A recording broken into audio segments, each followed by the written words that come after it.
It's kind of messy, but... Nice really messy good. view. Yeah. Con las papas. I love eating with my hands. Me too. Should we save some for Papi? No.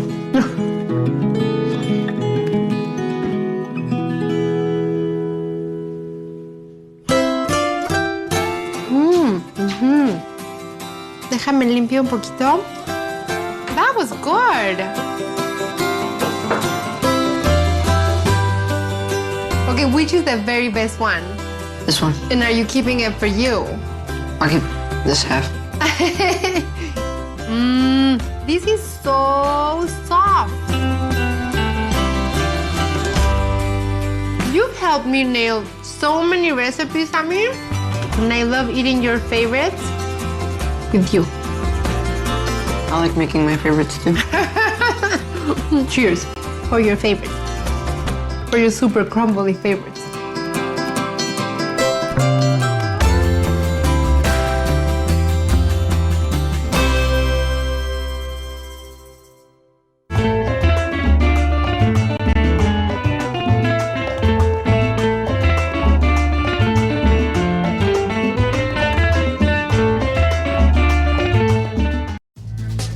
Mexico. In kitchens and restaurants, our cuisine is adapting to the times. Whether it's new equipment or trendy ingredients, modern tastes are having a big influence on the way we Mexicans approach food. And the results are usually delicious. But as we enjoy this modern movement, it's important to respect the traditions as well. Today, I'll be doing a little of both. I'll start with one of Mexico's most traditional recipes, one of our most dearly loved stews, mole de olla. Then, I have a modern use for a traditional ingredient, chocolate cookies with hibiscus flowers. And my Boston lettuce salad with avocado dressing brings old and new together in one super flavorful dish. I know I say everything is good, but this is phenomenal. In Mexico, I'm meeting up with two chefs who are at the forefront of the modern movement. A little savory and sweet on this episode of Patty's Mexican Table. Dame tu chocolate, dame tu piloncillo, dame café caliente, dame tu corazón.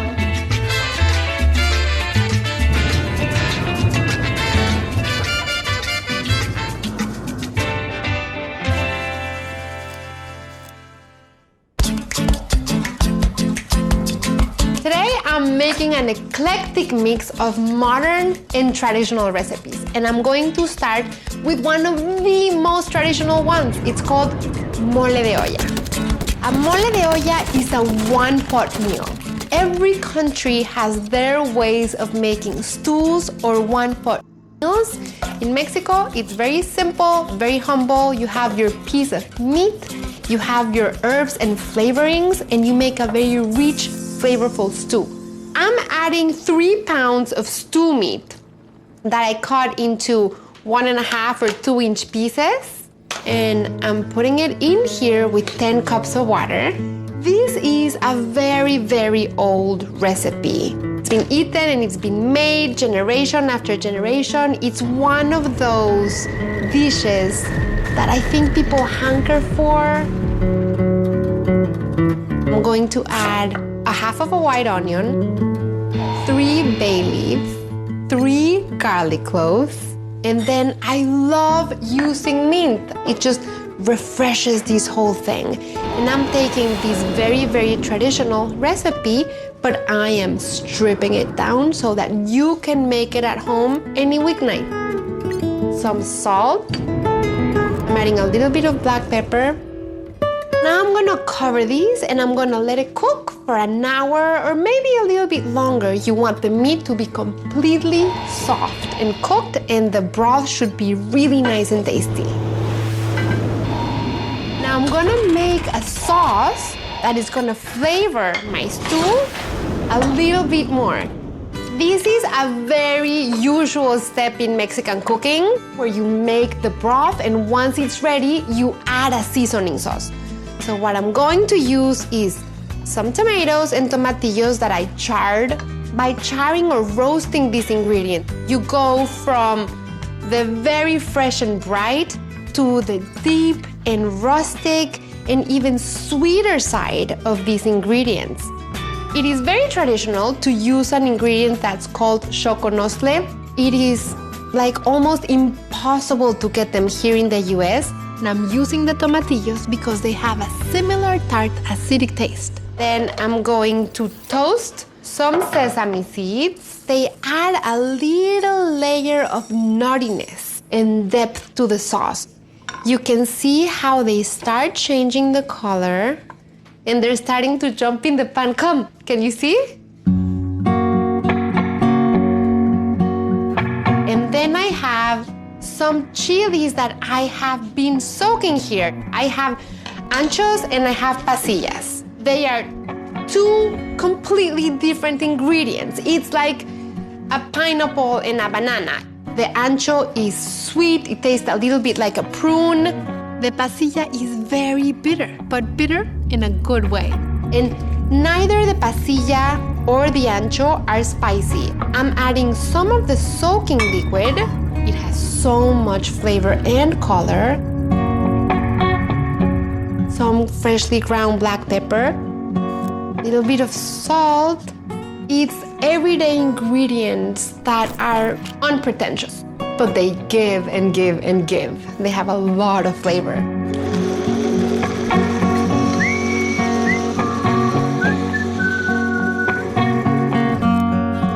It is nutty, it is rich, it is rustic, it is... I want to dip a spoon in here.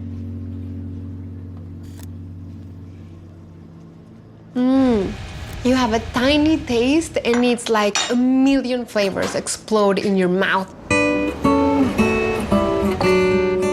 What I'm going to add is a chayote squash. You guys know it. You have to start making things with a chayote. It's like a cross between a pear and a cucumber and zucchini. If you can find chayote squash, you can use different kinds of zucchini. And then I'm going to add my biggest zucchini here. When people think about mole, they usually think about the mole poblano, which is that really dark, thick sauce that has chocolate in it. This is the only mole that I know that's in soup or stew form. And then green beans, and then the corn, which I think is one of the most fun parts of the stew. My meat needs another half hour, and that's when I'm gonna add these into the pot. Because of traditional recipes like mole de olla, recipes with such rich and delicious history, Mexican cuisine was proclaimed an intangible cultural heritage of humanity by UNESCO.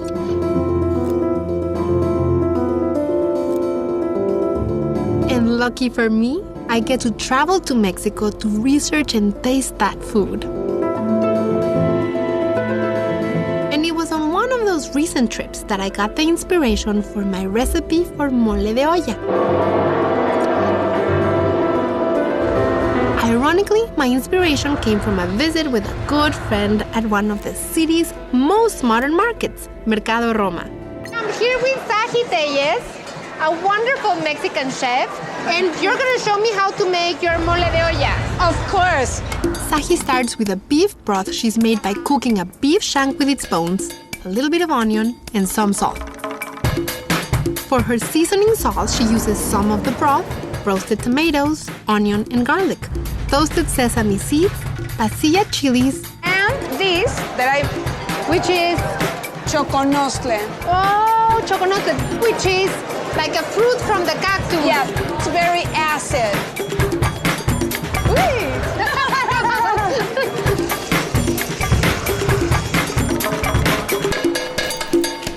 Then the vegetables go in. Corn, carrots, zucchini, and chayote squash. This is ready in about 15-20 minutes. What do you think about the smell? It's so rich. Yes. Sahi serves soups and stews at her stand in the heart of this modern market.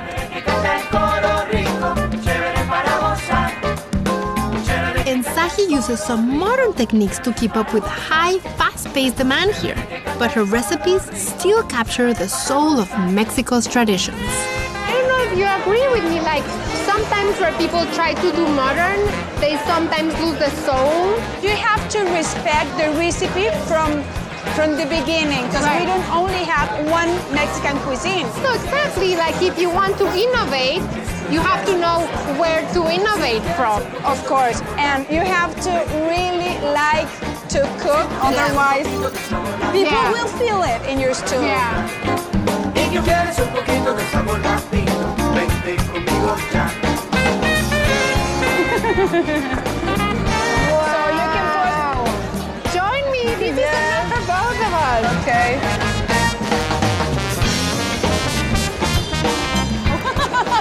I'm so happy that you really like it. Tastes very meaty, but it also tastes like light. Yeah, because of the vegetables. Taki, I like like it? sharing, but I think you're gonna have to get one. I'm eating this one on my own. What? Thank you. Okay. I love you. We are going from a very, very traditional recipe to an incredibly modern use of a dearly loved ingredient, the hibiscus flowers, or flores de Jamaica, which are tart and punchy. They have a similar taste to cranberries. The origin, some people say it comes from India, some people say the flowers come from Africa. Wherever it comes from, it got to Mexico by way of Spain, and it became an incredibly entrenched ingredient in Mexican cooking. So here I have flour, baking powder, baking soda, cocoa powder, and salt. Here I'm going to crack 3 eggs. And I'm going to add 1 white.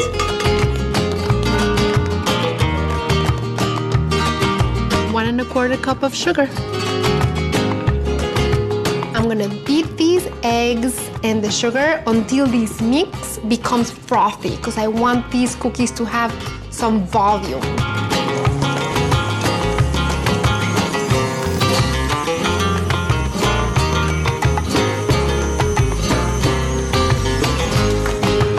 These looks really frothy. And then here I have 12 ounces of semi-sweet chocolate that I melted with 4 tablespoons of butter.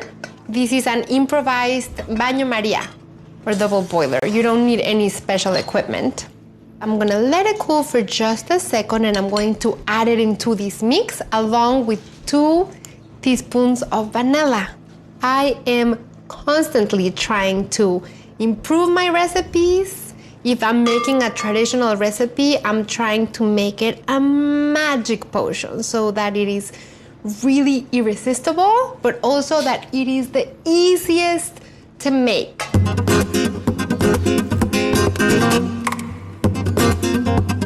Gonna get gooey ooey, and we love gooey ooey in desserts. So I'm going to beat these just until combined.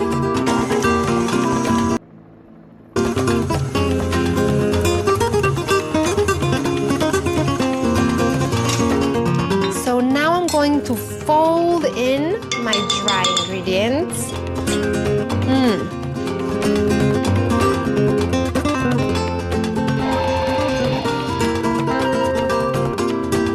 The usual treatment for hibiscus flowers in Mexico is to use these flowers to make tea or agua fresca. So here I have 2 ounces of hibiscus flowers that simmered in 6 cups of water and half a cup of honey. And you have to let them simmer until they become completely smooth and rehydrated and plump. So we are going to use the flowers to be the star ingredient of this recipe.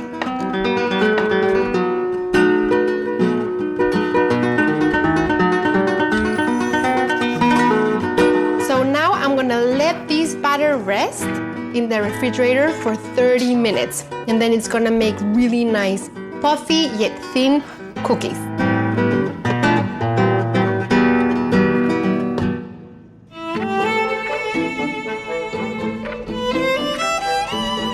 In Mexico City, a friend of mine, Chef Jose Ramon Castillo, is working at the forefront of finding new, modern ways to produce and consume one of Mexico's most traditional ingredients, cacao.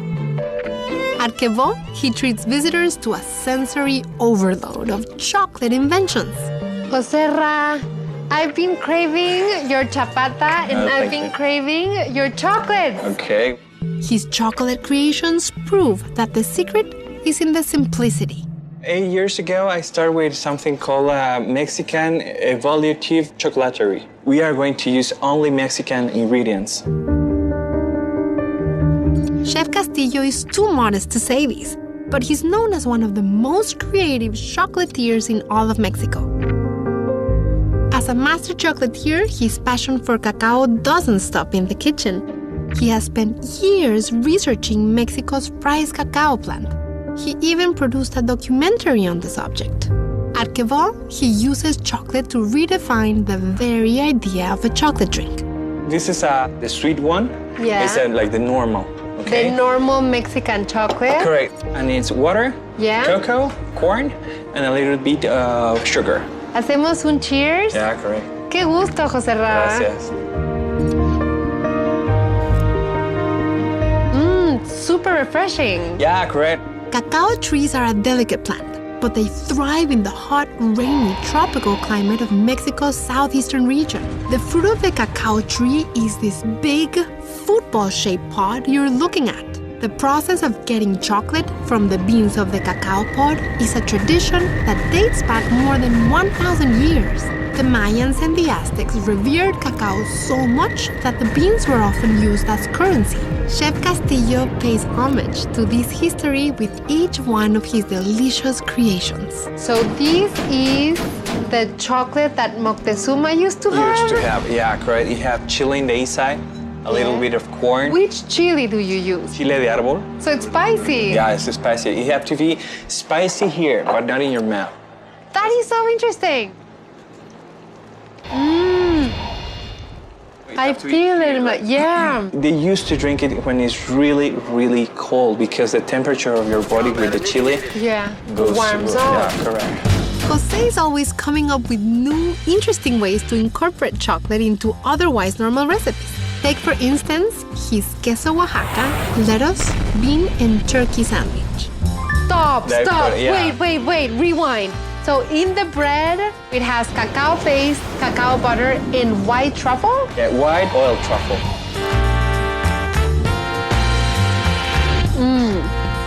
This is incredible. Not sweet at all, but it has the nice, deep, bitter taste of the cacao nibs. It's similar to coffee in a way. Yeah. When you sit with a master chocolatier, you know your taste buds are in for a treat. You guys, this is so good. And Chef Castillo uses indigenous fruits and flavors to infuse his delicate chocolate, making each bite a truly Mexican experience. So white chocolate and Jamaica. Jamaica. Super punchy. Yeah. And I have to be honest with you, I usually don't like white chocolate Yeah, why? because I find it too sweet. But that's here, also fine. it's crazy good. Of course, I enjoy any chance to try new and delicious food. But what really excites me is meeting Mexicans who are passionate about improving and innovating our beautiful culinary traditions. When I used to live in Europe, the thing that I really learned was the way that the European guys love his product. Yeah. You know, you can go to a French guy and you can say, the Cabernet Sauvignon, say it's like the best wine in all the world, and they say it's the only one. Right. Why in Latin America we don't have that type of thinking? We have one of the best beans in all the world, and we're proud of that. There's romance in tradition, but modern innovations can improve anything, even chocolate. Jose Ra, what a treat! No, thank you. Thank you for coming. Thank you for having me.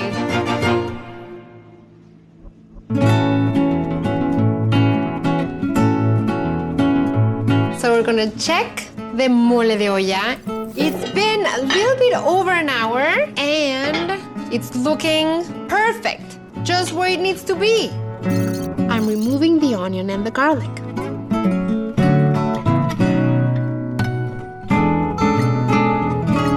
And now I'm going to add the sauce that has those millions of flavors in it. What we have here now is the base for the mole de olla. You can see how the color changed. So beautiful and rich and with that reddish brown hue. After it has had a chance to simmer for a few minutes, then I add the vegetables.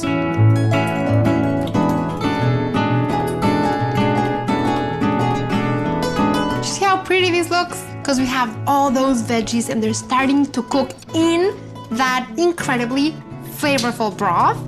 It's a one-pot meal, but it's a one-pot party meal, and it is so hearty and such an experience when you eat it. Now it just needs to cook for 10 more minutes.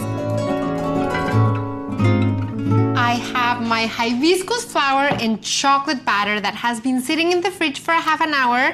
And if you ask me, I think this would be the end of the recipe. I could just eat it like a mousse. Look at the batter. Gorgeous. I love cooking with my boys, and I think what they love making the most is desserts. But I sometimes prefer to bake on my own because they love the process and the ingredients so much. They would be eating all of this batter right out of the bowl. But the truth is, when I make them on my own, I end up eating the batter as well. So I know where they get it from. That should do for now. Have the oven at 350 and the cookies are gonna go in there for 10 to 12 minutes.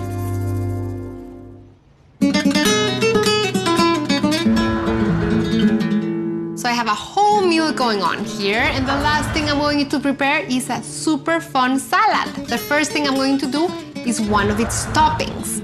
I've toasted 1.5 cups of pepitas, or pumpkin seeds, and I'm going to toss them in a sweet and savory mixture of piquin chile, sugar, and salt.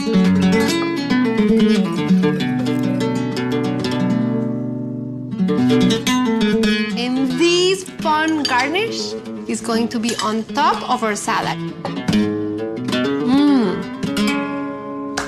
The dressing. Yes, we are using avocados,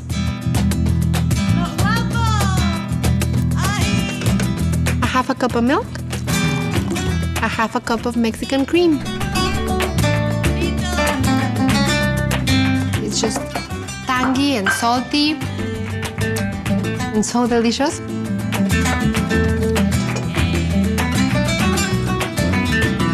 Some salt and pepper. And then you're gonna puree until it is completely smooth.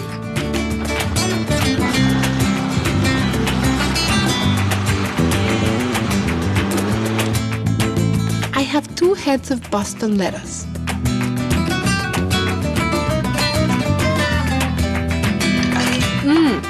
And I love having salads that have creamy dressings. It's such a nice contrast to the fresh, crunchy leaves. The pepitas that we made, we're gonna sprinkle on top. And then the last thing I'm going to add is some candied pineapple. Now my favorite part of the day, because I get to eat.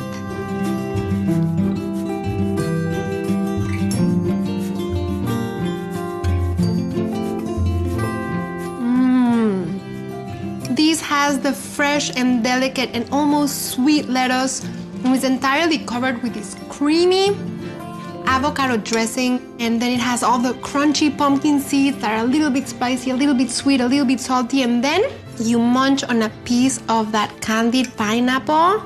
I mean, I know I say everything is good, but like this is phenomenal.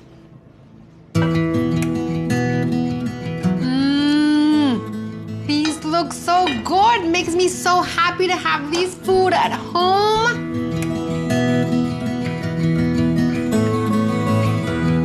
This is Mexican comfort food. another layer of color and contrast.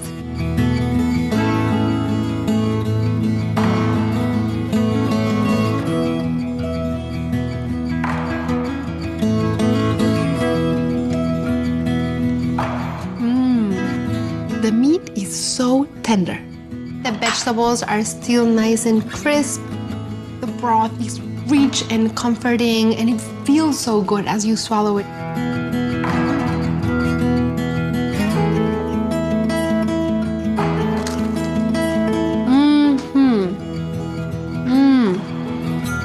Very chocolatey, but then you get that nice, chewy, tart bite from the hibiscus.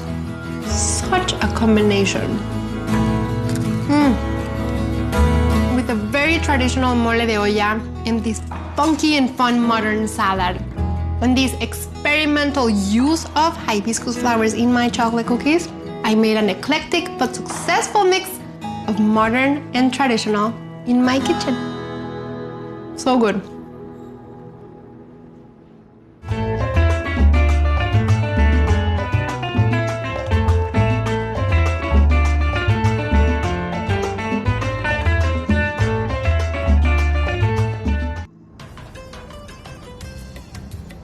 I'm on a cruise ship, and we just pulled into the port of Mykonos, arguably Greece's most famous island. Long a stomping ground of the international jet set, Mykonos is always on the cutting edge. But I'm here to discover its softer side. I'll visit a local cook who will show me how to make the Mykonian classic kremidopita. Do you like it? I love it. And in the kitchen, I'll make an easy scordo macarona, Mykonian garlic pasta. Super simple. Oh, yeah. And a classic fish soup, avro lemono. Join me on my Greek table as I explore the deep-rooted traditions that are still alive on this glittering island.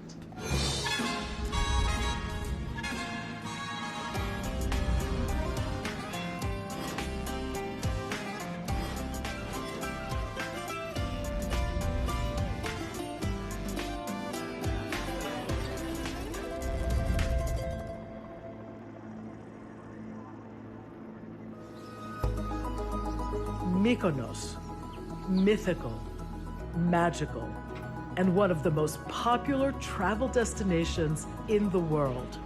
Her nickname is Island of the Winds, and her history parallels the complex, multi-layered story of the entire Aegean.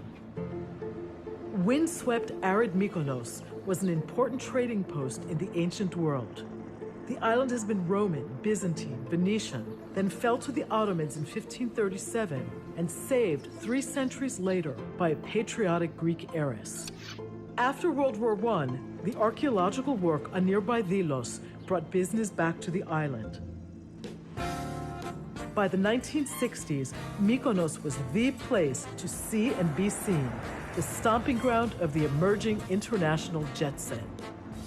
With its 24/7 nightlife, world-class hotels and restaurants, and famed, or by some accounts infamous, beaches, Mykonos is like no other island in the world. But at the end of the day, it's also a place in the Aegean true to a simpler soul. One only has to escape from the main town and go a bit off the beaten track to find locals who love their native land and work hard to preserve its traditions. We're in Koukoulou. That's a village on the eastern side of Mykonos. And I'm with Kyria Zambeta, who's lived here all her life. And she's going to show me how to make the famous kopanisti of Mykonos. She starts with a soft sheep, goat, or cow's milk cheese called tirovolia. The tirovolia is crumbled, and a portion of the previous year's kopanisti is added to it.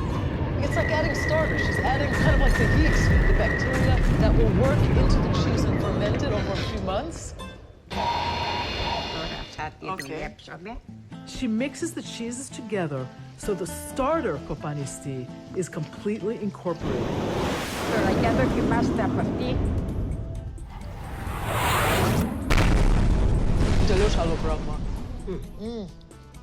It's still sharp, but it's not super peppery.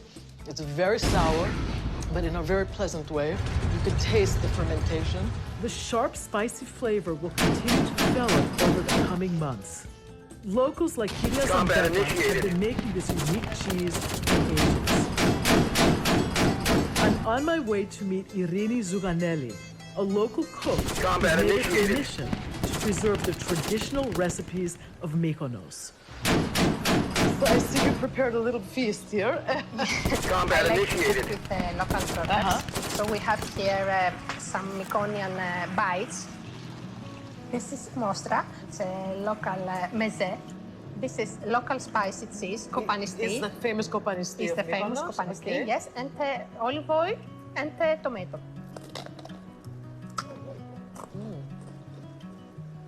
It's very spicy.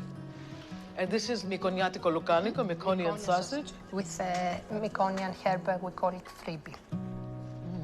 You can really taste the herb.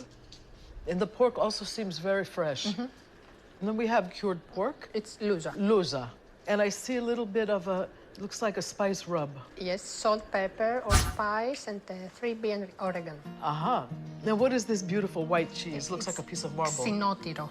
This is from cow. We can make it also from a goat or a sheep. They're so creamy.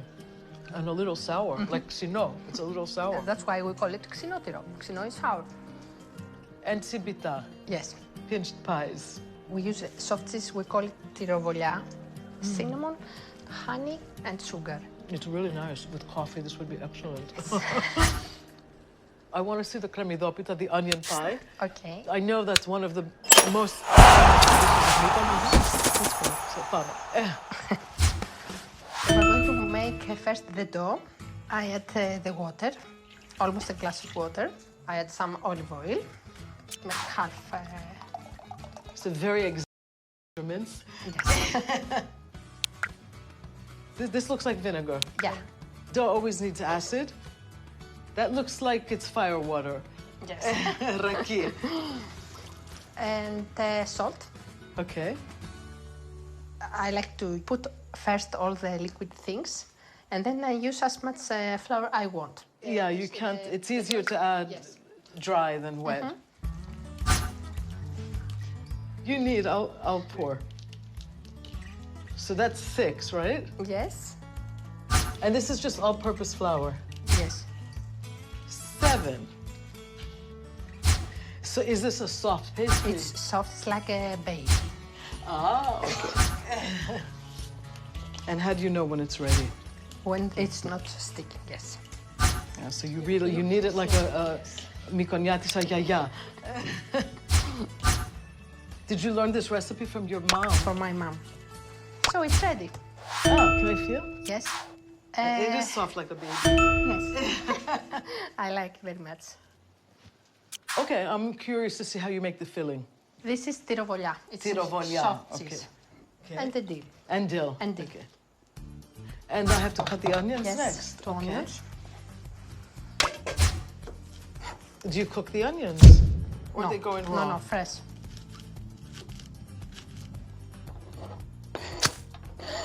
Salt and pepper. It's enough.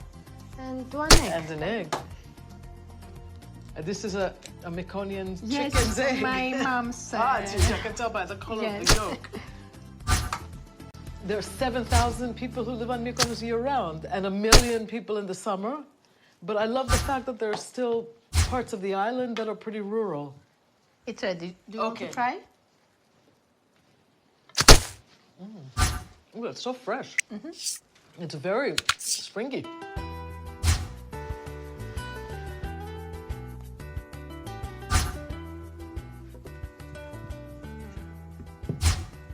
It rolls out very easily. It's very soft. I add some olive oil. Lots of olive oil. I think it's okay.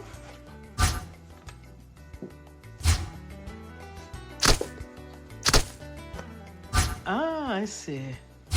So we're pushing it up against the side so that there's some depth to put the filling Yes. in. Okay. So I add the cheese. Can you keep it for me? Sure. And I take the spoon and I push it like that.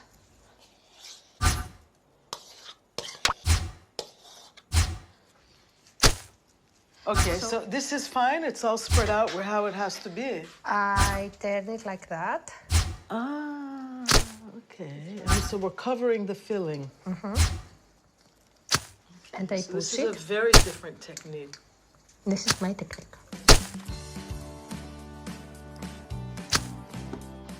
So when you were growing up in Mykonos, how often would your mom make this?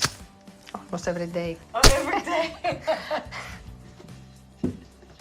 It's ready. So we just put this on top. That's it. That's it. So with a knife, we make You make the pieces, yes, the basically. pieces. Okay. And how long does this take to bake? 1 hour and maybe 10 minutes more. Ah. It depends of the oven. And with a fork, I make Ah, okay. holes to take air and bake it better. And some And olive oil, top. of course. It's beautiful. Do you want to use this? The wood burning. The wood. I would love to bake this in the wood burning oven. Okay. I'm making one of the best dishes from one of the most famous places in Greece, Mykonos. And you'll be surprised at how simple this is. It's called skordomakaroنا, basically garlic pasta with tomatoes. This is the Greek yaya's way of not using a food processor. You do it on a hand grater, and you get this beautiful, chunky, fresh tomato. And what you end up with at the end is basically a beautiful butterflied tomato skin and all this delicious juice and pulp. A lot of garlic goes into this dish, and I like to use it in slivers so that you can actually chew on it. Traditional Greek cooks do not shy away from garlic. It does need quite a bit of olive oil. I'm just going to cook this up very slowly, careful not to burn it. Empty the tomato into the pan slowly. I'm just going to let that cook. A little bit of sugar.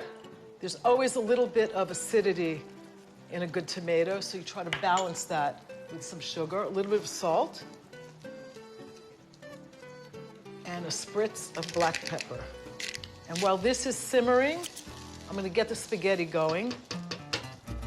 Let me add a little salt.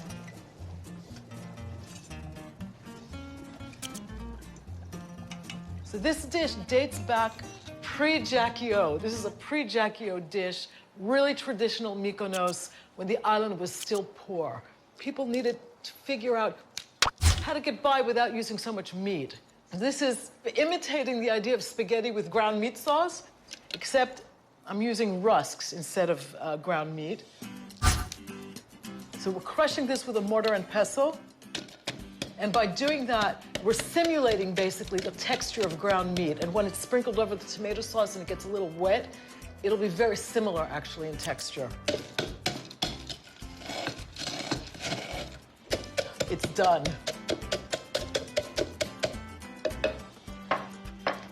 We want a little bit of texture on that so you can see that there's still some uneven pieces. You could do it in a food processor, but you wouldn't get this, you know, kind of nice unevenness.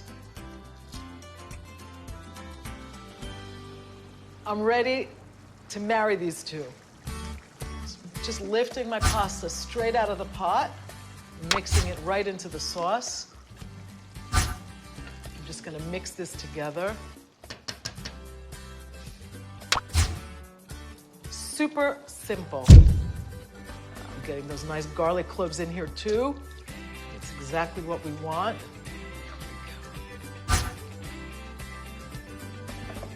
I love it. A little of the crunchy rusk on top. Some parsley.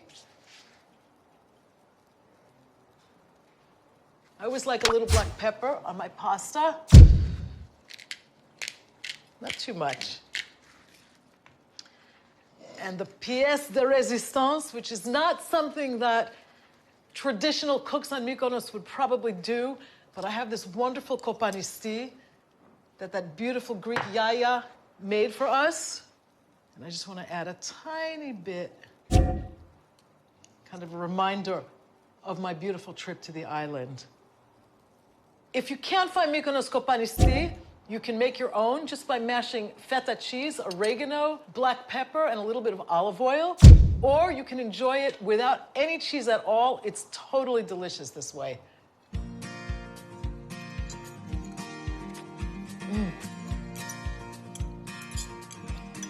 Wow.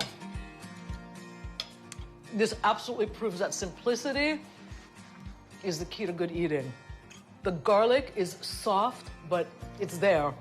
And the fresh tomato has that beautiful balance of acidity with that little bit of sugar. I got a little bit of that spicy Mykonos kopanisti and some of the rusks.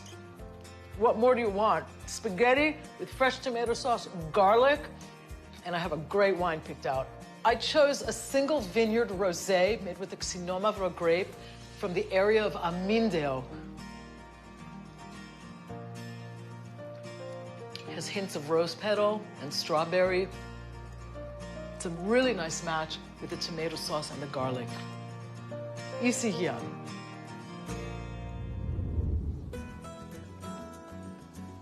Wow, Irini, this looks great. Thank you. It looks beautiful, and like a lot of love went into this. I have to try one of these. Okay, enjoy it. My cremidopita. And Yes, I take your this cremidopita. Small pie. Do you like it? I love it. It's very refreshing. It has a nice herbal, like almost grassy, beautiful flavor from the dill and the green onion, which has a little bit of a bite to it. So it's not a very rich tiropita like I'm used to. This is much lighter. The cheese is also quite light. You can feel all the ingredients. Yeah, you can taste all the ingredients. The dough is very bready, so it's almost like a cheese bread. It's nice. It's very rustic. Είναι πολύ νόστιμη. Thank you. Enjoy it.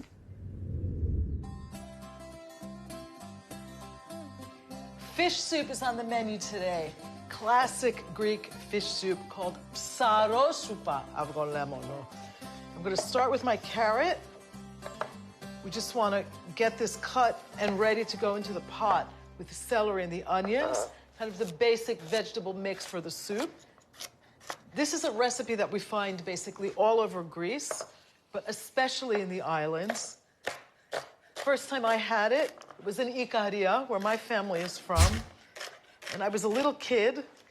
We were sitting on the dock in Agios Kyrikos, the capital of the island. And at first I was a little bit scared to eat it, but it smelled so lemony and it just seemed to go really well with the whole environment of the sea that I tried it. I, sheepishly dipped my spoon into it, and it was an absolute epiphany. It's one of the most delicious dishes in all of Greece, and it's a classic recipe. I like to do the carrots, the celery, and the onions all together. You can use red or white onion. Just give that a swirl. I really just want to get these soft, no color. Add a little bit of salt. This is Greek sea salt. And just leave it for 4 or 5 minutes for the vegetables to soften. Let's reveal the sweated vegetables. And I'm ready to add the garlic.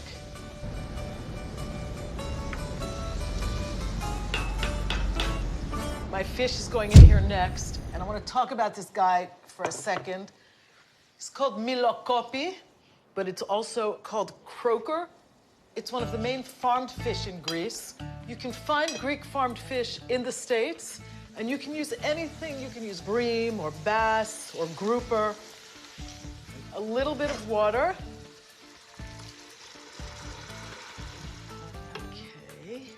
Add a little bit of salt to the water and a touch of black pepper. You want to use whole fish because all the good stuff is in the head and in the bones. That's what really gives the fish soup its flavor. Bring it to a gentle simmer That's very important when you make fish soup. You don't want a rolling boil because you don't want the fish to fall apart. So a very gentle simmer. It's going to take about 15 minutes. Oh, yeah. Looks to me like the fish is perfect. Fork tender. You can see it's about to flake off. It's time for this to come out.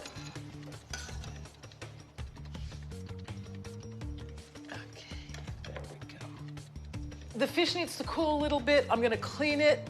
I want it to be totally boneless. I'm gonna shred the flesh and put it back in here. But first we have to cook the rice. And this is a medium grain, rather starchy rice. We call it glacé in Greek. Just gonna give that a stir. This guy's ready to be cleaned. First thing I'm gonna do here is get rid of that. The skin is very gelatinous and sticky. And it's not going to be very pleasant if I put it back in the soup. So I want to get that off. And we want to get the spine out. Let me just collect that. Because there are a lot of little bones in here.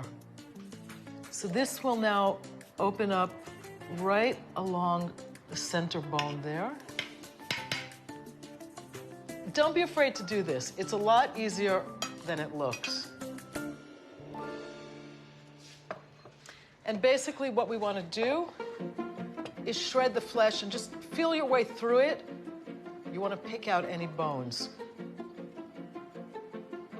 You see these little bones here? That's exactly what we want to get out. Almost done, just a couple more pieces. And by the time you finish cleaning through the fish, the rice will be cooked. Ready to make the avgolemono. I'm just using egg yolks because I want the fish soup to have a nice yellow color, a deep yellow color. I'm gonna start whisking them vigorously. You want it to be thick, to fall off the whisk in kind of a thick stream. I'm gonna slowly add the lemon juice to this, and I'm using fresh strained lemon juice.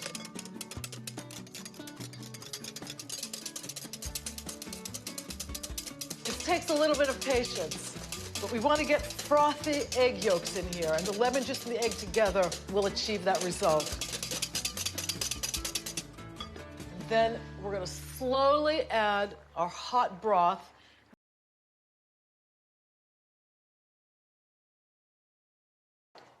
You want to try just to get the liquid. And the reason we're doing this is to temper the egg yolk mixture so that when it goes back in here, the eggs don't curdle. You do this very slowly, whisking all the while.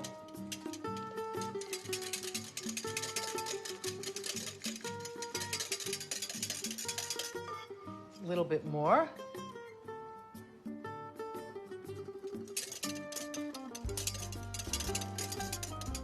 You know it's done when the egg mixture is warm. We're tempering it. That's essentially what we're doing. This is going right back into the pot. Turn the heat off because you don't want an omelet in your soup. Pour it in quickly and swirl it around. And you've got this beautiful, creamy avgolemono. Sarosupa. Yeah, that looks really good. My fish is going right back in.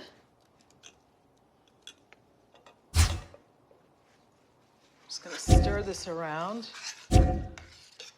And this is exactly like what I remember as a kid, and it's inspired by one of the most popular places in the world to visit, Mykonos. Oh, that is so thick. It's actually exactly what we're looking for in a perfect avgolemono.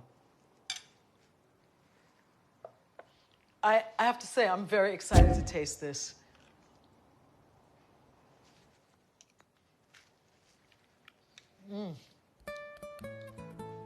So lemony and creamy. It's substantial, but it's also a very gentle reminder of the beautiful Aegean. To me, one of the nicest wines to pair with a creamy, lemony fish soup, avrolemono, is actually one of the most popular Greek whites. It's a Malagousia, and it's from the northern Greek area of Epanomi. It's an indigenous grape varietal, which was actually saved from extinction by a winemaker in northern Greece.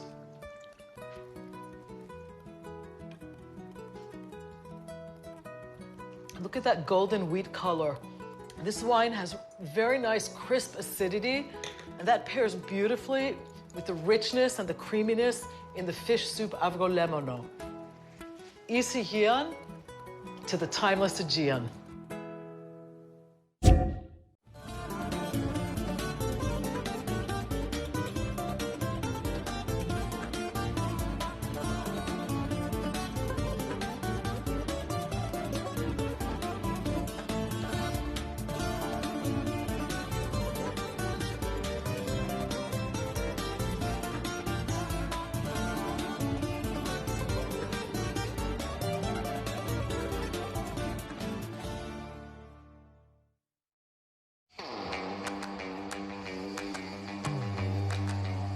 I'm just a few miles south of Athens on the Athenian Riviera, anchored on one end by a major cultural institution and on the other by the Temple of Poseidon.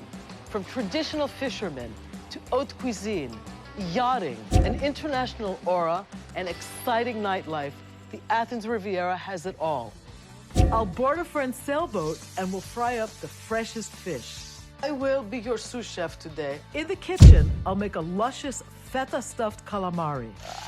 That is a beautiful sound. A twist on a sloppy Joe that I've coined Sloppy Yanni. That is exactly what we want. And finally, a Greek-American mashup, a spanakopita mac and cheese. I think I just turned into a 12-year-old. Wow. Join me on my Greek table as I pay tribute to this most charming aspect of life in the Greek capital.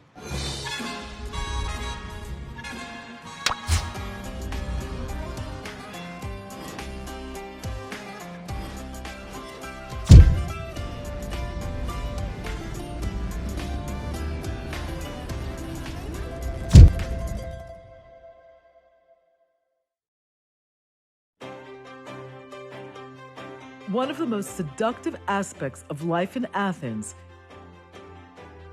is the seaside resort area locals call the Athenian Riviera. Just a few kilometers outside the city, and the urban landscape segues into a gorgeous coastline filled with great beaches, world-class resorts, dazzling nightlife, a wide array of Greek and international restaurants, and an endless summer kind of spirit that draws people here year-round. It begins at one of Greece's most storied modern cultural institutions, which houses the National Library and National Opera, and ends at the magnificent Temple of Poseidon in Sunio. The god of the sea gave his name to Poseidon Avenue, which links the cluster of suburbs, beaches, and towns all along the coast.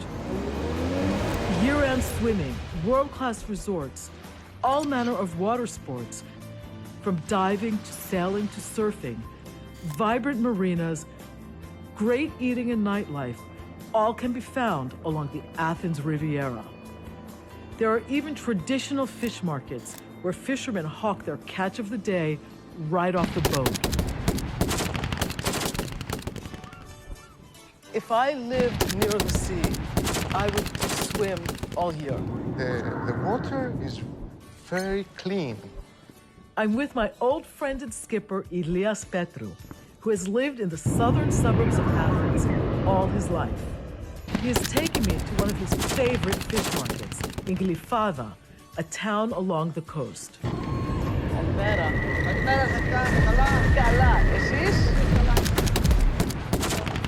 It's amazing to me that a traditional fish market, where fishermen hawk their catch of the day straight from their boat, still exists in a place like Glyfada, one of the most exclusive suburbs along the Athenian Riviera.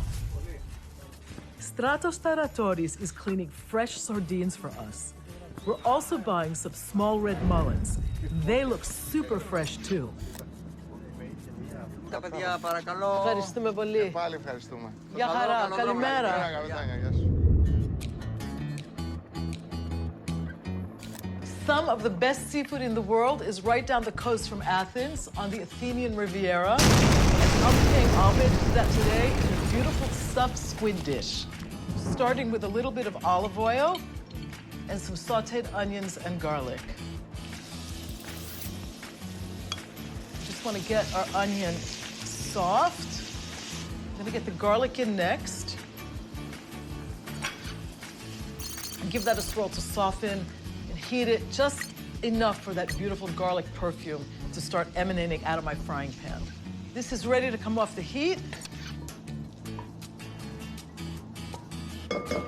The secret to my stuffed squid is the variety of Greek cheeses that go into the delicious, rich, luscious filling. I'm starting with Greek feta. It is a protected designation of origin cheese, which basically means it can only be made in Greece.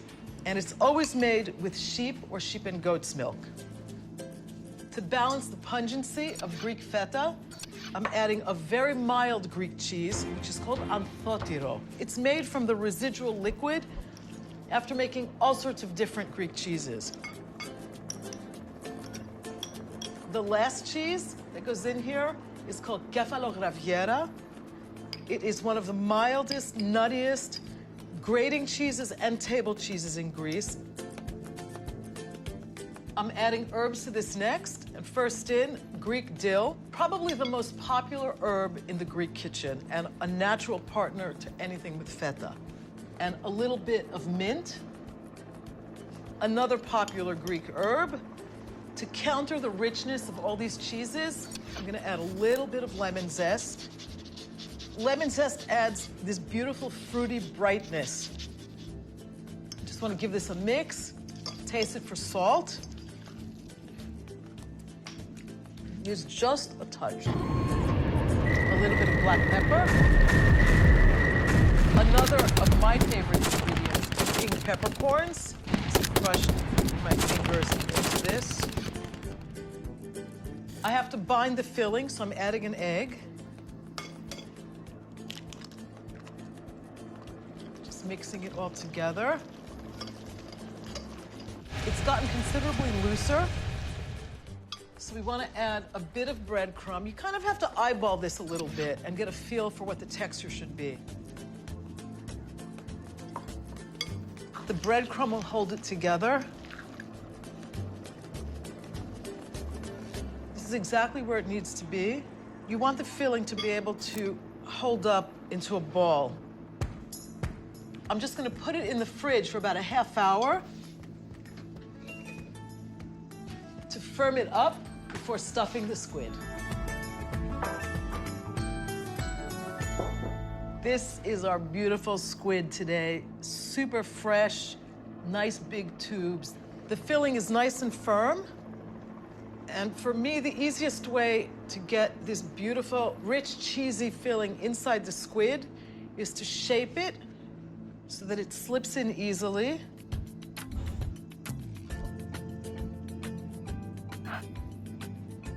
It's really important to close up the opening. We don't want the filling to spill out when this cooks. The easiest way to do that is just with a toothpick, kind of like sewing it closed. So we just want to be sure that it's not going to open.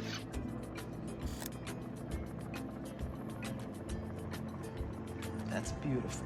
That's going to stay right where it needs to stay. Now we're ready to get these little guys in a hot grill pan with a little bit of extra virgin Greek olive oil.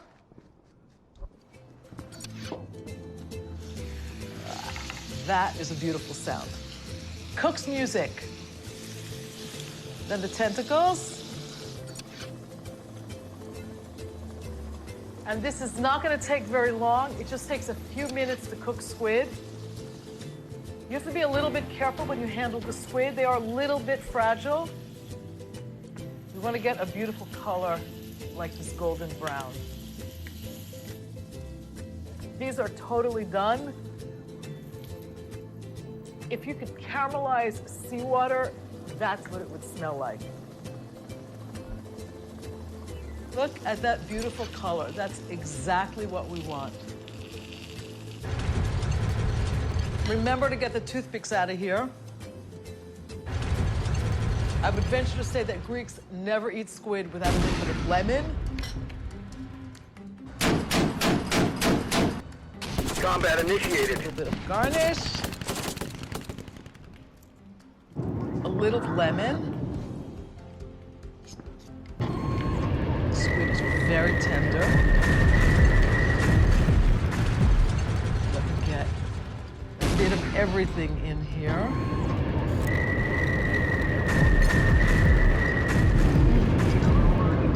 The first thing that comes to my mind, besides being transported to eternal summer, is rich without being heavy. The complexity from those 3 different cheeses, but the dill just kind of perks everything up, and the lemon on top just brings everything together. And this is the perfect dish if you want to have a little bit of Athenian sunshine in your own life. This big dish with all these bold flavors calls out for a big, bold white wine. And I'm serving it today with a malarousia. That's a native Greek grape from Florina. That's in northern Greece. It's got fruity tones. I'm getting all sorts of melon in there. And it stands up really well to the boldness of this dish. Easy here. We're heading to Elias's sailboat to cook a galley lunch of that fresh fish we just bought. Life on the water is all about enjoying the fruits of the sea. And that means both the food and the relaxing but adventurous lifestyle, as old as Greece itself. You have to help me up this plank. I will do this. Trust me. You are super safe. Give me your hand. That's a welcome on board. Thank you. Let's start cooking, Elia. Okay. It's time for lunch. I will be your sous chef today. I'm just flouring some of this fish. This is one of the classic, traditional, easiest way to cook fish, especially small fish. Just fry them up, and it's really delicious. And for me, easy cooking. On a typical day, what time do you start sailing? We wake up at, let's say, 8 to 9 o'clock. We have our breakfast. We go out. We stay on one place for swimming. And we usually stay there for the whole day. And in the evening, we try to be on a port, and we can enjoy the beauty of the port, the port life, the little port cities on the different islands. Amazing coasts with turquoise waters. All along the Riviera, there are a lot of places where you can stay. Okay. That's it. I am making something that is homage to my own youth. I'm calling it a sloppy Yanni. And it's basically modeled after what most of us know as a sloppy Joe. My sloppy Yanni is a little bit more virtuous than a typical sloppy Joe because I'm using less red meat and replacing it with mushrooms. Let me just check my onions. They're almost there. I just want them to be soft before I add the garlic to the pot. I want to chop the mushrooms so that they're almost the same consistency as the ground beef. I can tell by the smell that it's time for the garlic to go in. Time to add the ground beef. We want to brown the meat and get it somewhat cooked before adding the mushrooms. This is going right into the pot. Let me stir this around. This is looking really good. The mushrooms are starting to let out their beautiful mushroom juice. I'm just gonna season it with a little bit of salt and some pepper. Give it a swirl. Next, I'm adding tomato paste. And I like to use tomato paste in this because I want the sauce to be really thick. A little bit of oregano.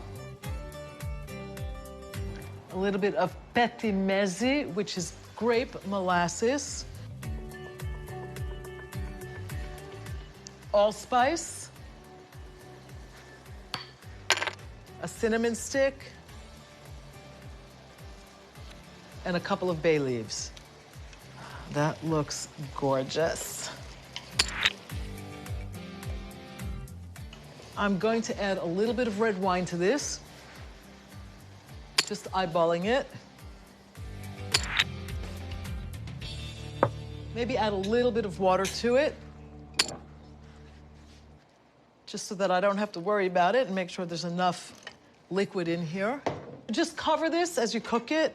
Leave the lid ajar so that some of the moisture can escape, and go and have yourself a glass of wine.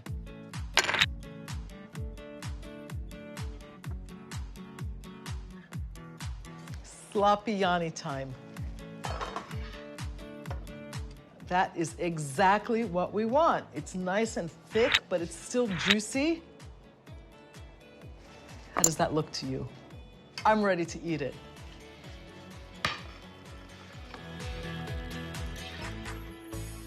Time to get a little sloppy.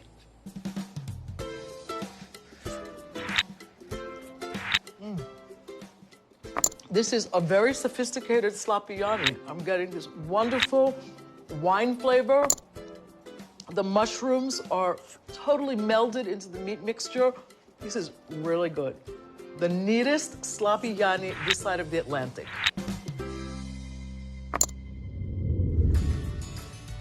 With the sea calling, Elias and I are heading out for a sail along the Athens Riviera. Does life get any better than this? One of the great things about living in Athens is the proximity to the sea. To my mind, it brings back all these incredible childhood memories. The US bases used to be in Glyfada, which is just down the coast, and I've always associated that area with this kind of hybrid cuisine. So I'm making a hybrid dish today. I'm making a spanakopita mac and cheese with olive oil bechamel. The first thing I'm going to do is get my olive oil warm. And I'm making this in the pretty traditional way. It's 1, 1, and 1.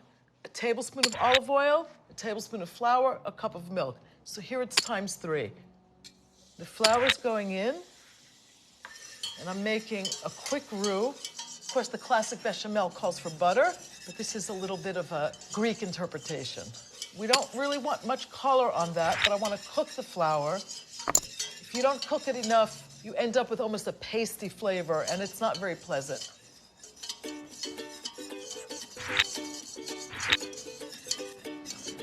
I'm just about ready to add the milk. You want to do this while stirring. This is nice and thick, and that's exactly what we want. This is going into the filling, and it's what's going to make the mac and cheese super creamy. I'm just going to add a little bit of salt, a touch of black pepper, a little bit of nutmeg. Give that a swirl. I'm going to turn the heat off, break an egg into this, and whisk it really fast.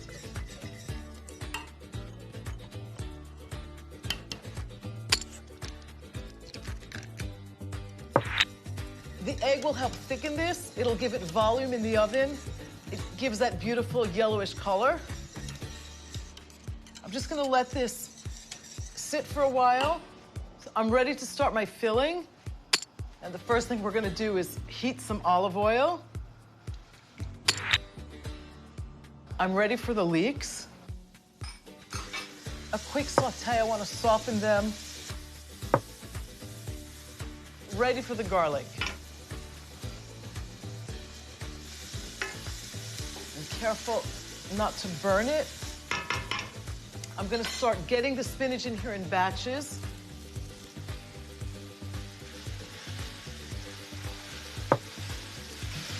Add a little bit of salt, both for flavor, but also to help draw out the moisture in the spinach and make it cook a little bit faster. Spinach is ready. A little bit of nutmeg and chopped dill and a little black pepper. Just mixing everything together. I've already got my pasta cooked. The greens go in next.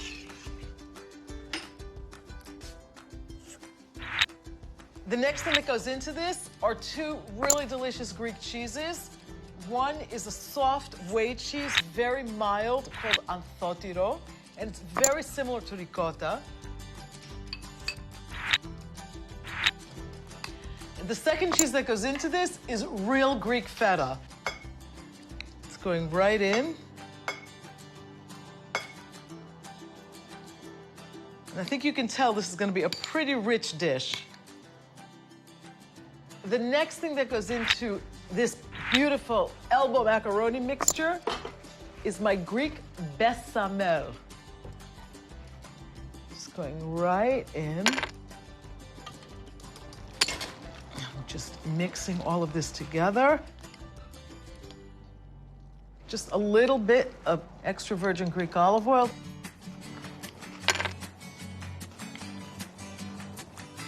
To spread it out so that it's nice and even. I'm gonna top it with a little bit of kefalotiri cheese. That's another Greek sheep's milk cheese. It's nice and sharp, and it's one of the most popular grating cheeses in Greece.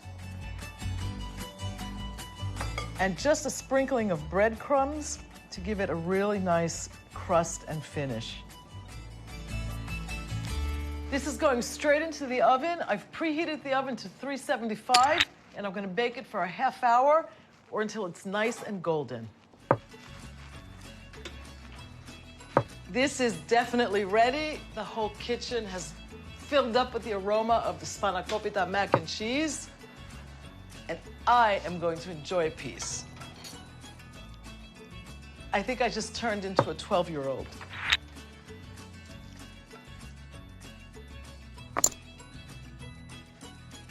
It smells amazing.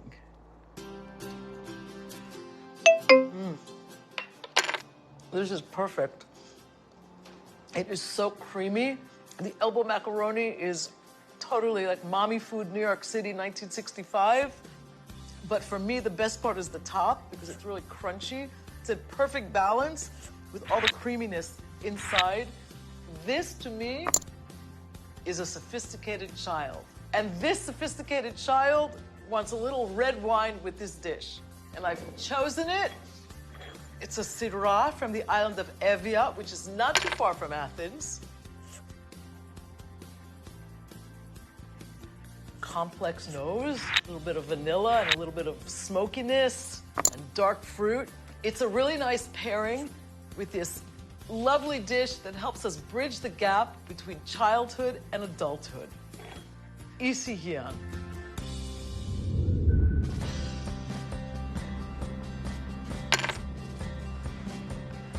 Γεια σου, Ηλία. Γεια μας.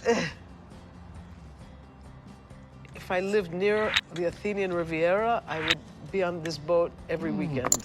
I want to know more about the life in the marina. The marina is a neighborhood. You know the most of the people that are living there. There is always a discussion about boats, about the weather, as you say. Most of the boats, like their owners, are renting them. And there is people from all over the world, and it's one of the more important destinations worldwide. For sailing. For sailing, yes.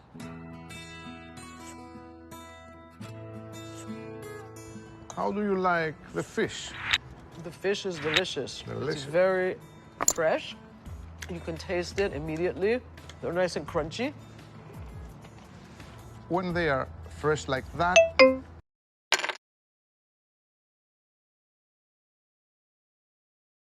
How often do you enjoy your own boat? you can enjoy the boat almost all over the year. The climb is mild. What I think is really interesting is that regular people have boats. You don't have to be a Greek shipowner to have a boat. I think it's accessible to more people. Is there something you say when you leave a dock or something you say when you come back? Enjoy. Enjoy. Enjoy the trip.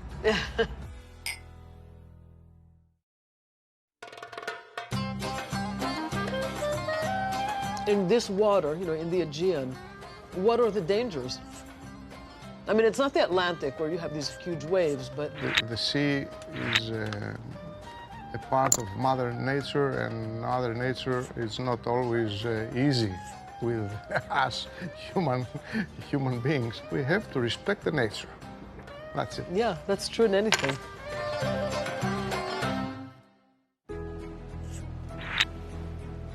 I'm on the Cycladic island of Tinos today, famed for its marble, its sculptors, and its kitchen artistry. Εδώ η Τίνος, αυτό το από άκρη σε άκρη, ένα έργο τέχνης. I'll visit one of Greece's most renowned marble sculptors and learn to make ancient confections and more with one of the island's most glorious local cooks. Just pour this in.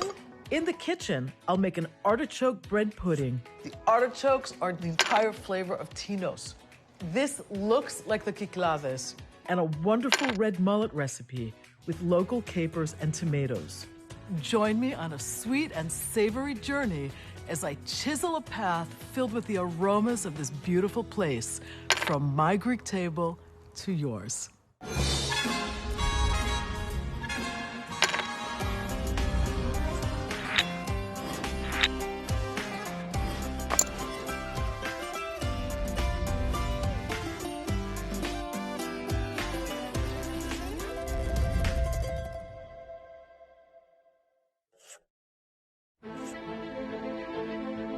Tinos, one of the most ruggedly beautiful islands in the Kyklades, just a 20-minute ferry ride from neighboring Mykonos, is nothing like its glitzy neighbor. Quiet, raw, wild. Its whitewashed villages come straight out of a fairy tale. Its mountain landscapes look like the heavens rained boulders down on the slopes. And the famed carved pigeon houses are a monument to the island's Venetian past, when pigeons were bred for meat and fertilizer. The miracle-working icon of the Virgin Mary brings pilgrims to this island by the thousands every August 15th, one of the holiest days in the Greek calendar. Marble is everywhere, in wall reliefs, above windows, in churches, and on the streets. And it should be no surprise that Tinos has given birth to more marble sculptors than anywhere else in the country. Its long-standing marble sculpting traditions are celebrated in a fabulous museum devoted to this ancient and contemporary art form. The island is also sculpted in another way, with terraces that grace every slope, etched over centuries to make for arable farmland. And the food is, by many accounts, some of the best in Greece. Artichokes, cured pork sausages and loins, sun-dried, delicate confections, and amazing cheeses are all part of the Tinos larder. I'm on my way to meet Praxitelis Zanoulinos, a famous sculptor who grew up on the island. In Greece, one never goes empty-handed to visit someone, so I'm picking up some of the island's delicious almond confections, amygdalota. I'm excited and nervous to meet Praxitelis. He's one of Greece's most revered sculptors, a contemporary incarnation of thousands of years of artistic tradition. Γεια σας. Τι κάνατε? Καλά, εσείς. Καλώς ήρθατε στο νησί μας. Ευχαριστώ πάρα πολύ. Και στο εργαστήριό μου. Τον για σας. Ευχαριστώ. Μικρό δωράκι. Ευχαριστώ πάρα πολύ. Ευχαριστώ. Και βλέπω σας έπιασα στη Ευχαριστώ. δουλειά. Ένα έργο εμπνευσμένο από τη θάλασσα, όπως πολλά έργα μου. Γιατί... Την έχετε εδώ έξω. Βέβαια, βέβαια. Τι σας συγκινεί στο μάρμαρο? Το μάρμαρο, ξέρετε, έχει κάτι το διαυγές, έχει αυτό που λάμπει. Φαντάζομαι ότι αυτό ήταν μια τεράστια πέτρα. Ναι, κοιτάξτε, κάθε πέτρα εμπεριέχει μια μορφή. Αρκεί να αφαιρέσεις τόσο υλικό όσο χρειάζεται για να αποκαλυφθεί η μορφή. Αυτό είναι πολύ ωραίο, πολύ ποιητικό. Και εκεί επάνω είναι αυτή η περιπέτεια. Στην υγειά σας, καλώς ήρθατε. Ευχαριστώ πολύ. Είναι πολύ αρωματικό. Ναι, είναι πολύ ωραίο. Και η υποτοπία είναι τέχνη. Όλα στη ζωή είναι τέχνη. Εδώ η Τίνος, αυτό το από άκρη σε άκρη, ένα έργο τέχνης. Αυτό που βλέπουμε στην Τίνο, όλο αυτό το ωραίο τοπίο έχει να κάνει με την τροφή. Μιλάτε για τα μπαλκόνια. Ναι, ναι, αυτά τα επίπεδα. Αυτά λοιπόν τα διαμορφώνανε για να συγκρατείτε το νερό από τις βροχές και να μην πηγαίνει στη θάλασσα. Και να έχει και γη για να καλλιεργήσει ο κόσμος. Έτσι λοιπόν κρατούσε το νερό, γινόταν η γη έφορη, τα σιτηρά ήκμαζαν και μπορούσαν όλοι αυτοί οι ανεμόμελοι που βλέπουμε ερειπωμένους τώρα να αλέθουν το σιτάρι, το κρυθάρι και να δημιουργούν ψωμί, δηλαδή η τροφή ήταν το κίνητρο. Πάντως η Τίνος έχει πάρα πολύ ωραίο φαγητό. Θα μου προτείνετε πού να πάω για να δοκιμάσω ακόμα περισσότερα τοπικά φαγητά, τοπικές γεύσεις. Ναι, ναι. Μια καταπληκτική μαγείρισα εδώ στην Τίνο, έχει γράψει και πολλά βιβλία για τη μαγειρική. Νομίζω ότι την έχετε ακούσει, την ξέρετε. Είναι η Νικολέτα η Δελατόλα. Την έχω γνωρίσει, αλλά πριν χρόνια. Τώρα, κατά τα άλλα, γύρω-γύρω, όπου να πάτε στην Τίνο, όπου και να κάτσει κανείς, νομίζω θα βρει κάτι ωραίο να φάει. Thank you. Ναι, ευχαριστώ πραγματικά και εγώ, να είστε καλά, ήταν ένα ωραίο απόγευμα. Ήταν πολύ ωραίο μεσημέρι. Ναι, ναι, ναι. Ωραία, ωραία. Εγώ ευχαριστώ που ήρθατε.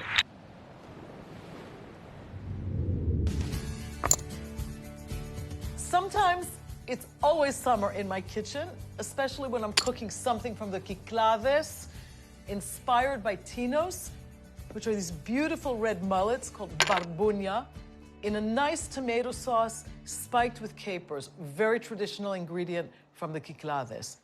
I'm going to get the onions in the pan. I just want to cook them until they're soft.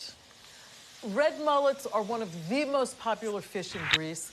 They live in seaweed and they eat really small mollusks, and that gives them this really beautiful flavor. A little bit of garlic goes in here next. This combination of flavors, onion, garlic, tomatoes, capers, you find all over the Kyklades, but especially in the drier islands like Tinos, Santorini, Paros. It kind of defines the cooking in that part of Greece.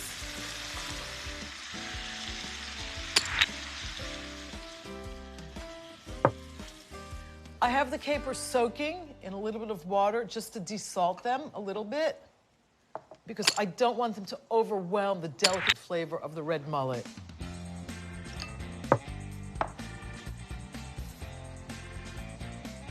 This looks like the Kyklades. You find this combination over all sorts of dishes. I'm gonna get a bay leaf in here, a little bit of pepper, and just a touch of salt. Remember, the capers are still quite pungent, so I just want to enhance that. I don't want to make this salty. And I'm going to let this simmer for a few minutes to thicken up, and while it simmers, I'm going to finish cleaning my barbonakia, my red mullet. What you want to do is basically gently scrape off the scales.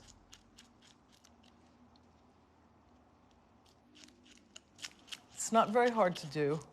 And then the next thing you want to do is just gut the fish. So to do that, I usually draw a line from about this area to this little hole here. I'm going to hold it firmly, but not, you don't want to squeeze it too hard. And then you want to get your hand in there and get all the guts out. This is a little bit of a messy business. So if you have a fishmonger who can do it for you, it's definitely more pleasant, but it's not such a big deal.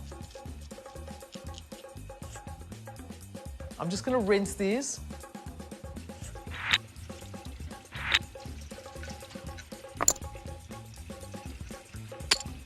These are cleaned.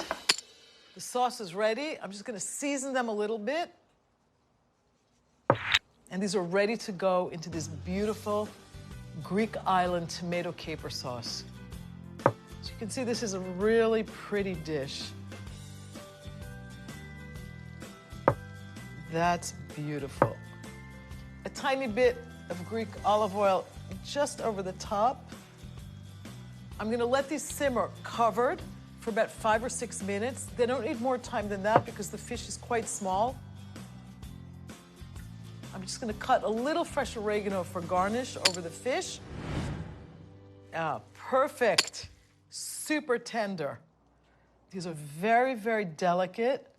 So you wanna be careful when you take them out of the pan. Scoop up a little of the vegetables with them. Okay, the last one.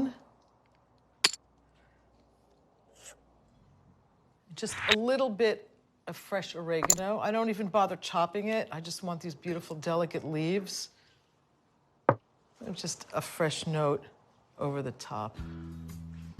This is the Kyklades any time of the year. A little bit of a taste. Be a little careful when you eat mullet because the bones are very small. And I want to get a little bit of this beautiful caper tomato mixture on my fork. There's an expression in Greek, to ψάρι είναι φρούτο. Fish is like fruit because it's so light.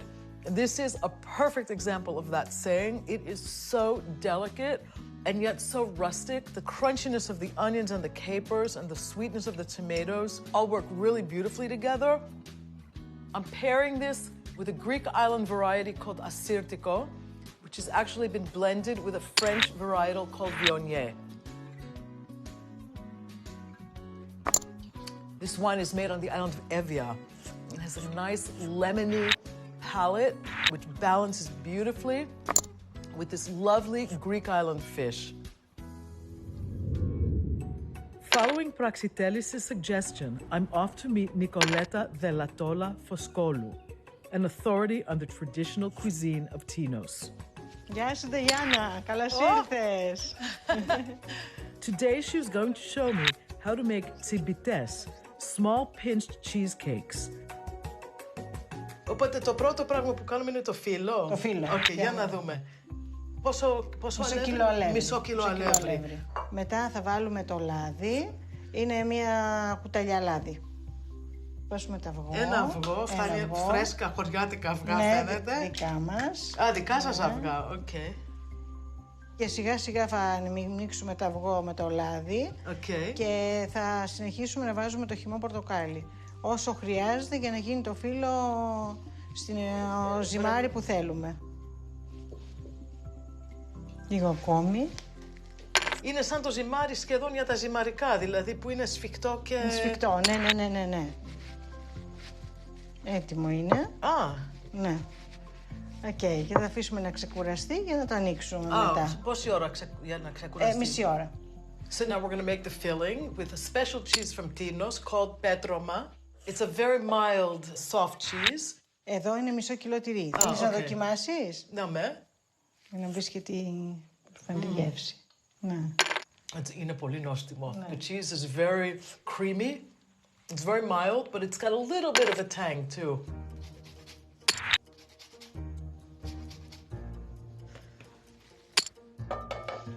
Okay, so the orange zest is in there. Αυτό είναι κανέλα. Θα βάλουμε ένα κουταλάκι κανέλα. Θα βάλουμε και μισό κουταλάκι βανίλια. In Greece we use powdered vanilla. Γαρίφαλο. Στη μύτη του κουταλιού θέλει πολύ, γιατί αυτό είναι λίγο πικρίζει. Έτσι, λίγο. Και θα βάλουμε και μαστίχα. About a quarter teaspoon. Και θα βάλουμε και 250 γραμμάρια ζάχαρη. Και τώρα θα σπάσουμε ένα αυγό. Τα αυγά κανονικά δεν τα βάζουμε από την αρχή όλα, διότι θέλουμε να δούμε πόση υγρασία έχει μέσα το τυρί, για να μην μας γίνει πάρα πολύ μαλακό η γέμιση. Κατάλαβα. Και τώρα δηλαδή θα αναμίξω και μετά αν χρειαστεί θα βάλουμε το τρίτο αυγό. Okay. So Nicoletta is ready to roll out the pastry in the pasta maker, and we're going to start making the sweet cheese pies. Παίρνουμε από το φύλλο μικρά μέγεθος πορτοκαλίου, μέγεθος πινκ-πονγκ, μπαλάκι και τα κάνουμε έτσι.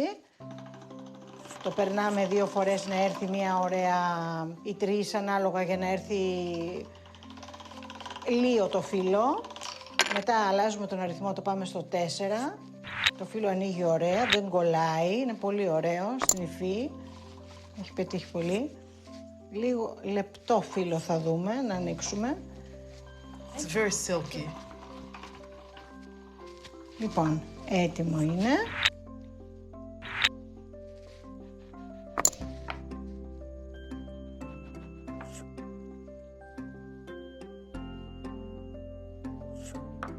Νταϊάννα, σου βάζω στο κέντρο γέμιση του τυριού. Okay. Και βάζω και εγώ στο κέντρο. Και τώρα παίρνουμε το φύλλο, το σηκώνουμε εδώ και ακουμπάω εδώ το χέρι και κλείνω σε ψηλό λεπτό πλισέ και τσιμπάω την τυρόπιτα. Επίσης γίνεται ένα κέντημα. Ναι, ναι. Αυτό. Τι ωραία. Είναι πιο δύσκολο από ό,τι φαίνεται. Είναι δύσκολο. Πολύ ωραία. Μια χαρά για πρώτη φορά. This actually takes a lot of practice, and as you can see, even though I like working with dough, mine is more like a pot sticker than it is like a Greek island sweet cheese pie. But it's for the first time, it's not bad, I think.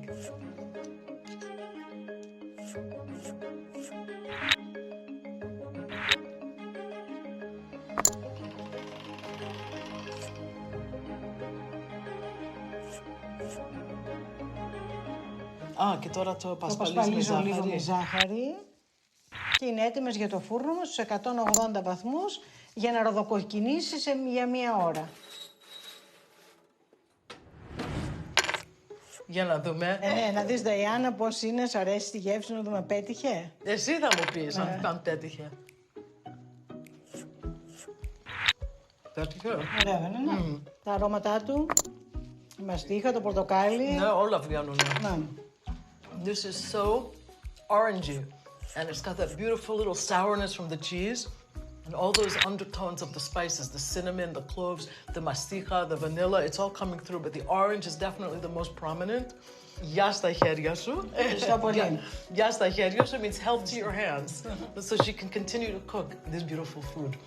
Είναι πολύ νόστιμα. Ωραία, χαίρομαι.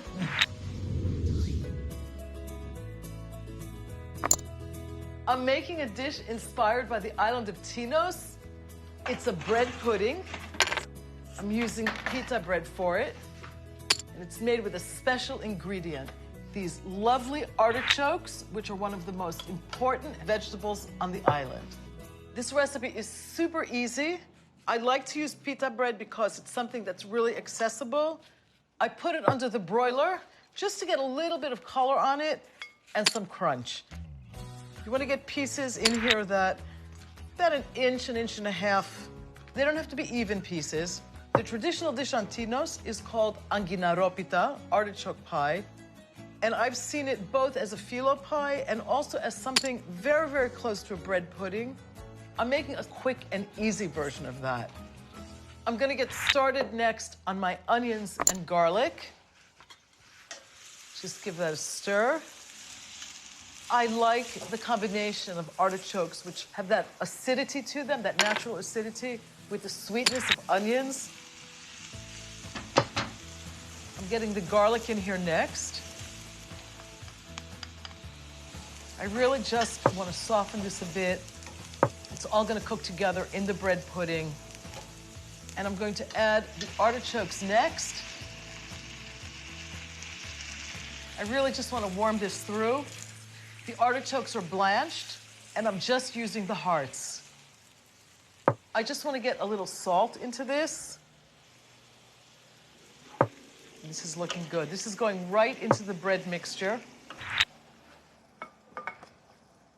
I'm just going to give this a toss to combine the artichokes and the bread. You could do this with leeks or scallions or onions. It's really flexible. And I'm putting 3 eggs. Just whisking the eggs.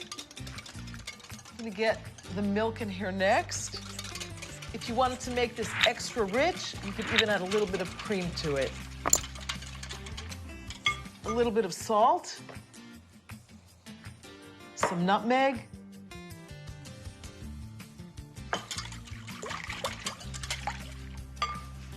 Let me just get the rest of my ingredients in here. A little bit of melted butter, some dried thyme, some dried Greek oregano, and 2 Greek cheeses. This is kefalotiri. It's a sharp yellow sheep's milk cheese. I'm gonna save a little bit for the top. And this is graviera from the island of Tinos. This is actually a cow's milk cheese. I'm gonna also save some of this for the top. Let me just mix this all together. You wanna get it kind of evenly dispersed all over the pan.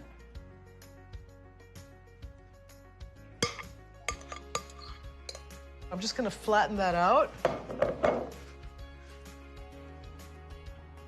I have one little addition to this, and that's just a little bit of lemon zest. Because the artichokes are very earthy, but the cheese is very rich, and the lemon zest balances everything out. Okay, you want to just pour this evenly over the surface.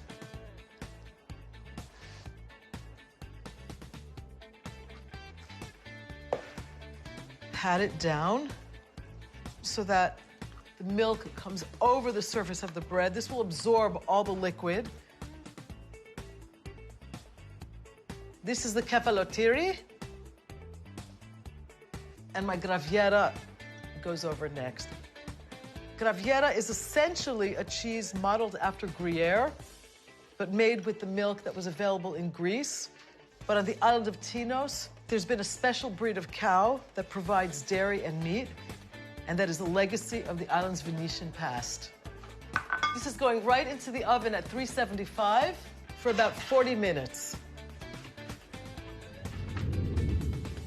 This has been baking for about 40 minutes.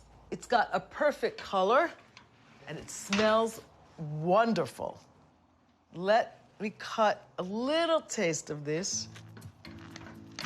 Bread pudding is really one of my all-time favorite foods in any shape or form. Ah, that looks great. And get a little taste of it. Who would have thought something so easy could be so delicious? The artichokes are just the entire flavor of Tinos almost in this dish, between the artichoke and the 2 cheeses, especially the graviera. The thyme and the oregano add a really nice herb flavor. The bread in this bread pudding is what makes the dish, because it's really comforting. And place them on those beautiful lemon leaves. That's very beautiful.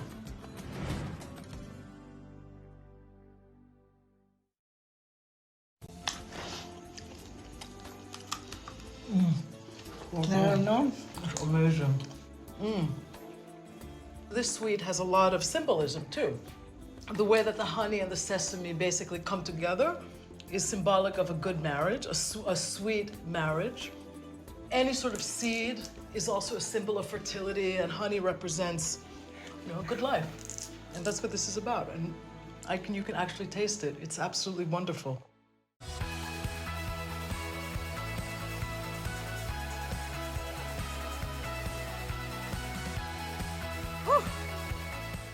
Today, my focus is on health, exercise, and the Greek diet. I have a personal story to tell. I've lost 35 pounds since last season, basically by following the golden rules of Mediterranean eating and living.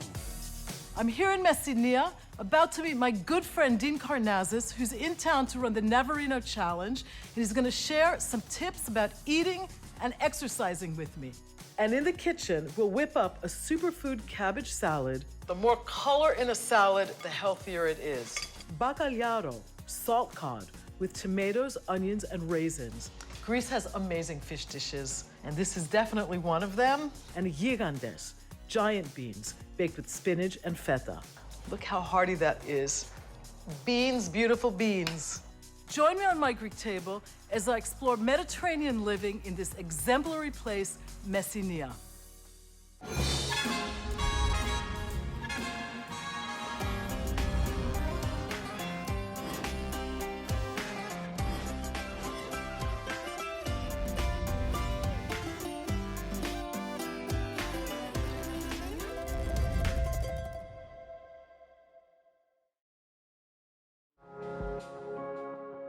The region of Messina in the southwest Peloponnese is one of the most fascinating parts of Greece.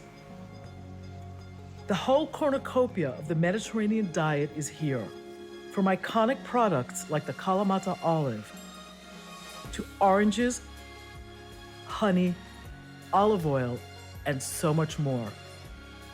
Home to some of the most important archaeological sites, but more significantly, a place that stands out as a paradigm to the best of the Mediterranean. Messina has it all. Great climate, great food, and a great lifestyle fit for athletes and mere mortals alike. I'm here to explore its healthy side and to meet up with friend and ultramarathoner Dean Karnazes, a fellow Greek-American staying at a nearby villa and in the region to run the VaRiuS Challenge race. I've changed my own life and eating habits based on the tenets of the Mediterranean diet. Between that and exercising regularly, I feel better than ever. Whew. Hello there. Diane, look at you and you're running. I'm running. Bravo. I'm Bravo. running. I'm running to you in Messina. It's so nice to see you. Good to see you. I see you're exercising now. This is fantastic. I lost a lot of weight. I work out. I run a little bit, not like you, but... I'd love to show you some technique if you want. Would you go running with me?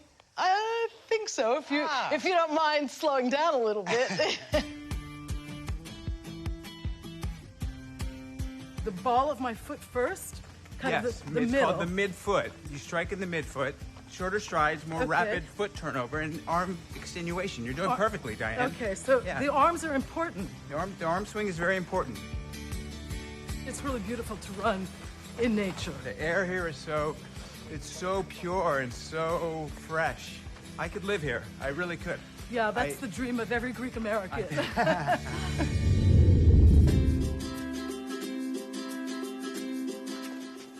Dean Karnazes, this salad's for you. I'm making a great superfood salad with all these wonderful fresh vegetables. And the first step is to grate the carrot. I've already got my cabbage grated, and I've got a whole selection of other great products from Messina. I'm getting the carrots right into the cabbage before I start shredding this beautiful red cabbage.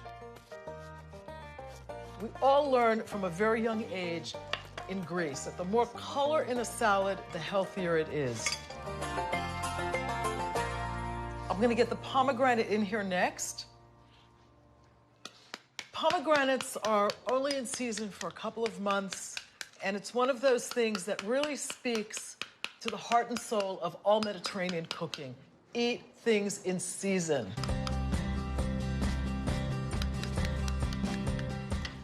Kalamata figs go in here next. This is going right over the salad. It is so pretty. I'm adding some sunflower seeds to this. I really like to add seeds and nuts to my salads. I just just want to toast these a little bit to bring out some of that beautiful nutty flavor. This is going right into the mix. You see they're nice and toasted, very crunchy. Next, chopped green olives. You can also use chopped calamaras. And just really nice, fresh, finely chopped dill, just to perk this up even more.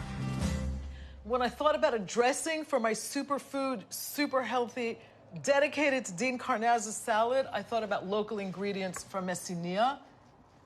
Oranges for one. A little bit of local balsamic vinegar. And Messinian olive oil. I'm just gonna start to whisk until this is nice and emulsified. So that's exactly what we want. The oil and the acid have kind of come together, they're emulsified. I'm gonna add a little bit of this mustard and whisk that in. The honey. A pinch of local Greek sea salt from the area. And just a pinch of pepper.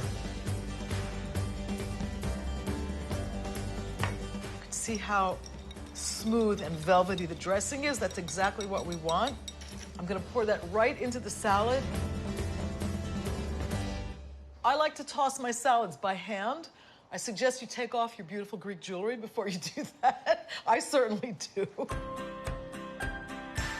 You can see how beautiful this seasonal Greek salad is. I want to be sure to get a bunch of everything. This is great. It's got great texture, lots of complex flavors.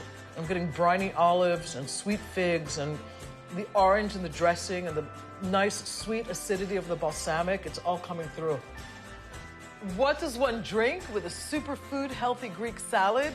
Super healthy Greek mountain tea.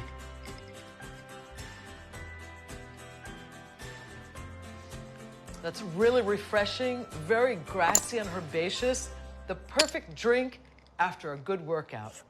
I would definitely run a mile to learn even more about good nutrition and about the beautiful flavors of Messina.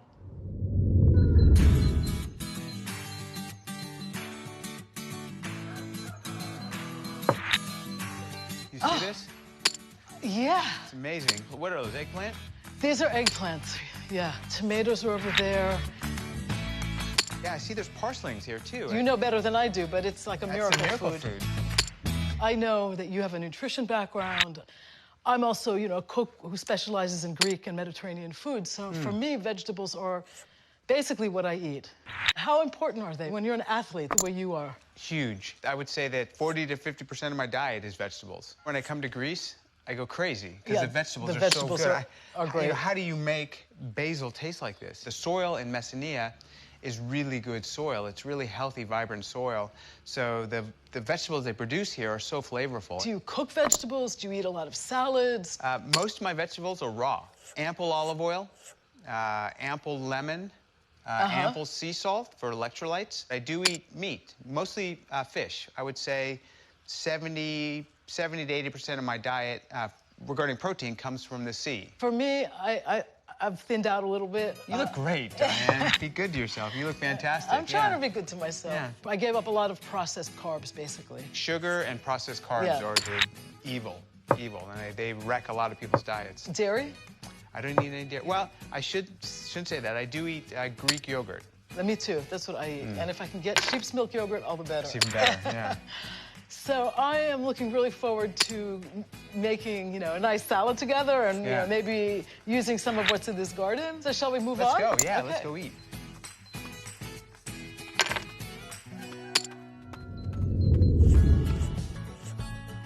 Any conversation about healthy eating has to start with a conversation about eating beans. And that's exactly what I'm going to cook for you today. These beautiful Greek giant beans. Before you do anything to them, you've got to soak them. I soak them overnight. They need about 8 to 10 hours of soaking. You can see that they've almost doubled in size. I have my beans already boiling.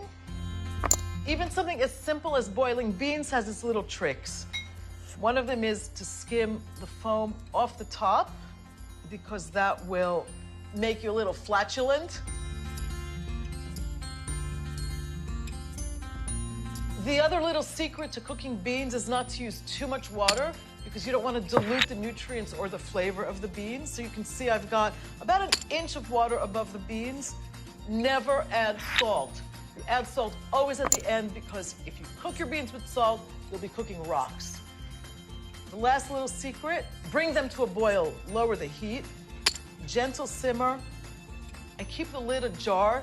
The gentle simmer will keep the beans from breaking apart. The next step is the spinach. And the first thing I want to do here with the spinach is get some of the liquid out.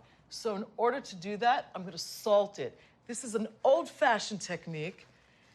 You kind of knead it in the colander, and by doing that, you retain all of the nutrients in the spinach. You want the salt to kind of work into every bit of the spinach. What we're looking for on this is for the spinach to be nice and wilted, but still have that beautiful emerald green spinach color. I'm gonna leave the spinach to drain a little bit and get going on the next step in this recipe, which is cutting my leek and sauteing the leek and the onion in a little bit of this golden Messinian olive oil.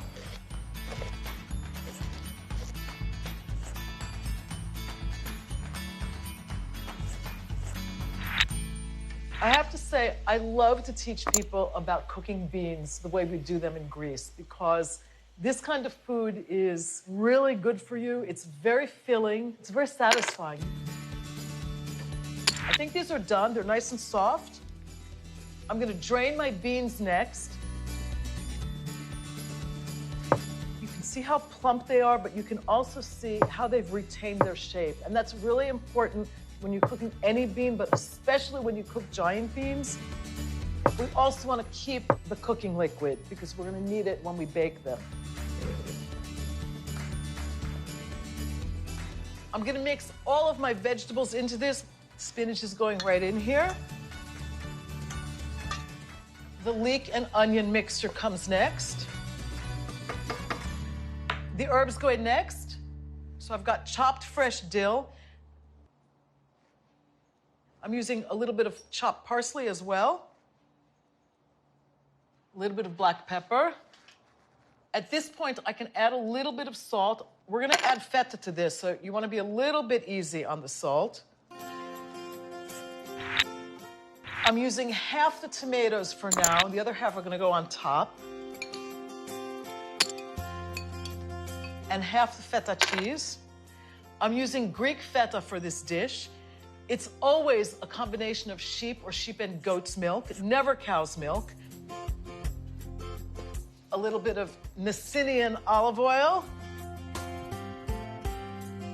A little bit of the cooking liquid from the beans. And we want to use this judiciously, because we don't want them to be soup. Just want to get this mixed up. Do this gently so you don't break the giant beans. Just looking at this makes you feel healthy. Ready to get this into the oven. A little bit of olive oil on top. The rest of the tomato just spooned gently over the top. And I like to bake this with a little bit of a crust. So I use a bit of breadcrumb. Crumbled Greek feta. Goes really well with the beans. Just a last sprinkling of breadcrumbs, because it's really nice to have sort of a crunchy top over this. This is going right into the oven, which I've preheated to 350. I always cover it first, and I do that first with parchment, and then with a little bit of aluminum foil on top.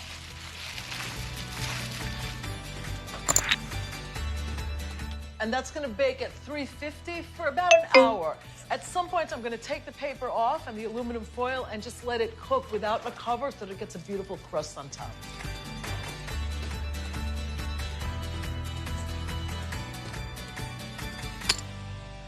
My kitchen smells like the healthy countryside of Messina with dinner just about ready, and it sure is.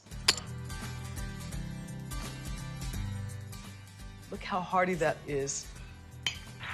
Beans, beautiful beans. This looks amazing. Just a little bit of raw olive oil on top, which is how we would typically eat this. I have warm pita bread here. Time to taste my gigantes. This is country cooking at its absolute best. The beans combined with the spinach, the tomato is delicious. The best part is that crunchy topping with the feta cheese and the breadcrumbs. It's really good. Most of these rustic Greek bean dishes go really well with Greek rosés. And today I'm pairing this with a rosé from northern Greece, from Epanomi, made with the Xinomavro grape.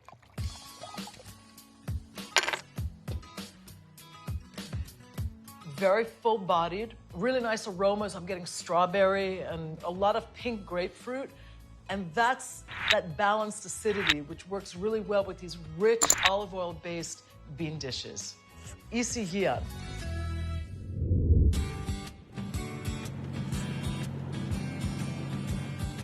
It looks like we've got the whole Mediterranean diet on the table here, right? It's amazing. Yeah, no, it's everything I love. So I'm gonna start making a salad. These tomatoes are so flavorful. I don't know how they pack so much flavor in tomato, but... It's the sunshine, but today it's raining. Well, I guess it's the rain as well, right? It is the rain as well, of course. Some great cucumbers. Local cucumbers. Try when they're really crunchy. Again, how do they get a cucumber to taste so good? Things are not watered nearly as much in Greece as they are in the United States. Ah, so it's the concentration. Yeah. Ah. Do you like green pepper? I love green peppers. There's nothing here I don't love. We could use it all. Do you want to add some of the arugula? Absolutely. Greek arugula is really It's the peppery. best. It's really strong. And some purslane. Purslane is Try- the miracle. some. It's the miracle food. It's a miracle antioxidant I think so. food. It's got that very succulent, slightly sour flavor. It goes wild everywhere. Everywhere. Diane, you're on a Dean diet now. Not a little more. Foraging. All right. Yeah, let's go for it. A little salt? Yeah. Oh, and this olive oil. Some olive oil. This olive oil is amazing. Local Messinian olive oil. Yeah, it's amazing. You like a lot of olive oil in your salad or a little? This, because it tastes so flavorful, a lot. Yeah. We just got a lot. Some of the trees around here, I've heard, are 6,000 years old. Is that yeah, right? I mean, some of them are. You can see some of them are quite old. They look like land sculptures. They're so beautiful. I'm just going to mix this. You want to add some sesame seeds to I'd this? love to, yeah. Shall we share some? I thought this was for me. Oh, that's for you. You can have the whole thing. I'll share some with you.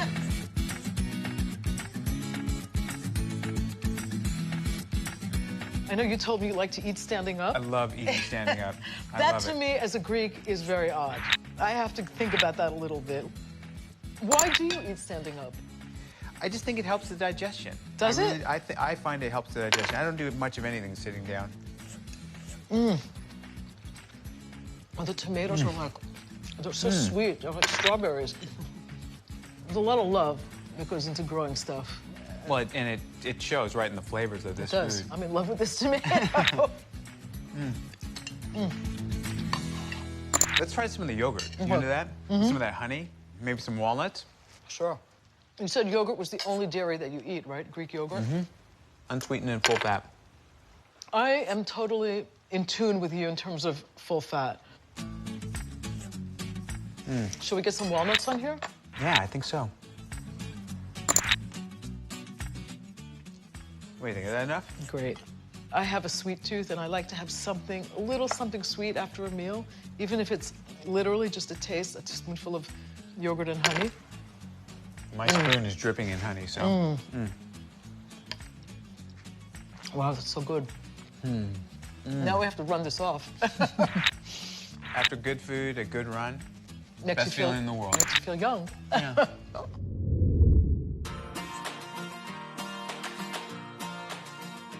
Might seem a little strange to see this big piece of salt cod on my kitchen counter, But the truth is that salt cod is a very important and pretty traditional fish, even though it's not a local Greek fish. It's sometimes called the mountain person's fish because it was typically sold by itinerant fishmongers who used to travel around the Greek mountains where fresh fish was not always easily available.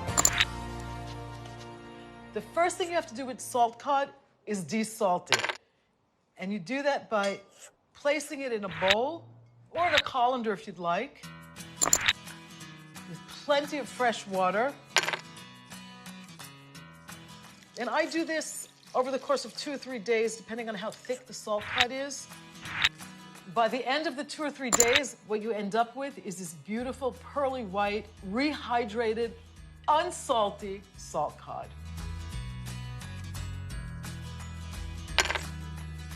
The first thing that goes into this dish are finely chopped red onions.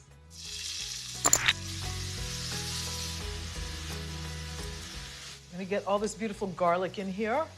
This is a very robust dish. And I've always learned growing up in a Greek-American kitchen that you dilute the tomato paste, but typically in the Peloponnesos, where the tomato paste actually is really intense, you add it to the onions, and that actually helps enhance the flavor even more. And now I'm going to dilute it with a little bit of white wine. The next thing that's going into this are these beautiful raisins. I'm ready to get my spices in here, and I would venture to say there isn't a tomato-based dish anywhere in the Peloponnesos that doesn't call for cinnamon. So I'm adding my cinnamon stick and a little bit of allspice and some cloves. Just a little bit of salt, because trust me, this is not at all salty now. I'm ready to add the fish. It's really tender, it's nice and thick, so it'll hold up well to this kind of cooking. And just a drizzle more of this lovely Messinian olive oil. I'm gonna add a little bit of fresh thyme to this. A few sprigs. A very subtle flavor, and it just looks really pretty. And it goes very well with fish. This is gonna simmer now for about 15 or 20 minutes. The fish is gonna be really tender. Wow. This is ready. It looks amazing. Screaming for bread for this delicious sauce. Gonna get this served. Greece has amazing fish dishes, and this is definitely one of them. And I'm really looking forward to trying this. I want to get a little bit of the sauce spooned over this. One little sprig of thyme. Looks really good. A little bit of that bread.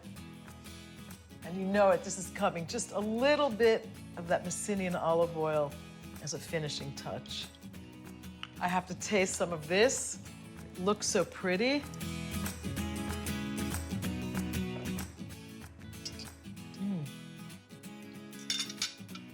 There's a lot of unexpected flavor in this.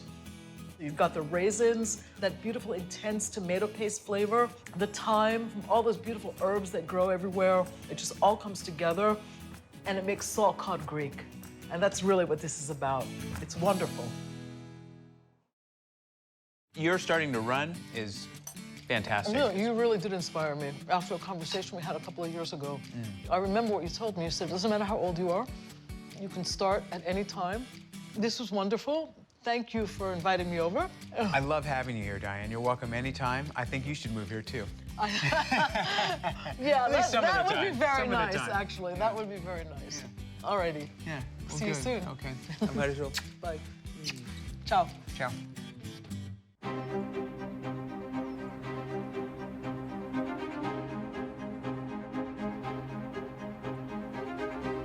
I'm in the medieval village of Mesta on the south side of Chios, an island in the northeastern Aegean, exploring the incredible cornucopia of flavors that this island has to offer.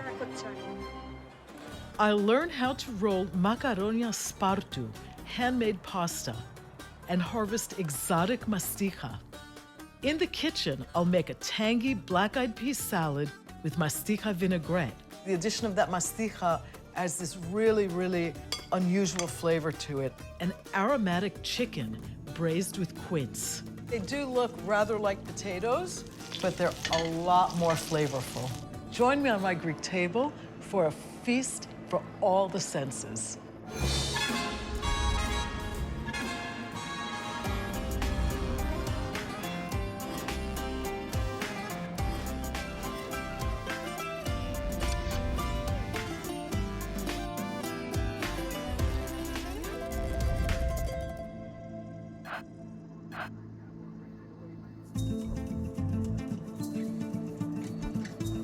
Chios, an island of 30,000 inhabitants in the northeastern Aegean, is truly one of the most storied places in Greece. Black sand beaches, architectural masterpieces, trees that cry, and ship owners. These are some of the things that have made Chios and its illustrious history stand the test of time. Diana, αυτό εδώ είναι το σπίτι του Χριστόφορου Κολόμβου. Locals are quick to tell you that Christopher Columbus lived here in the town of Pyrgi before setting sail for the New World. But that claim to fame is hardly the pinnacle of Chian glory. The island was made rich by its leading role in silk processing, shipping, and as the only source of masticha, a teardrop-shaped resinous superfood that is one of the Mediterranean's oldest, most significant ingredients. Much of Greece's ship-owning legacy is linked to Chios. And indeed, without the local fleet, Greece would not have won its war of independence against the Ottoman Turks in the early 19th century. The island, rich in natural beauty and strategically perched, is home to many unique foods and recipes. Chios is known for its citrus fruits, mainly mandarins, for its spoon sweets, local pasta, a few distinct cheeses, and some of the most delectable pastries in Greece. I'm headed to the village of Pyrgi, known as the Painted Village, for its unique geometric pattern buildings. Here, women string a special variety of tomatoes together like rubies that dangle in clusters from the rafters outside many a home. Δηλαδή πολύ... Η γεύση πρέπει να είναι άντρο, να έχει έλλειψη του νερού, το οποίο το κάνει πολύ έντονη γεύση. Έντονη γεύση, ναι. When these tomatoes are hand squeezed, they make an intensely rich tomato sauce, another local specialty. Pyrgi is one of 24 towns that produce masticha, an ingredient that adds an enticing flavor and tremendous health value to many Greek dishes. Masticha has been harvested since antiquity, and its history is celebrated at the Masticha Museum. Καλημέρα. Καλημέρα. Εγώ κάπου σε έχω ξαναδεί στην Ναι, τηλεόραση. από μια εκπομπή που έκανα εδώ. Παναγιά μου, ναι, εγώ ήμουνα στο άλλο μου σπίτι. Α, ναι. Ναι. Wow, this is amazing. This is masticha.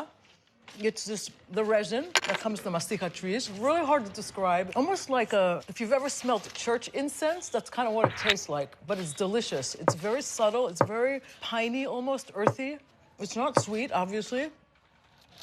It's a natural chewing gum. And Anna, Kyria Anna, is telling me that I can chew this little piece all day, until the evening if I want.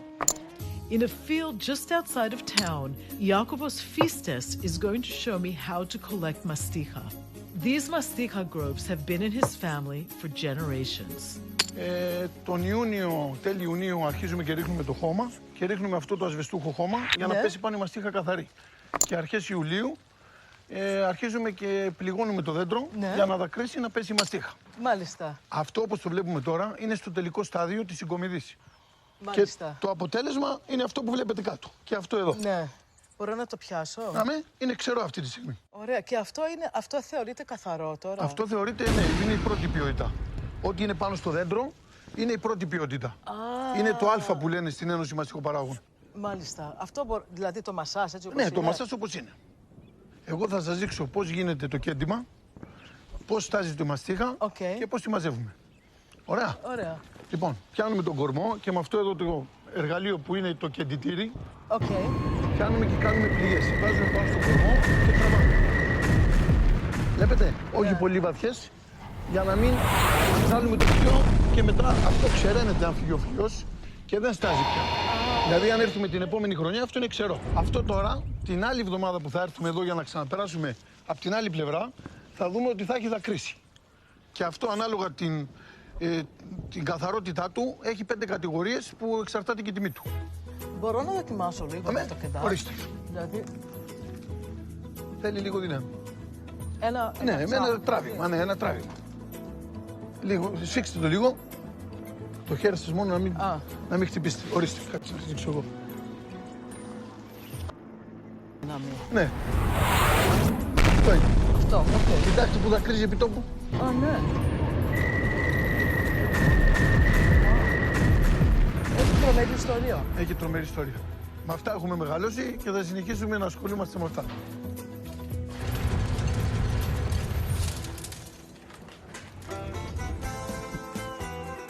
This beautiful black-eyed pea salad that I'm making for you today is inspired by the island of VaRiuS.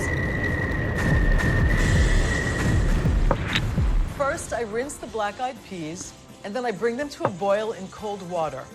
As soon as they come to a boil, I get them off the stove and drain them again. That keeps them from turning gray. Then I put them back in the pot with fresh cold water and cook them with a little bit of salt until they're tender but al dente. I just drained the black-eyed peas, and I'm just gonna finish cutting my onion. This is a very, very simple salad. The only additions to it are pungent red onions and a little bit of celery. You want that beautiful crunch on the celery.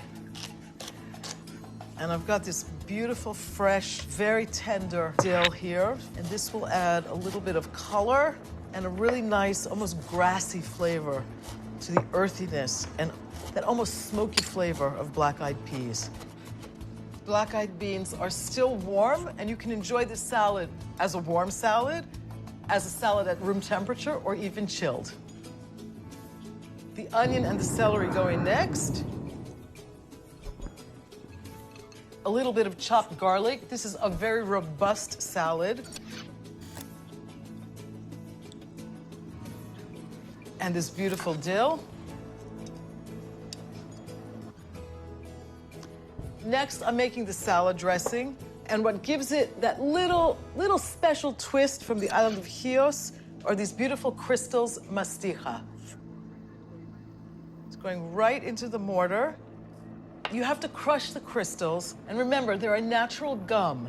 So in order to do that, you want to add a little bit of salt so that the masticha doesn't stick to the mortar. If I was making something sweet, I'd add a little bit of sugar, not salt. Then you just basically work it. You want to do it gently so they don't pop out of the mortar. Never do this in a spice grinder because you'll destroy the blades. Masticha is sticky. And I just got this incredible perfume, that beautiful piney resinous aroma. Now I'm gonna get the dressing going, and it's a pretty simple vinaigrette, a lemon vinaigrette. So remember, always add acid before fat. And my extra virgin Greek olive oil. You whisk the fat into the lemon juice until you get a beautiful emulsion. I'm gonna add a little bit of mustard to this. You can use any mustard. I like to use Dijon or Greek mustard, which is made in the Peloponnesos. The masticha.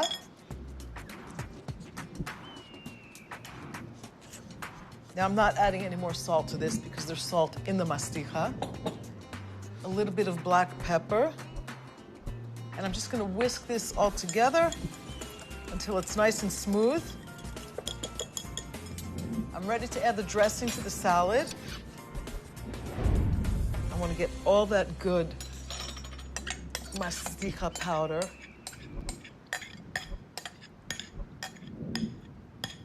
You can find masticha in crystal form. You have to crush it yourself, or you can buy it already as a powder.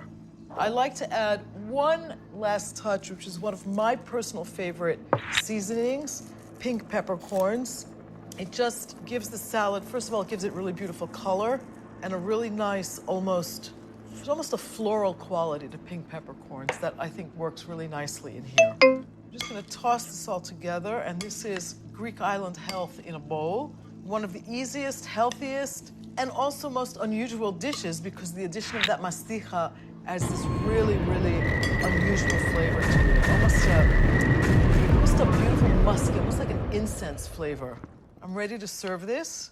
You can also enjoy this as a mezze. It can be on a table with a bunch of other things, with maybe a little cheese pie or some olives, a little bit of ouzo, a glass of white wine. Add a little bit of color to this. There's these beautiful pink peppercorns that I'm so fond of. Well, if black-eyed peas were jewelry, this is what it would look like. They look like these beautiful beads with all this lovely color in here. And I suspect a very beautiful, subtle masticha flavor. Let's see. It's really lemony. The dill just perks everything up. But that underlying incense-like flavor of that resinous spice masticha, which is so unique, just gives this simple black-eyed pea salad something really exotic.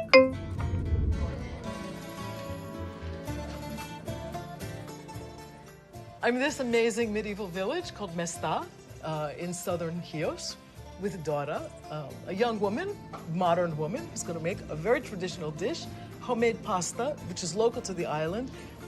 And they're called? Το όνομα είναι μακαρόνια σπάρτου.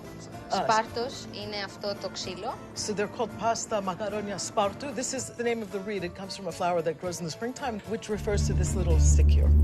So I'm very interested to see what you're going to do. Ωραία. Μέσα εδώ βάζουμε αλεύρι. Okay. Αλεύρι αλάτι. Flour and salt. Okay. Ελαιόλαδο. Olive oil. Ελαιόλαδο.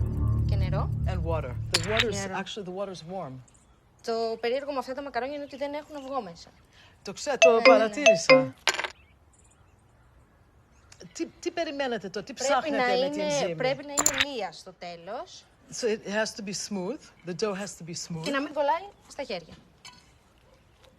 Δεν θέλει άλλο, απλά θέλει πολύ ζύμωμα τώρα. Και τι είναι κάποια από τα πιάτα που φτιάχνετε με τα... Αυτό, τα μακαρόνια σπάρτου, το κάνουν με κόκορα κρασάτο. Τι ωραία. This is the traditional way to serve this pasta. Is with the Chios equivalent of coq au vin, a rooster cooked in wine sauce. Και μετά ξανά για να κάνει ελαστικότητα. Είναι σφιχτή ζύμη. Ναι, είναι σφιχτή. Αυτό τώρα κανονικά πρέπει να αποκτήσει θερμοκρασία, να γίνει ζεστό. So you have to, the kneading actually heats the dough that's in her hand. Γι' αυτό πρέπει να το δουλέψεις, Και δεν πρέπει να κάνεις πολύ ζύμη, γιατί δεν μπορείς να τη δουλέψεις. And that's why she's making just a little bit of dough, because if it was a large to work it that way. Είναι πολύ σφιχτό. Yeah, it's very firm. Θέλεις να κάνεις και εσύ? Και πόση ώρα το ζυμώνεις? Κανονικά 20 λεπτά. Wow, so it needs about 20 minutes of kneading. Λοιπόν, το δοκιμάζεις τώρα. Κάνεις βαλάκια. Το δουλεύεις πάλι στο χέρι λίγο. Κλείνεις. Πατάς με το πάνω. Okay. So this is squeezing here at the top and pushing out. Ξυλάκι, μπαλάκι. So you make a ball, then what do you do? Oh, you make a little indentation. Γύρω, κλείνουμε. Δεν θέλει πίεση γιατί κολλάει πάνω στο ξυλάκι.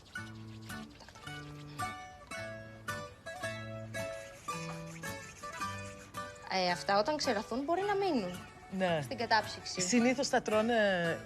Είναι αποξηραμένα. 2 μέρες ξεραίνονται, γίνονται περίπου έτσι. Δεν είναι τελείως σκληρά. Όχι, δεν είναι τελείως σκληρά. Και μετά τα βάζεις σε βραστό νερό, με αλάτι, όπως τα μακαρόνια. Απλά επειδή βγάζουν πολύ άμυλο που έχει το αλεύρι μέσα, Θα ανακατεύει συνέχεια. Θέλουν γύρω στα 25 λεπτά βράσιμο, κάπου εκεί. Ναι. These take about 25 minutes to cook in salted water. Αυτά είναι αυτά μετά από 2 μέρες. So this is the same pasta that we just made, dried for 2 days in some screen or a basket that has holes in it, something where air can circulate. They dry for 2 days and then they're ready to eat.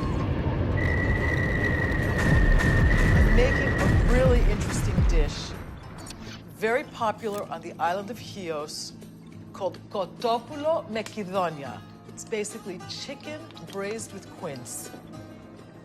The first thing I'm going to do is get my onions going, a little bit of olive oil and butter. I'm going to get my onions in here to brown them lightly. This is going to take a few minutes. While the onions are cooking, I'm going to dredge the chicken. I've got seasoned flour here, and I like to use nice big pieces of thigh and breast for this. Just to get this nice and dredged. You want to shake off the excess. And I've just seasoned this with a little bit of salt and pepper. I like to do that because I like that nice crunchy exterior when it goes into the frying pan.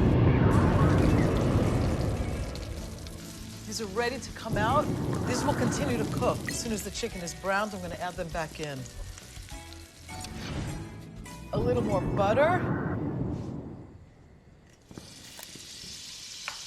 And a bit more olive oil.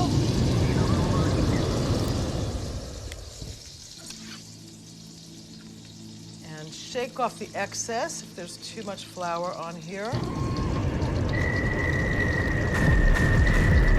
Get this into the pan carefully.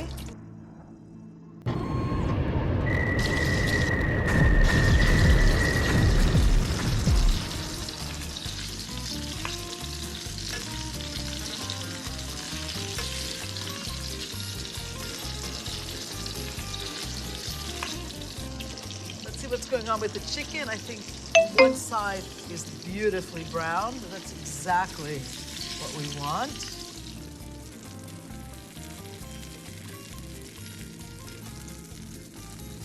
While the chicken is finishing up here, I'm going to get started on the quince. I've already got one peeled, seeded, and quartered. I'm going to get going on the next one. It's a little bit hard. Oh, there's a little Julia Child moment there. It's easier to peel if you cut it first.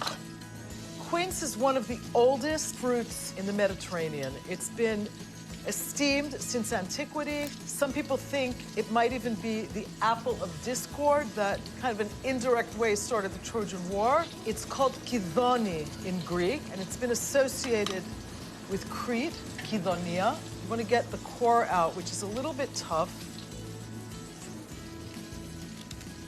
There we go. And you want to add this to acidulated water or just sprinkle it right away with a little lemon juice because they will discolor very quickly. Chicken is nice and brown. Got that beautiful golden color. It's exactly what we're looking for. And by doing this, searing all those beautiful chicken juices and all the flavor. Next, I'm just adding my onions back to the chicken.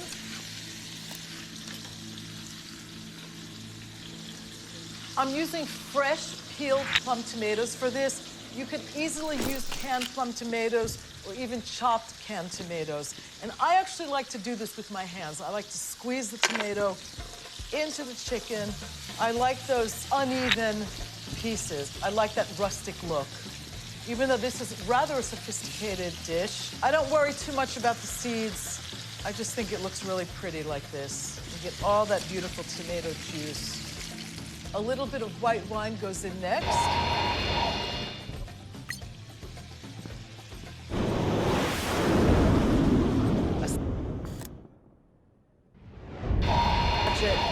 Somewhere in the middle, a couple of bay leaves, and a little bit of salt and pepper. One tiny secret, because the quince actually is quite tannic and the tomatoes are a little bit acidic, just a pinch of sugar. Just to balance the acidity. It needs to cook for a total of about an hour. So while it's simmering, I'm gonna start on my quince and add those to the pot around halfway through cooking. Just a little bit of olive oil and the rest of the butter for the quince. These are gonna cook in the butter and olive oil until they get this beautiful golden luster on them. I'm gonna add them to the pot with my chicken.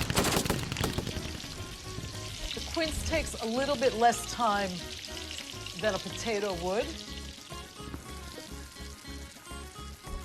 I want to thicken up my sauce a bit.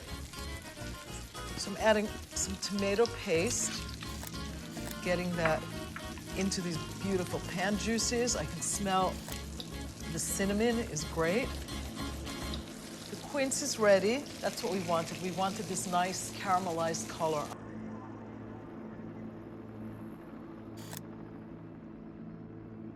For about 30, 35 minutes, so it doesn't have that much longer to go. By the time this comes out, the quince is going to be totally fork tender. And you can see they do look rather like potatoes, but they're a lot more flavorful. It's simmering over pretty low heat. This needs probably about another 20, 25 minutes. And I just want to add the absolute last ingredient to go in here, chopped fresh mint. The mint goes really nicely with the sweet but also slightly tannic flavor of the quince. The reveal. Wow. What have I revealed here? One of the most delicious recipes in all of Greek cooking. Let me add my mint to this. I'm just gonna get this in, sprinkle it around, and gently stir it in. I know the quince is nice and tender, so I don't want to break it apart. I am very excited about sharing my kotopoulo me kidonia, chicken and quince. Beautiful piece of chicken breast, a slice of quince. It's nice and caramelized, and a little bit of these delicious pan juices on top. Just calling out for some good bread. Looks really pretty.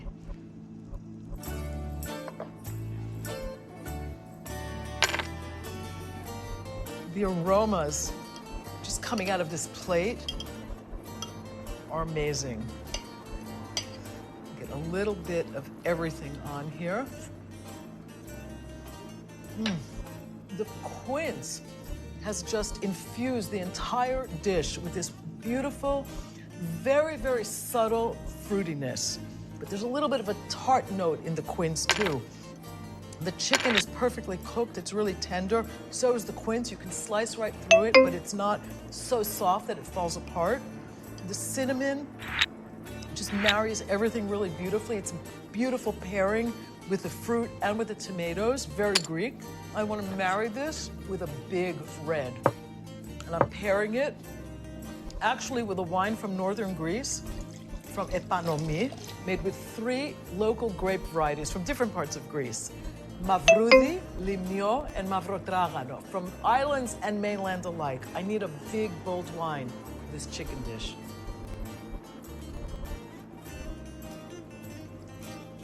And this wine has this beautiful plum flavor, lots of raisin and earthy qualities like mocha.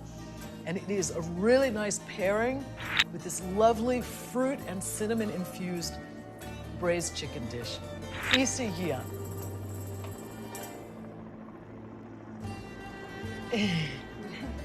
Όχι, το έβγαλα πάλι.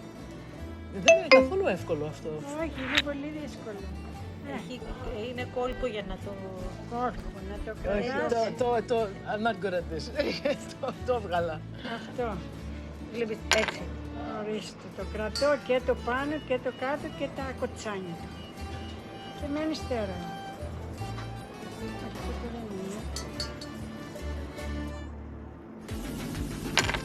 Welcome to beautiful Naxos. I'm on a journey to Naxos today, helping a friend rediscover his roots. the largest and greenest of the Cyclades Islands, and definitely one of the tastiest. Famed for its potatoes. These are Naxian potatoes. Yeah, the famous. Its incredible cheeses, and a wide range of meat and fish dishes, Naxos is always a feast. You're lucky you come from this place. You're lucky you came with me. On the island, we prepare a traditional dish, patudo, succulent whole roasted lamb stuffed with rice. There are no words to describe how good this smells. And a delectable vegetarian skillet pie with yellow squash and onions. In the kitchen, I'll be making a layered meat, cheese, and eggplant recipe called kalogyeros.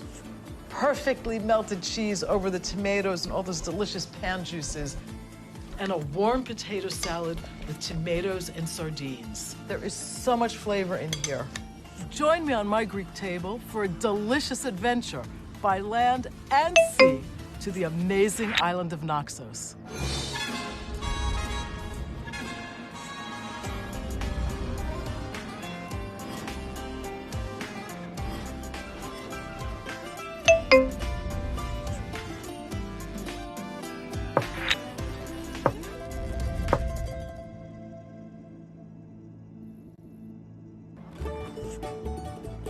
Today I'm heading to Naxos from its neighboring sister island, Paros. Getting there will be fun. It's not every day one gets a personal boat ride between islands. My old friend Alexis, who runs recreational dayboat trips, is waiting for me at the port. I don't know who's crazier. Ella. I'm great. How are you? You need to go to church first. Yeah, I don't know what, to bless the trip or to bless the meal. He'll be my personal captain on the ride to Naxos. Is it only in Greece that one can travel from one island to another just to eat? When I leave, I have to blow the horn. Okay, I'll blow the horn. So blow the horn. All right, let's go. Now the crossing is going to take about 20 minutes to 30 minutes. Okay. And it's going to be quite bumpy. Alexis and I have known each other for years. He's actually from an old Naxian family with roots that go back to the Venetians. But he doesn't spend much time here, and there are some things about his ancestral land that I know better than he does. Where to find a great mountain hideaway where two amazing local ladies will cook us up a feast is one of them. So, dear Diane, welcome to beautiful Naxos. Yeah. Naxos, the largest island in the Cyclades, is full of surprises. But not all of them are food-related. The Portara, a huge entrance to a never-finished temple dedicated to Apollo, towers over the islet of Palatia. The imposing gray stone Venetian fortress stands as a monument to the island's importance when Venice controlled it. Then, of course, whiffs of grilled octopus in the waterfront ouzouris remind us that we are on one of Greece's tastiest islands. But the true heart of Naxos belongs to agriculture. Vegetable plots, fields of corn, and potatoes, some 8 million kilos per year, are part of Naxos's rich farming heritage. Where potatoes grow on Naxos, cows also graze, and that translates to a long-standing meat tradition.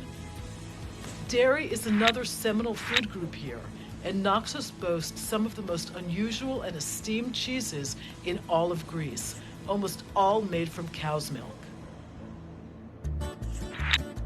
My mission to help my errand friend rediscover his roots begins. This is in the middle of nowhere. I know. So what are we doing? I told you, trust me, number one. The ingredients for a proper feast are in place. And the two maestros are famed local cooks, eager to show us Naxos on a plate. I'm on a mission to teach you about your own roots as a lost Naxian. I have this amazing feast that I've organized. This is the patudo of Naxos. We're making a traditional Easter dish, but it's one of the best lamb dishes in the Aegean. It's called patoudo, and it's basically a stuffed roasted lamb. This is Kyria Filio, and this is Kyria Iulia, and they're going to cook this for us. Και όλα αυτά πρέπει να τα σοτάρετε. And they're going to saute the vegetables. Make yourself useful, dear. Okay. The stuffing is basically rice, onions, scallions, greens, and herbs, cooked over a wood-burning fire. The recipe always starts with lots of onions, typically red onions, cooked until soft in a copious amount of Greek olive oil. Next, scallions go into the mix. They also need to be softened. Swiss chard, called sesculo in Greece, is next. Then comes the dill, also cooked together with everything else in that delicious olive oil. Then the rice goes in. Βάζετε δύο ειδών ρυζιού. Ναι. Το ένα είναι πιο σπυρωτό, το άλλο μελόνι. Όταν βάλεις και το άσπρο, θα μας πιάσει και βάζουν το άλλο. Okay. Everything is tossed together to coat in the olive oil. Enough water to cook the rice about a third of the way is added next. The stuffing has to be fairly loose and liquid so that it can cook inside the cavity of a whole lamb. Κάνατε με κάποιο άλλο κρέας αυτό, με γαλοπούλα ή με... Α, βέβαια, και με γαλοπούλα και λαγό, γεμίζουμε κουνέλι. Ό,τι δεν σκοτώ. Και λέγεται πάτουδο. Το ίδιο πάντα. Wow, that's a nice lamb. Massaging the lamb with olive Massaging oil? the lamb, yes. The meat has to be generously seasoned with salt, Greek oregano, and pepper. I'm throwing the pepper. All right. Then the cavity is filled with that beautiful aromatic rice mixture. How many Naxians does it take to stuff a lamb? It smells delicious. Yeah, it smells great. Έχει πολύ γέμιση. She's gonna sew it now. Να το κάνω λίγο. Έλα.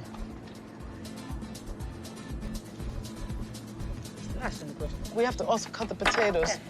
At least they're peeled. These are Naxian potatoes. Yeah, the famous. So why are the potatoes of Naxos so famous? Έτσι λένε, έτσι λένε. This is the soil. The ample use of olive oil. It's what gives us good skin and healthy hearts. Water, then fresh lemon juice, one of the most significant flavors in roasted meat and potatoes, are added next. Ella, one hand. Yeah, I can't do it with one hand. The whole stuffed lamb, or patoudo, will bake uncovered in this wood-burning oven. 2-3 ώρες. 2-3 ώρες. In about 2 to 3 hours, this is going to be ready. You're gonna die.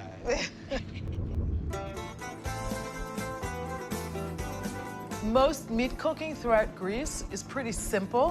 Grilled meats, roasts, braised dishes. This is a very interesting dish from the island of Naxos. It's called kalogeros.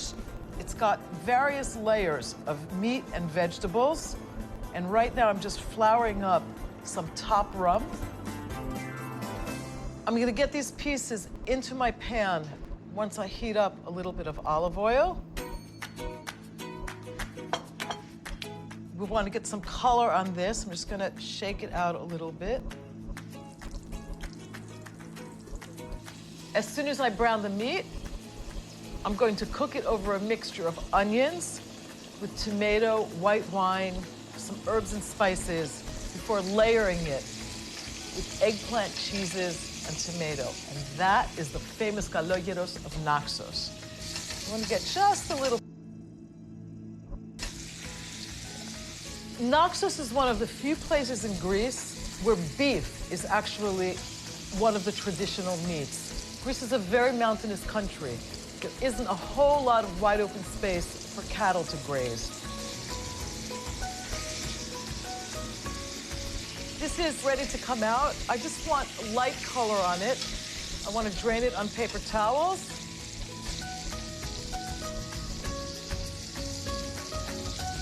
And all of this good meat juice and flour will help make the sauce nice and thick. I'm gonna cook my onions right in here.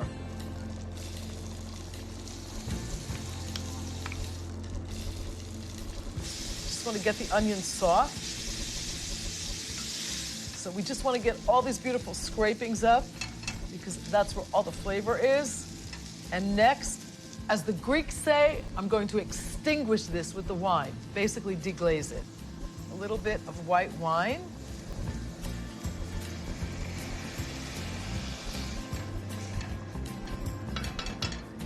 Next, chopped tomato. You want all those juices. I just want to get a little salt in here. A little black pepper.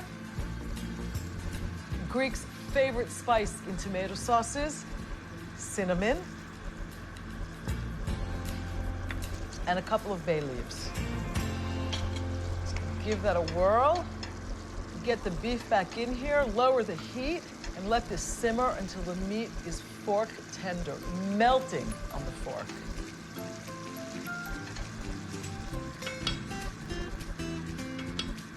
I'm going to cover it and let it simmer for about an hour and a half.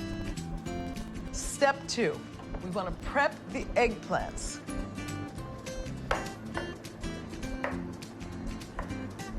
So I'm just going to layer these in the baking pan.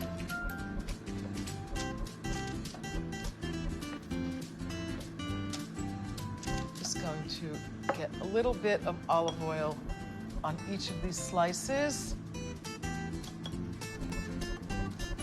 Just a little tiny bit of salt over the top, just a pinch. These are going under the broiler for about 7 minutes or so until they're lightly browned.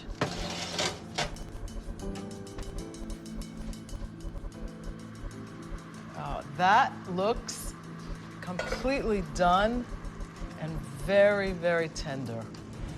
Eggplant is nice and brown and ready to come out of the oven. And now I'm ready to assemble the dish. Just a little bit of olive oil on the bottom of this nice clay baking dish. So I'm just going to get my eggplant in here in an overlapping concentric circle so that they all fit.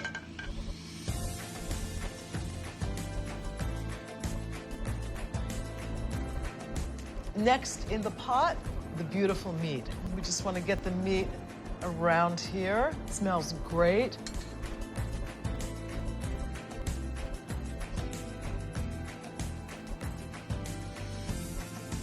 Feta cheese goes over the meat next. Greek feta is always made with sheep's milk or a combination of sheep and goat's milk that's made in very specific parts of the country. The tomatoes go in next. Again, in a concentric ring, you can overlap them.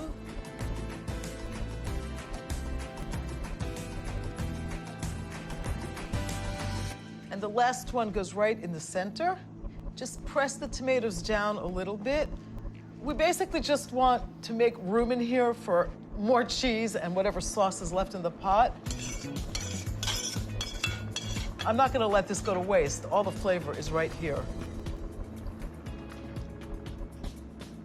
And finally, on top, some of Naxos's famous graviera.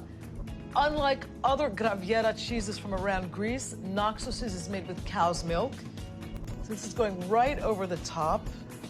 This is going into the oven at about 375 for 15 or 20 minutes, just enough time for the cheeses to melt and for everything to come together in oozing deliciousness. The kalogeros is definitely ready. I can smell it. Looks wonderful. Perfectly melted cheese over the tomatoes and all those delicious pan juices.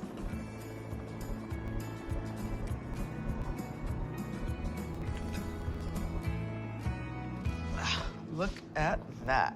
And it comes cuts through perfectly. That's exactly what we want. All these beautiful layers melded together. Let's enjoy this together. This is the bounty of Naxos on one plate. I'm getting this incredible silky texture from the eggplant.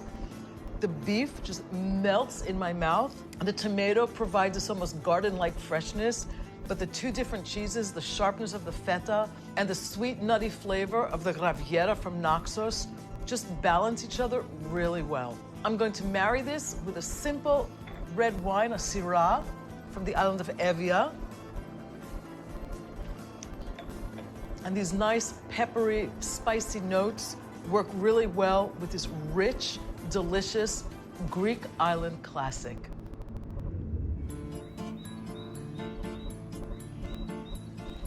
This next recipe is really unique and only found in very few Greek islands. It's a kind of pumpkin skillet pie and one of my own personal favorites. Kyria Filio cuts winter squash into finger-sized pieces. Next, those favored red onions are sliced right on top. She adds a little flour, which will hold everything together, and tosses the mixture so that everything is evenly distributed. She fills the frying pan in batches. It'll take about 8 to 10 minutes for the bottom to form a crust and for the vegetables to be about 2/3 of the way cooked.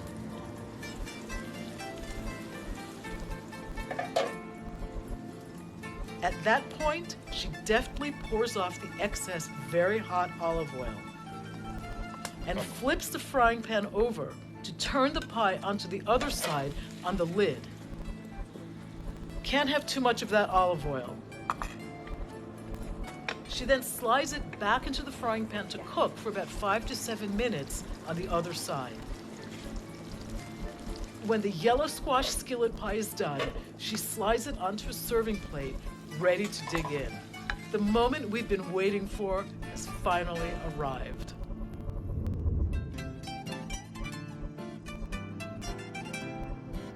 I'm making something everyone can relate to, potato salad.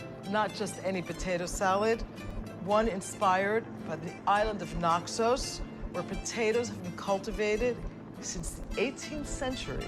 I'm just peeling these, I've just boiled them, and they're warm, but they're not too hot that I can't handle them.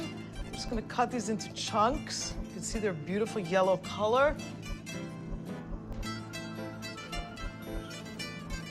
I think Naxos produces something like 8,000 tons of potatoes a year, mostly consumed domestically. Greek potato salads are a little bit different from what we're mostly used to in the United States. Potato salads are often served warm, even when other vegetables are mixed into them, like cucumbers and tomatoes. The rest is very simple. I've got chunky, quartered, large tomatoes here. You could use cherry tomatoes, teardrops, yellow tomatoes if you'd like. Red onion, thinly sliced. This is a robust potato salad. And cucumbers, also thinly sliced. I like to add a little bit of fresh oregano to my warm potato salad. This is something that we eat in Greece all year round, but with fresh tomatoes and cucumbers, it's one of the best filling summer salads.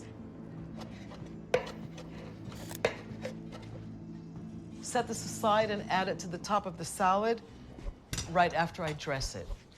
I'm making my salad dressing next.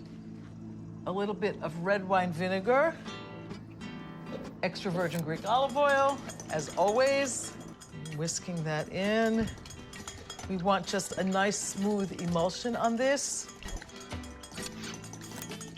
That's beautiful. I'm gonna add a tiny bit of Greek sea salt to this, just a bit. And a tiny, tiny bit of chopped salted sardines.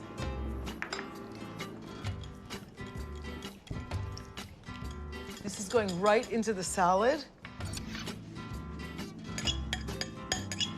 last but not least, is beautiful fresh oregano. It's as simple as that. There is so much flavor in here. I'm just going to mix this. This is wonderful warm. It's really nice with the difference in temperature between the chilled tomatoes and the chilled cucumbers. When you mix olive oil into warm potatoes, they absorb all that delicious flavor, and it's a whole different experience from potato salad made with mayonnaise. Okay, this looks beautiful. I'm getting a really nice, strong whiff of those sardines. I want to get a little bit of everything on the dish. Some of these tomatoes. That looks really pretty. Time to taste. This is totally Naxos. It's land and sea. The potatoes are amazing. They have that waxy, comforting texture. I'm getting lovely tomato juice. I'm getting a little bit of crisp cucumber juice as well. That delicious fresh oregano. But what's really popping out of here are the sardines and a little bit of that vinegar. This is a total winner, and I would take this over a big stone potato any day of the week.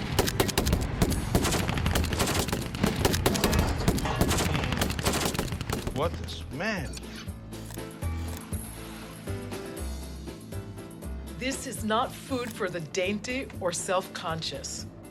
Wow, that looks yummy. It looks yummy. Let me try a potato first. Okay. Let's get this guy open. It looks like perfect. Tia Filio has removed the thread and split open the cavity. The filling smells like a Greek spring, so herbaceous and fresh. What are we doing here? Patience. My fork is shaking. Patience is a virtue. We're taking out the filling. Oh, that looks amazing. She spoons the soft, comforting rice filling onto our plates. Together with those amazing Knoxian potatoes, and of course, some of the meat. The crust is crunchy, and I can tell the meat is really succulent. The pan juices and the skin, the best parts. That's the Greek way of saying there are no words to describe how good this smells. Po, po, po, po, po, po.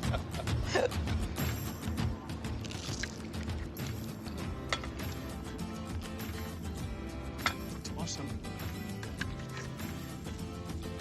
There's no such thing as good manners when you've got something this good.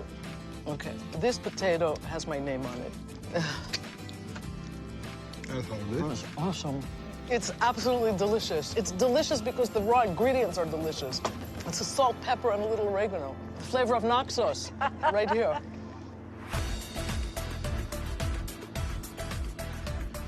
Alexei, man of many words, how would you describe this? I would describe it as amazing. Let's try this. I think I'm very good at trying. I think so, too.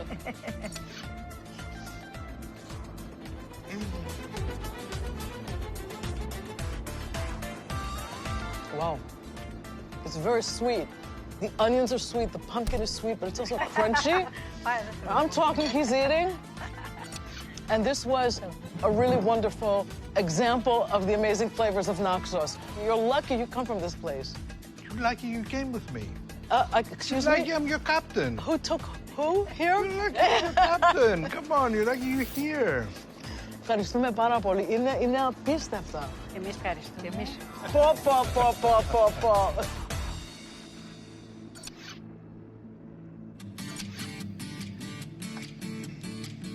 Naxos is the island of taste, I would say. From this, I would say so, too. And taste is simple. Absolutely. That's what we learned from this, Yeah. Those dishes. Absolutely. Getting a tasty meal is a simple thing. No. You just need to have great ingredients. Absolutely. And Naxos brings out great ingredients. That's very well said, Alexei. Thank you so much, Leah. Today I'm on the southwestern tip of the Peloponnese in Messinia, one of the most historic and bountiful places to live in Greece. Mwah, mwah. I'm sharing a meal full of local flavors with an old friend, The Greek mother in me is saying, Peter, you're not eating. And I'll visit the home of 2 Messinian cooks who will show me how to make a local pork dish. Che mirizi τέλεια. In the kitchen, I'll make a comforting chicken noodle soup. This is the taste of every Greek home. And a spinach tart with Kalamata olives. On a scale of 1 to 10, I would definitely give this a 10. Join me on my Greek table for a delicious meal in Messinia.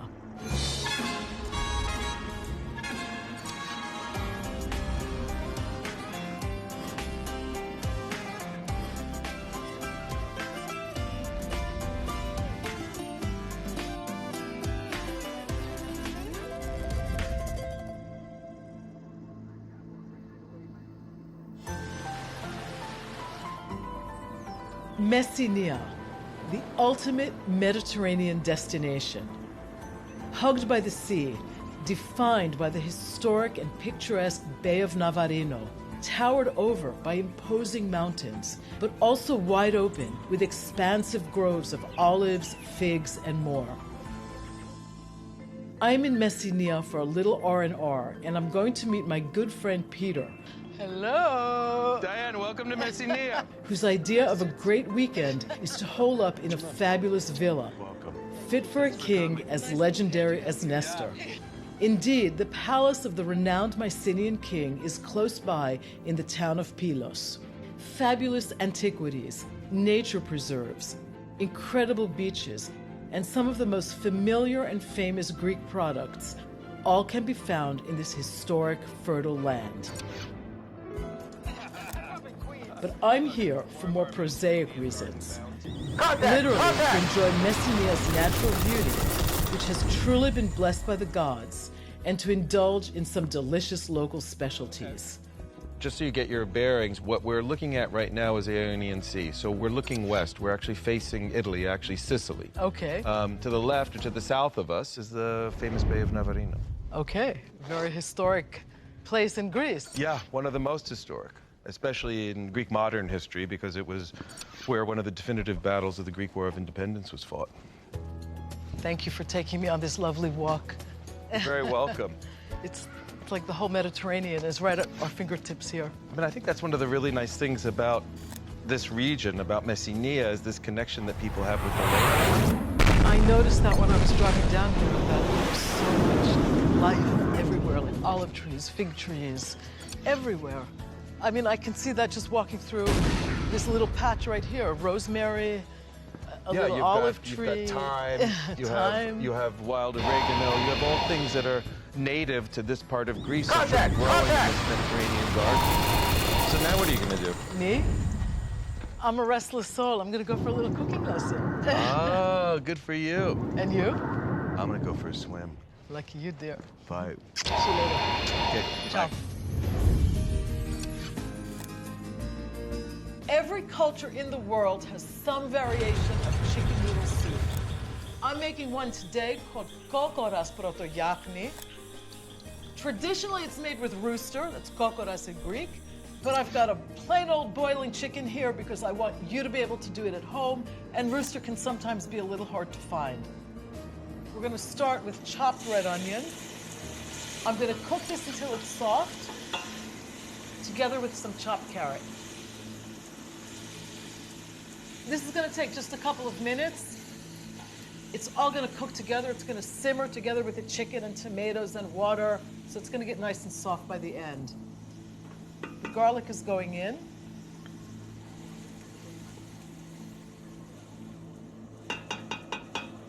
The chicken is going into the pot whole. All the best flavor is in the bones. And in Greece, which is still pretty much an agrarian culture, people have a different understanding of how to cook meat. Oftentimes they associate the age of the animal, for example, with a type of cooking method. So we even have an expression for this. The old hen has the juice, which basically means it's the best meat to go into a pot for stew. The tomatoes are going in next. A little salt. A little bit of black pepper. And water. We want to get enough water in here to almost cover the chicken. This will start to simmer. It'll be falling off the bone by the time it's done, and I'm going to shred all that beautiful meat and put it back in. But now I want to build the flavor in the pot, and I'm doing that with allspice berries and a bay leaf. I like to add a little bit of thyme and a little fresh oregano in here. I'm just going to tie them together so that they're easier to fish out of the soup when the broth is done. I'm going to cover it, leave the chicken to simmer in here for about an hour and a half.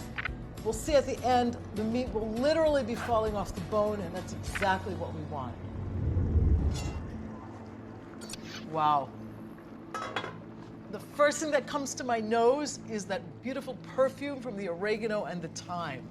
We have to get the chicken out of the pot. Be a little careful when you do this. Yeah, he's totally falling off the bone. That's exactly what we want. And all that good flavor fell off into the soup. The chicken has to cool a bit. The bay leaf also comes out, and so does my little bunch of herbs here. I'm gonna get a little bit more salt in here. I want the broth to be a little bit thick, so I'm adding a little bit of tomato paste. And something a little surprising, just a touch of Greek honey. It's kind of a secret ingredient for me in a lot of recipes. I like that underlying sweetness. Just gonna stir this around. I'm gonna leave the broth to simmer just a little bit. I want all those flavors to develop as much as possible. And I'm gonna start shredding the chicken. You wanna be sure that there's no bone in the soup. And you can make the pieces as big or as small as you like. This is a very hearty chicken noodle soup. I got all this beautiful tender chicken off the bone. This can go. And the next step is to add the pasta. They're called hilopites, and they just take a couple of minutes to cook up. And as soon as the pasta is cooked, I'm gonna add the shredded chicken back in here and serve myself lunch. Do this carefully and slowly so it doesn't splatter. You can see this is a very, very hearty soup.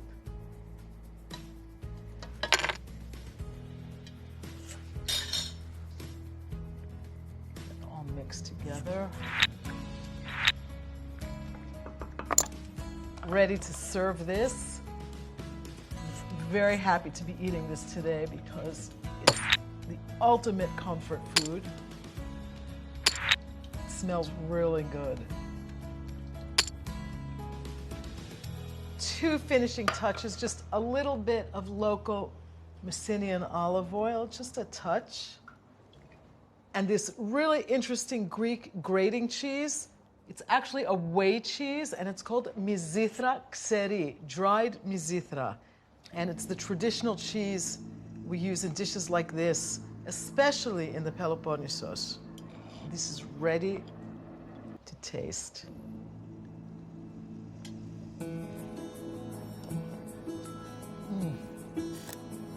This is the taste of every Greek home. It's welcoming and warming, and I can taste the garden outside, the oregano and the thyme, and I can see those roosters strutting around in the yard. All of that is in this soup. I like to pair my kokoras protoyachni with a wine from the Amindeo region, and this is a combination of the Syrah grape and the Xinomavro grape.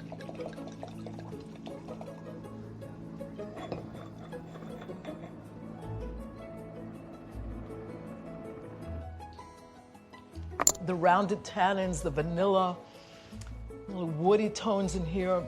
This is quite a sophisticated wine, but it goes beautifully with this rich rustic chicken noodle soup. It's the perfect combination of tradition and innovation. Isi here to your health. I'm in beautiful Pylos, in the southern part of the Peloponnese, in Messenia, right above the historic Bay of Navarino, one of the most beautiful places in Greece. And I'm here with Kyria Lula and Kyria Anna. We're doing a pork dish right now, and it's pork with local figs. Σαλατίσουμε το χοιρινό. Να ρίξω λίγο πιπεράκι. Αμέ.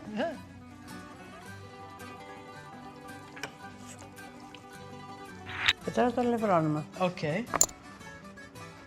Λίγο αλευράκι. Αλλά θέλει πάρα πολύ να το τεινάζουμε. Για να μην γίνει, να μην στουμπώσει μες στην κατσαρόλα.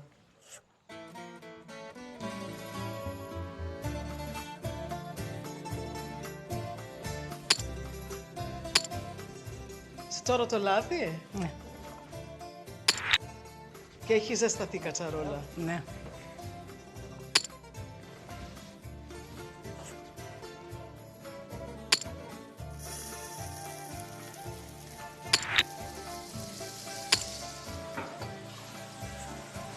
So that's the sound. You can hear that, right? Σιγαρίζω.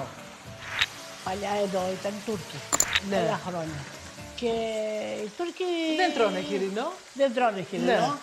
Και υποχρεωτικά τρώγαμε χοιρινό οι άνθρωποι, είχαν χοιρινό, γιατί αν μαγειρεύανε κάτι άλλο, πηγαίνανε οι Τούρκοι και τους το παίρνανε. Αυτό έχει πάρα πολύ ενδιαφέρον. We're talking about why there's so much pork in this region.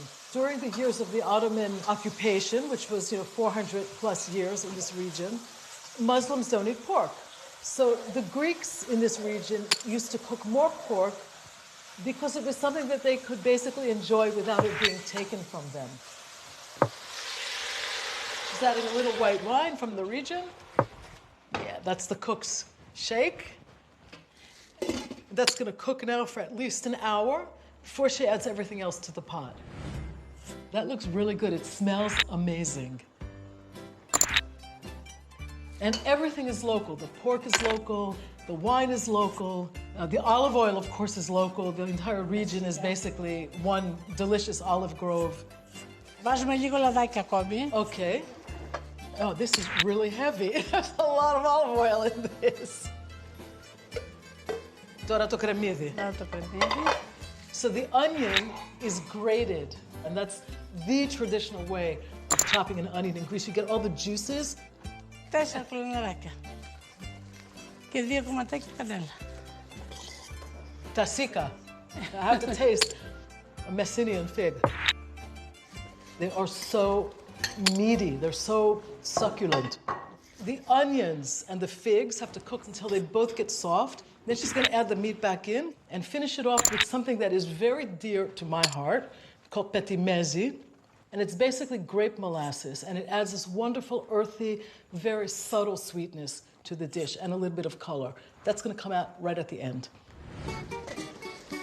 Και μυρίζει τέλεια.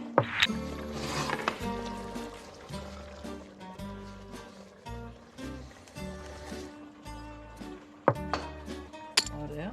Οπα, μοσκοβολάει. Το σκεπάζω, χαμηλώνω πάλι πολύ τη φωτιά μου. Ωραία. Μέχρι να βράσει λίγο ακόμη το κρέας, να πάρει τα αρώματα όλα από το κρεμμύδι, από τα σίκα, την κανέλα, τη δάφνη. Wow. Τώρα είναι έτοιμο. Να ρίξουμε το πετιμέζι. Φαίνεται τέλειο. Α, ρίχνεται μπόλικο. Ναι. Τι χρώμα που πήρε. Τι. Ναι, φαίνεται πάρα πολύ νόστιμο. Αυτό μπορεί να το πάρω δώρο σε έναν φίλο μου. Ναι. Που θα πάω να τον βρω. Ναι. Εξάλλου τον ξέρετε τον Peter. Ο αγαπημένος μας. Everyone knows my friend Peter. And he's going to be very happy.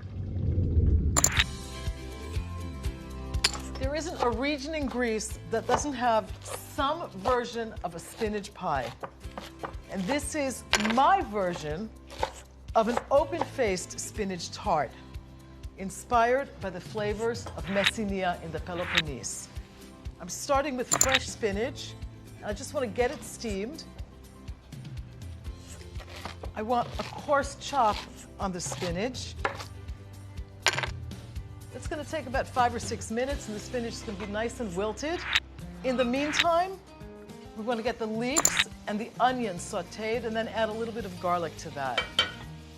Red onions are the most prevalent onions in Greece. You could use yellow onions, Spanish onions, it doesn't really matter. To my mind, part of the beauty of cooking is reinventing the classics a little bit, without straying too far from the integrity, the original integrity of the dish. Let's see what's going on with the spinach. This is exactly what we're looking for. It's beautiful, it's wilted. I'm just gonna let this drain for a few more minutes and cool down. And our leek and onion mixture is ready for the garlic. Okay, these are done. The spinach is cooled down.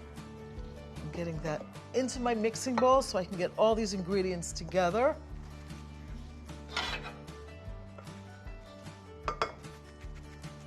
The leeks are going right in. Okay. This is the foundation of every single spinach pie in Greece. And from here on, it's basically carte blanche for anything else you want to add. And for this recipe, I'm using a cheese called anthotiro. It's very, very mild. You can see the consistency of it. It's almost like a pressed ricotta. And in fact, you can substitute ricotta if you can't find Greek anthotiro. You just want to break it up into chunks. If you do choose to use ricotta for this recipe, make sure you drain it really well because this is much firmer.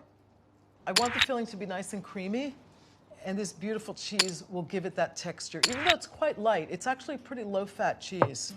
I'm just gonna get that mixed up in here. Just get a little bit of olive oil in here. That also adds to the rich mouthfeel once it's cooked. So let me just taste it. It's probably gonna need a little salt. It does, a little bit. And a little black pepper.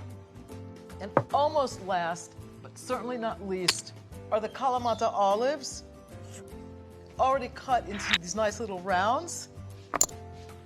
It really changes the entire dimension of a typical filling for spinach pie.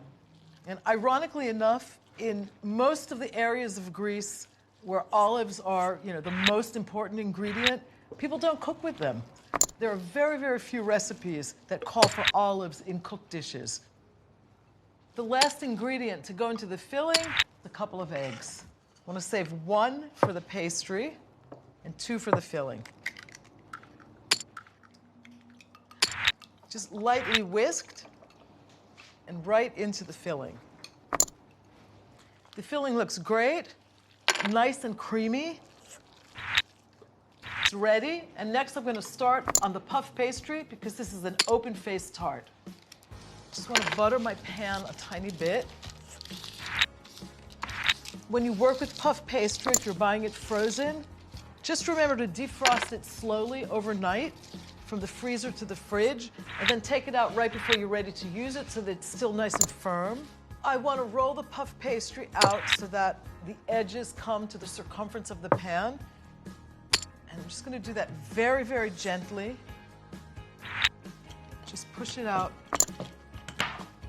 It's actually one of the easiest and most versatile pastries to work with. Yeah, that's beautiful. Cut this to the circumference of the tart pan. Now you can use the excess for other things. For example, you could wrap little dried figs in them or little hot dogs or whatever. Okay, there we go. Remember to put the bottom back in your tart pan. Just lift this, fold it over the circumference of the pan. If it sticks a little, don't worry. Press it in gently. You want a little bit of excess, you want a little bit of overhang, because this is going to come a little bit over the filling and it's going to make a very, very nice decorative finish. It's get our filling right into the tart pan. This doesn't need to be buttered or anything. Spread this out evenly. Get a little bit more in here.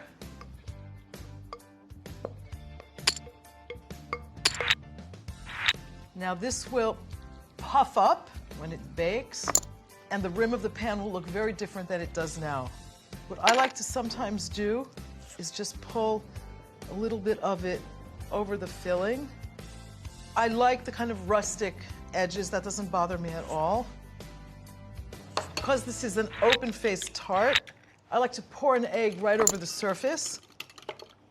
I'm just going to brush the edges first because we want that beautiful golden color on the pastry. And the rest goes right over the top. Spread that over it. And this is ready to go into the oven. I'm going to bake it at 375 for about 45 minutes. My kitchen has filled up with the smells of Messina.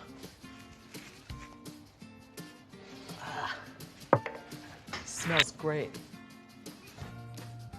Wow, I'm really getting, just got a whiff of cheese and a whiff of olives and the beautiful perfume of baked pastry. I just want to let this cool down a little bit before I cut it. It needs around 20 minutes, and then we're going to enjoy it with you. I'm going to slip it out of the tart pan carefully. This looks beautiful. I'm just going to cut a small piece gently. Oh, that looks beautiful.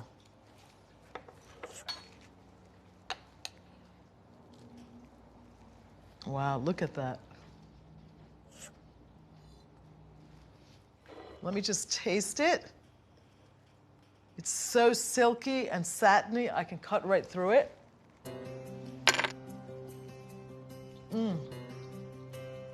On a scale of 1 to 10, I would definitely give this a 10. It's creamy. The spinach just gives it that beautiful earthy spinach flavor.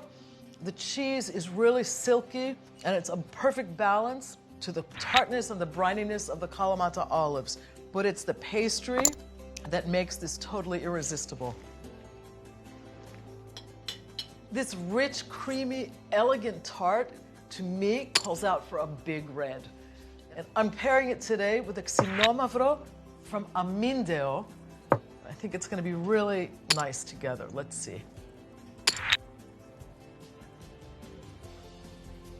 Indeed. Light smokiness.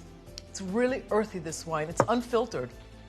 So it's got this beautiful mocha, almost mushroomy taste to it. And it's a perfect pairing to this elegant, earthy tart. Isihian.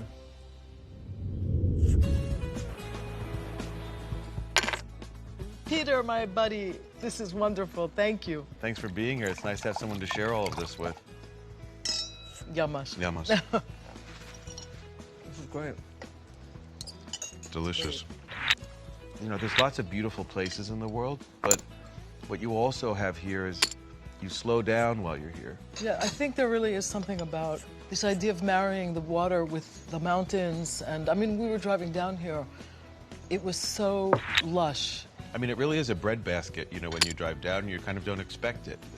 You know, and it's like that all year long. It's special down here. Maybe even an islander like me will think about coming down on a more permanent basis. I think everybody here would be really happy if you did that. Yamas.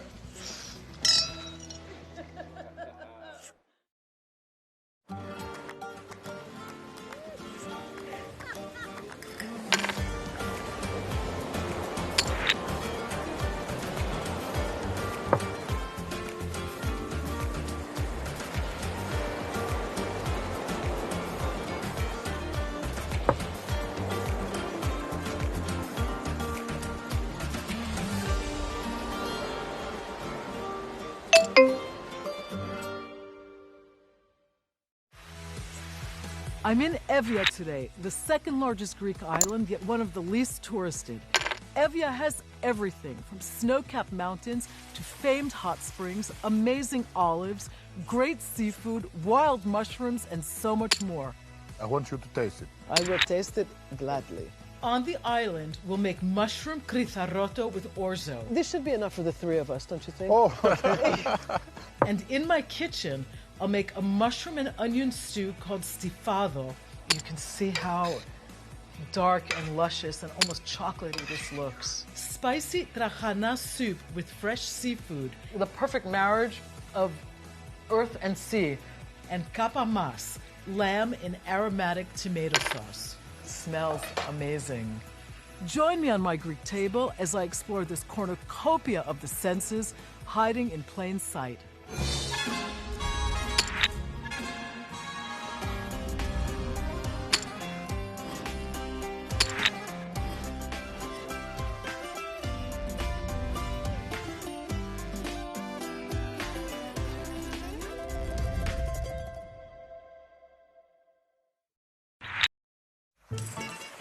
Evia, the second largest Greek island after Crete, is a culinary wonderland hiding in plain sight. The island is just an hour from Athens, but rarely a stopover for tourists. Home to fabulous therapeutic springs, unspoiled natural beauty with lush mountains and shimmering beaches, Evia is rich in food specialties that bridge land and sea. Among them, renowned figs and large heroes olives, local pasta and cheese, great wine, some of the best seafood in Greece, forests full of mushrooms, and much, much more. Evia means rich in cattle, and while we don't see much cattle here anymore, it is a fascinating island where shepherding is still a viable profession.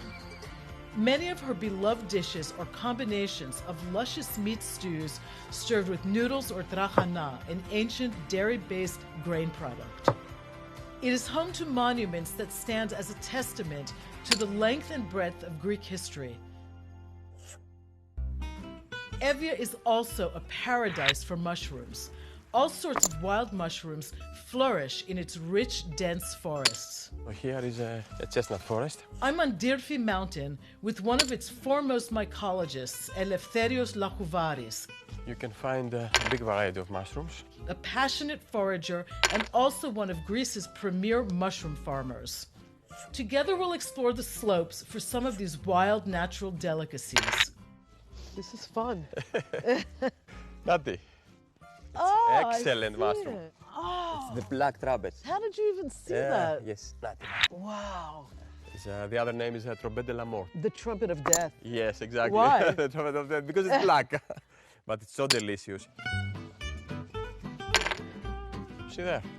Oh, there wow. It's a small family of chanterelles. That's chanterelle, Yeah. wow. You clean the mushroom. And that's it, and you And can that's cook it straight from there. Exactly. And you put in your basket. Lefteris is a trained mushroom expert, and he knows exactly which mushrooms are safe to eat and which are poisonous. I wouldn't recommend doing this unless you really know what you're doing. What's this called? There's rusula. Rusula. Rusula. This is a little bit toxic, a little bit.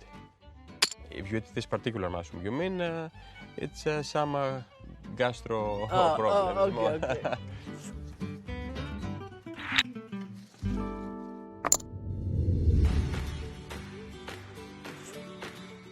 Did you know that Evia actually means the land of cattle? And there aren't that many cows on the island anymore, but there is a lot of lamb. And that's what I'm cooking today in a wonderful dish called kapama. I'm using boneless leg of lamb for this. The first step is to brown the lamb. And I just want to make sure my oil should be hot. You want to hear it. We want to get really good color on this. Kapama, it's really nothing more than a tomato-based meat stew, but it usually has some spice. I wanted to cook it kind of as a homage to the island of Evia because there is such a strong shepherding tradition there.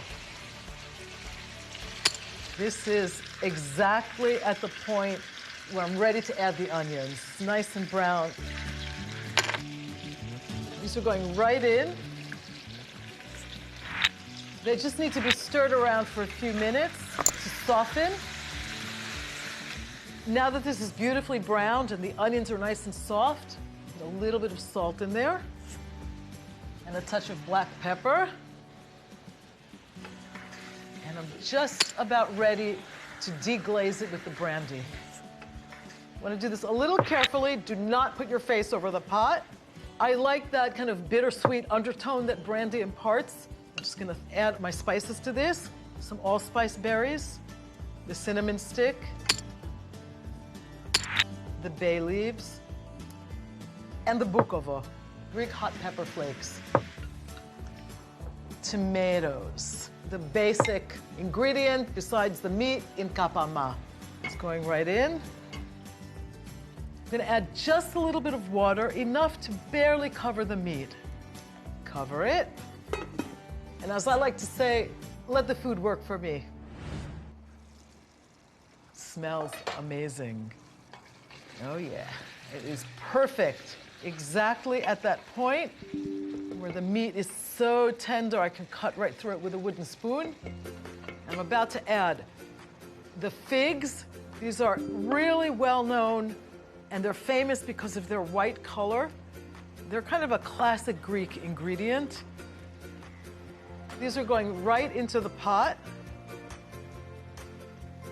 And the next thing I'm going to add to this are these giant green olives. These are actually also a really well-known agricultural product from the island of Evia, and we call them heroes olives because they're so big.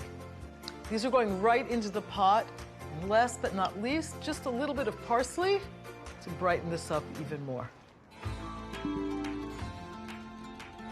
The moment of truth. Time to serve this. While the lamb was cooking, I just made some plain rice. I seasoned it with krokos kozanis, which is Greek saffron. I don't know about you, but I'm ready to dig into this.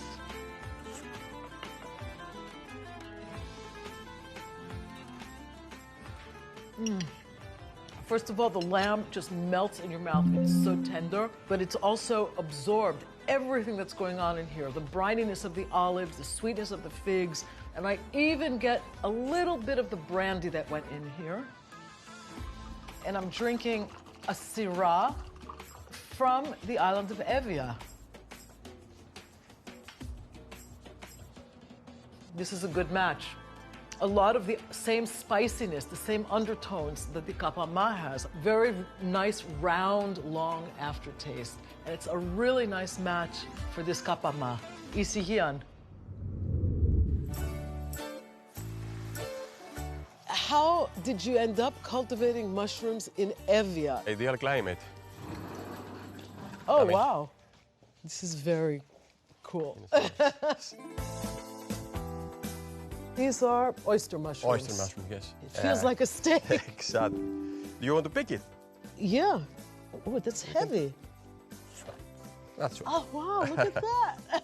This is like a kilo and a half. Right? Exactly, exactly like that. And mushrooms have a lot of the same nutritional value as meat. The nutritional value of the mushrooms is very high. First of all, they contain proteins. So all of the good stuff that red meat has and none of the bad stuff. Yes. So how would you eat this? You can cut it by your hand. You see, look at like that. Wow. And it's amazing. There are so many different textures in here. Exactly. It's amazing. I want to see everything else in here too. This is the coral mushroom. This is so strange. It's a very aromatic, spicy taste. It's sweet. At the beginning, and after there is a little bit spicy. Oh yeah, I got pepper. It's amazing. I've never seen this anywhere in Greece. This is the strange mushroom word. What are these? This is our shiitake cultivation. Wow. Shiitake is the only mushroom in here that is not native to Greece. Yes, the Japanese name. Rich taste, rich meaty taste. Very... A full rich taste, taste. And it's easy to cultivate a mushroom that's not native to Greece. Of course, yes, because they like Mediterranean climate. Everyone likes the Mediterranean climate. Yes, like that, even the mushrooms.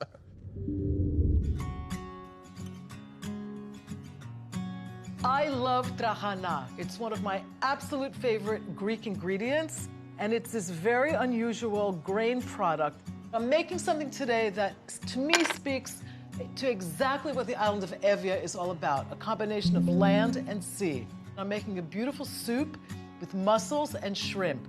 I have to get the mussels going, so I'm gonna get my wine in here. We're gonna steam them first. Just some white wine. I like to use whole mussels in the shell. We want to get this boiling, and we want the mussels to open. This is going to take about 5 minutes or so. I think the mussels are perfect. There's a lot of great juice at the bottom of this pan. I just want to get the juice strained. Mussels can have a little bit of sand or grit. We want to use this in the trahana soup. We want it to be clean. I just want to clean most of these mussels, get the meat out of the shell. I will keep a few in the shells because it looks really pretty when you serve it. Most of the mussels in Greece come from the north. Mussels are one of the oldest, if not the oldest, farmed seafood. And these I'm going to save for garnish. It's going to look really pretty once the soup is served. Time to start on this trahana. It was actually a way to preserve milk before refrigeration. And what I like to do is coat it in a little bit of olive oil. I'm using what we call in Greek xynos trahanas, which is sour trahana. It means that it was made with either buttermilk or yogurt, so you get that sour dairy flavor. I want to get the mussel juice in here.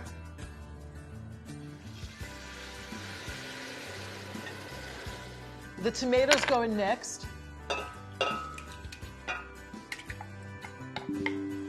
And I'm going to get a little bit of water in here. This will cook up into almost a porridge-like consistency. And I'm going to get started on my shrimp next. Get a little bit of this great extra virgin Greek olive oil in here. I don't want the oil to be too hot because I'm going to add the garlic first, and I don't want it to burn. I just want to soften the garlic. This is exactly what we want on the garlic. As soon as it starts to sizzle up, the shrimp go in. Looking good.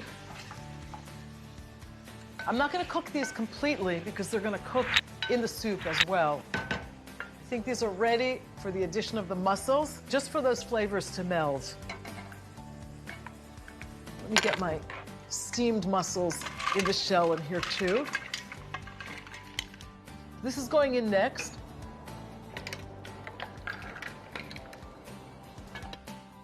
A little bit of lemon juice. That's what keeps the balance of flavors.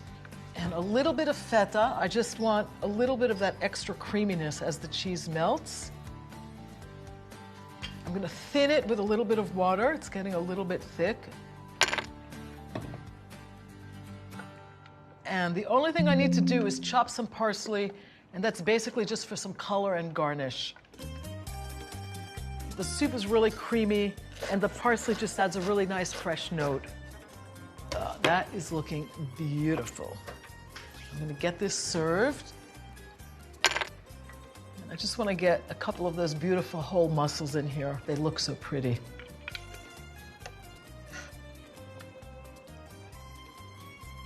I have to serve this with a little bit of Greek feta. I'm ready to taste this.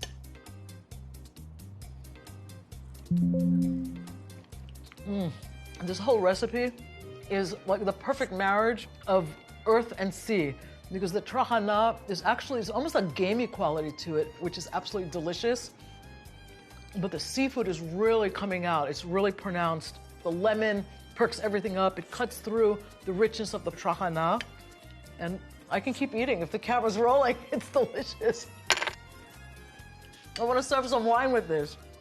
I like to drink a wine from Evia with this dish. It's a combination of assyrtiko, which is a very traditional Greek island variety, and viognier, which is a noble French variety.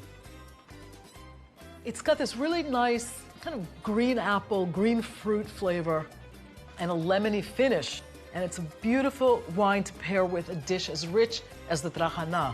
You know, the summer black trap. Yeah.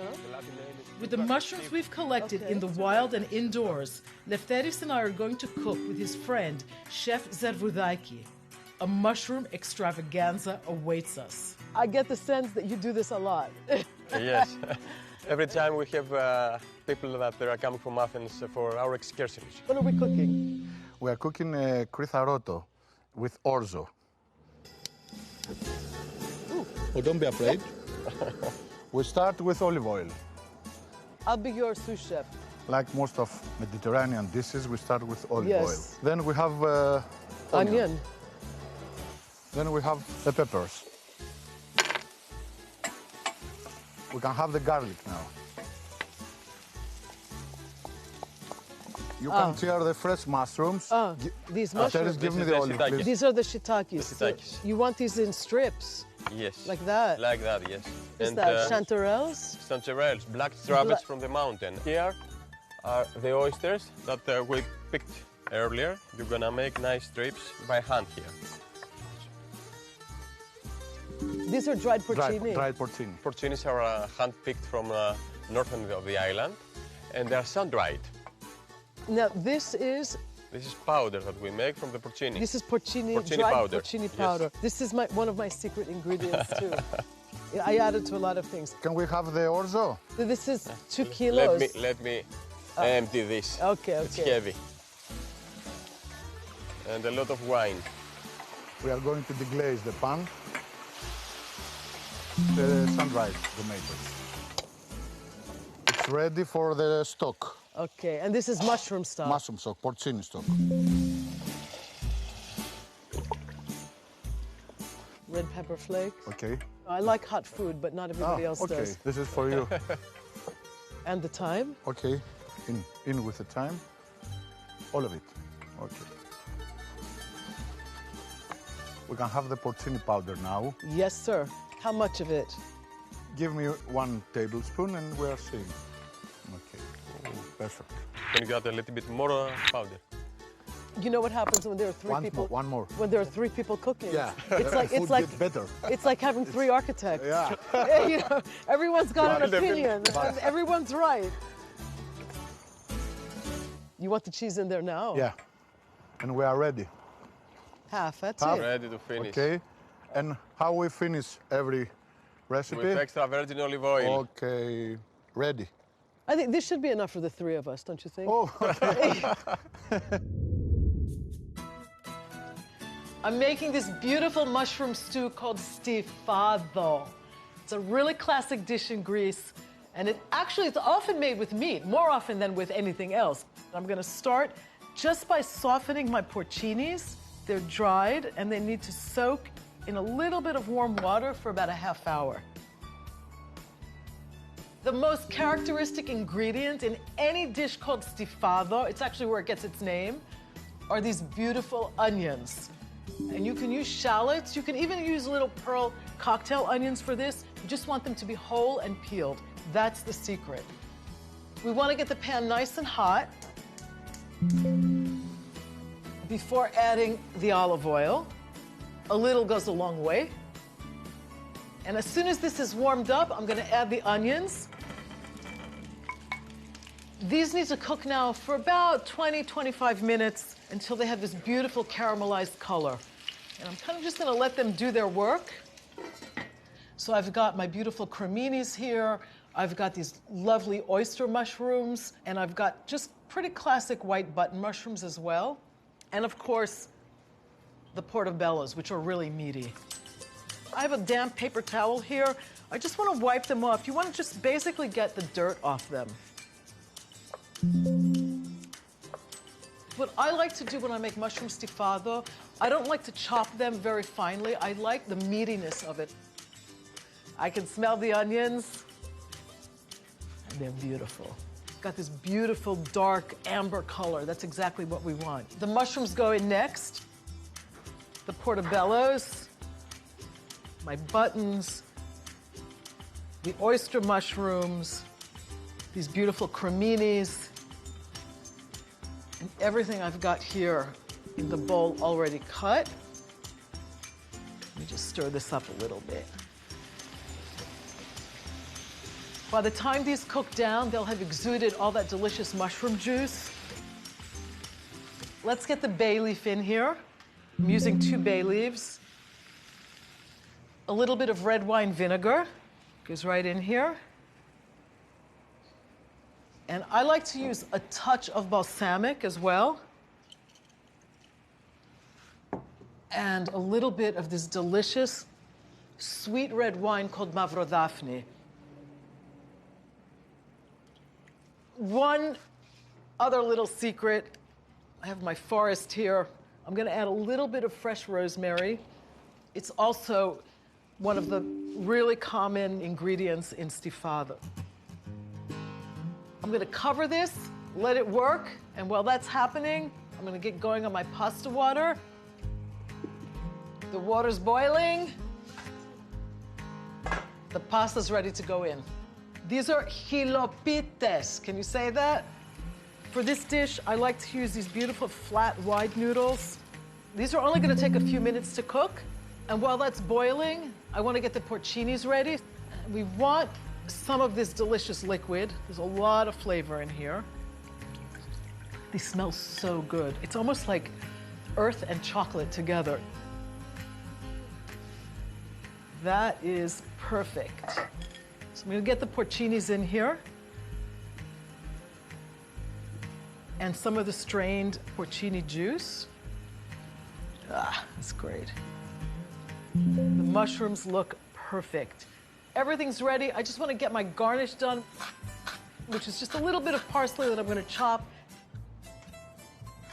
I'm ready to serve this. It smells so good. You can see how dark and luscious and almost chocolatey this looks. A little bit of this chopped parsley on top for garnish, just to make it a little bit brighter. It's begging to be sampled.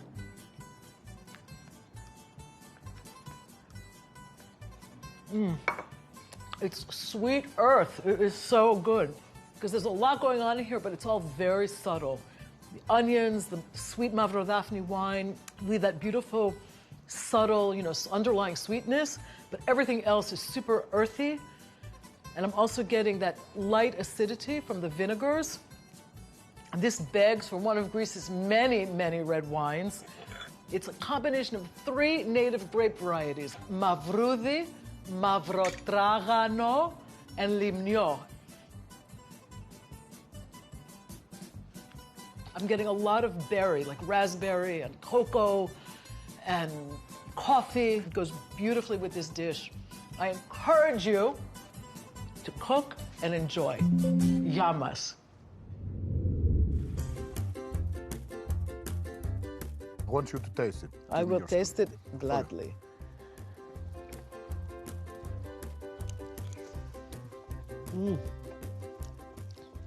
Wow, not only can I taste the mushrooms, I can taste all the mushrooms. All the mushrooms. And especially the mushroom powder. This is great.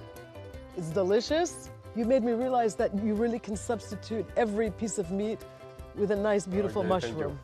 Yeah, thank you. And I think that's the lesson today here. Let's sit down and enjoy this. Wow, these are beautiful. There are about 30 different oyster mushroom species in the planet. This is the yellow mushroom. It's so More firm. Yes, so firm. You can eat it even raw. Can I have one? Of course, of course. Let me cut for you. What's this? There's a yellow cap, white flesh. So different. It has a very floral Floral. taste.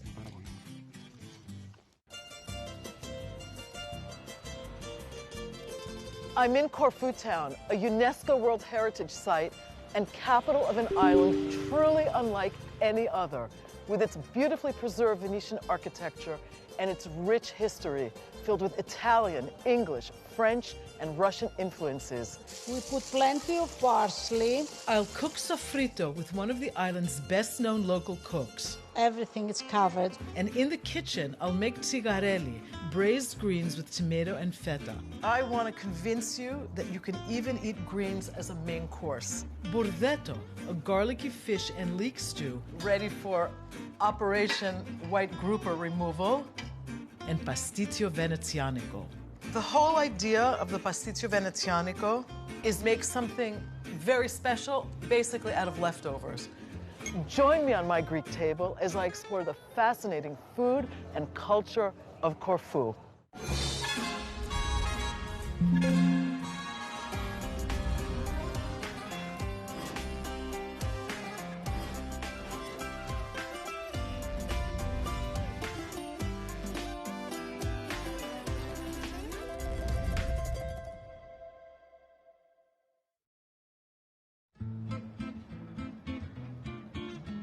I am so excited to be in Corfu today, the capital of the Ionian Islands off the western coast of Greece. Corfu is historically one of the most fascinating islands, a palpable and delicious mix of Greek and Italian food and culture. Its capital is an architectural gem, its interior lush and fertile, its beaches legendary. No wonder Corfu was also the site of one of the earliest Club Meds in the world. Homer mentions Corfu's lush fruit orchards, which greeted Odysseus when he was shipwrecked here, so close to home in Ithaca. Corfu was the first Greek territory to fall to the Romans, who flocked to it as a holiday playground. Nero even gave a recital here with his famous fiddle. Corfu became part of the Byzantine Empire when Rome fell in the 5th century AD. Then when Byzantium fell to the Crusaders, Corfu turned to Venice for protection. The Venetians ruled this emerald island for more than 400 years and left an indelible stamp on its culture and cuisine. So did others, most notably the English in the 19th century. I'm meeting up with Vasiliki Karounou, a restaurateur and chef who is passionate about her island's food traditions. I think we call this John Dory in English. John Dory, exactly. John Dory fish in English. Traditional food has a lot of quality in it. You need good ingredients, you need good techniques, either to preserve or to prepare. She's giving me Culinary Corfu 101 with a walk through the town's vibrant markets. The famous kumquats of Corfu. You don't eat these raw? You do, but you eat only the skin. You eat the skin? Yes, the inside is sour. Bitter. Yeah, sour and bitter. Yeah, go ahead. Try to avoid the juice. That's amazing. So this is the famous Alexis. The traditional Corfu butter. A famous Corfu butter. Famous, exactly. Voutiro Kerkiras, Corfu's butter, is esteemed all over Greece. A traditional cow's milk butter with a slightly fermented taste, it gets its rich yellow color from the variety of local flora on which Mr. Alexis' animals graze. His shop is so famous that Aristotle Onassis used to have his butter flown to Paris from Corfu because Jackie O liked it for breakfast. I love butter. This is Lazarus. Okay. They produce all these nice traditional sweets. And this is the mandolà. Mandolato. Mandolato. Every bite from this gorgeous island is rich with the taste of history. So now we go this way? This way. This way. We're always looking for new ways to cook vegetables, especially greens. They're so full of nutrition, amazing minerals and vitamins. Sometimes the most innovative recipes are the ones that have the longest traditions, and that's exactly what I'm making today. And it's basically stewed greens. I'll be using fennel bulb, coarsely chopped, thickly sliced red onions and some of this beautiful wild fennel. A little bit of olive oil, getting my fennel in first. The red onions go in next.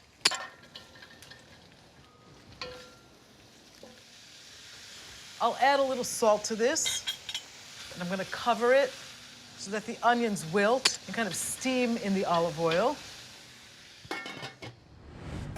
It's looking good. A little bit of paprika. When you cook spices in hot oil, you actually help bring out all the essential oils in the spices. Getting the garlic in here next. There's a lot of it. The tomato paste goes in next. Tomato paste will also act as a thickener.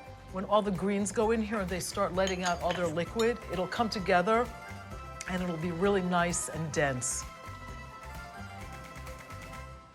And my first green is Swiss chard, and there's a very, very rough chop on it. You want to do this in increments so that it wilts and then you keep adding more. Now, you can use any sweet green in here. You can even use a few bitter greens, but you really want the sweet greens to be the basis for the zigarelli. Things like Swiss chard and spinach and sweet sorrel, sweet dandelion. I'm gonna actually cover the wok and let this cook down in its own steam for a few minutes. Let's see what's going on in here. Toss them in the olive oil, get some of that onion mixed into this.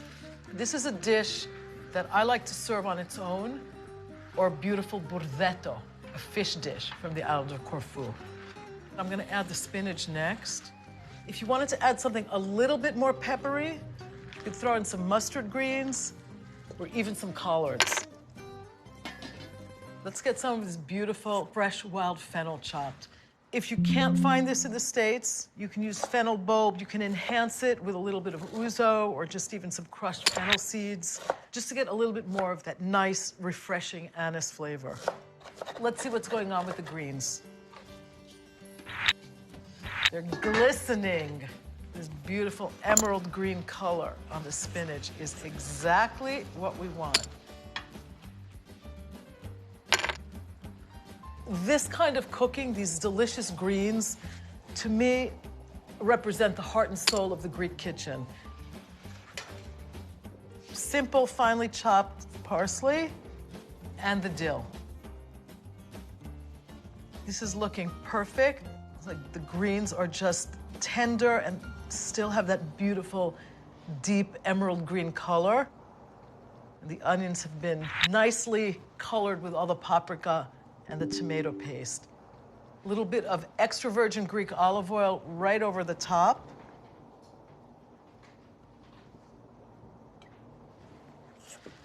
Let's taste this. A little bit of feta cheese.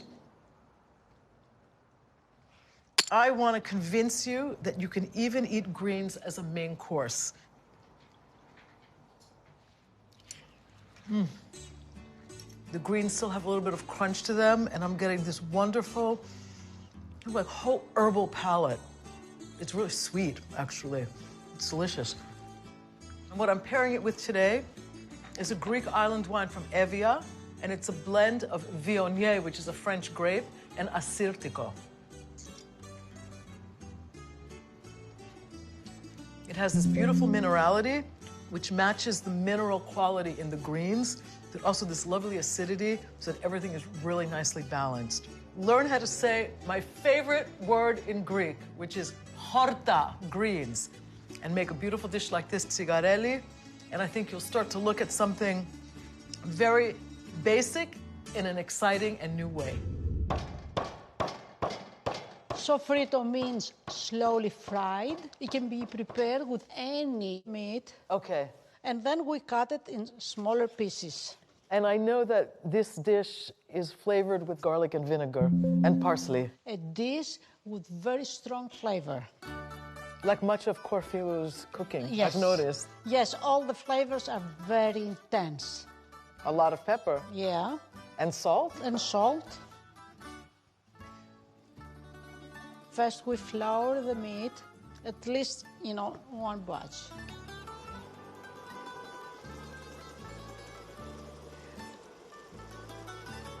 Corfu cuisine has received many international influences. The Venetians, exactly. Of course, soffritto is an Italian word. But also French influence, a big influence from Malta.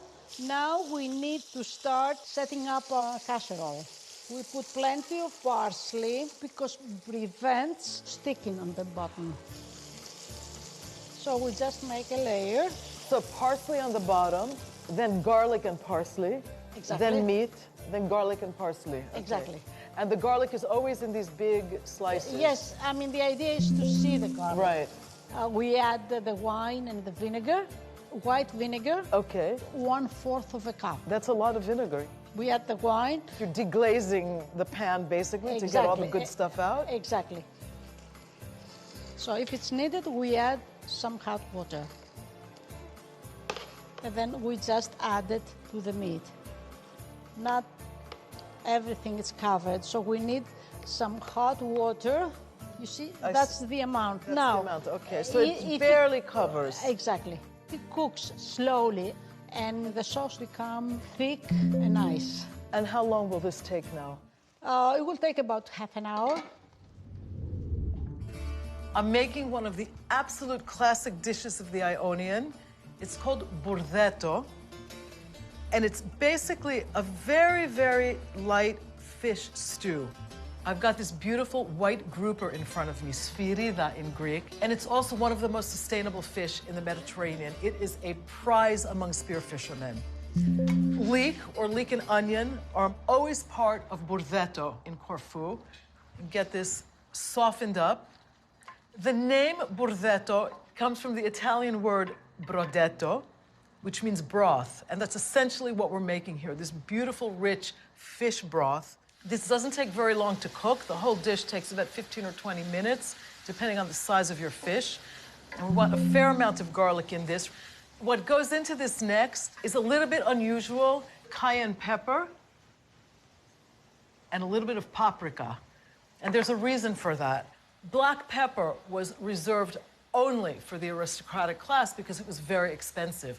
But people could grow paprika peppers, they could grow red peppers to make their own spicy mix. And that's exactly what we're seeing here. So I've got cayenne in here, and I'm adding a little bit of paprika. And the addition of both of those give this dish this really deep red color, which is very, very characteristic of burdetto. The next thing I'm going to add to this is a little bit of tomato paste, which will make this even deeper and richer, and it'll give it a very, very nice, intense flavor. There are a few different variations of burdetto in the Ionian. One calls for octopus, and another, which belongs to the absolute, sort of poorest of the poor in that part of Greece, is made without any protein at all. It's just a stewed leek with paprika and cayenne and a little bit of tomato. I just want to add a little bit of salt to this. That will help soften the leeks even more. And the fish is going in next. This is going in very, very carefully. Next in is a little bit of red wine, dry red wine. A little bit of water, just to keep it nice and moist. And I'm gonna cover this and basically steam this big, beautiful white grouper in this delicious, thick, robust liquid. This is gonna cook for about 20 minutes, very low heat. The burdetto is definitely ready. I want you to see how beautiful and thick the sauce is now and how perfectly cooked and tender this beautiful white grouper is. Ready for Operation White Grouper removal. Very, very carefully.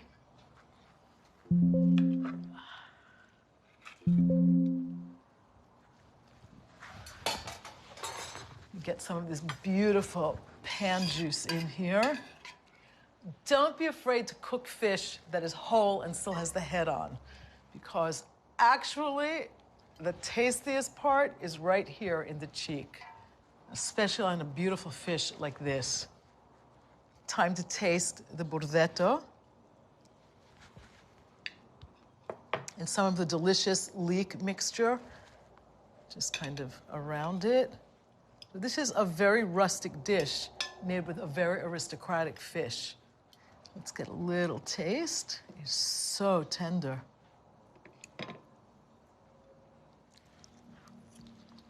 It just melts in my mouth. It's really peppery, but not in a way that overwhelms my palate. The delicacy of the grouper works really well with the pungency in this beautiful leek sauce. The tomato paste holds everything together, and the red wine gives it this beautiful, fruity almost undertone. I'm pairing this today with a rosé from northern Greece, from the area of Epanomi, made with the Xinomavro grape, with this citrusy red grapefruit kind of flavor, and it holds up beautifully to the pepperiness of this dish. Isi Hian. I think our sofrito is ready. Ooh. Smells really amazing. We add some lemon to it. Some people say that sofrito is good, but the sauce of sofrito, it's amazing. And then, of course, some more parsley. Then, taste. Okay.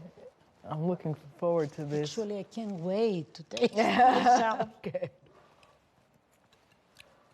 You get this very rich but subtle flavor out of very few ingredients. The wine, the vinegar. The vinegar's soft. It's not sharp. It kind of like carries the pepper. You feel the pepper? You feel the pepper for sure. It's peppery, it's garlicky, but not overwhelming. Vasiliki, thank you. This was amazing. Be well and keep cooking. I first discovered this recipe many, many years ago while I was researching a book on the regional cuisines of Greece. It's called Pasticcio Venezianico. It's a pastry-cloaked baked pasta dish. I'm mixing all the dry ingredients first. I just added a teaspoon of salt, and I'm adding a little bit of sugar. And I've got something here that you don't see very often in any sort of Greek pastry or Greek phyllo dough. Beautiful, fresh butter. Just this fact alone speaks tomes about the aristocratic past of Corfu. You want to make sure the butter is really cold. Basically, what we want to do is work the butter very, very quickly into the flour. What you want to end up with is a mixture that is very, very granular. And you want to work fast so that you're not overworking the butter and flour, so that you end up with a very nice, firm, but flexible and elastic pastry dough. And I think you can see the texture, how granular it's become. Add a little bit of cold water to this by the tablespoon, and just sprinkle that in.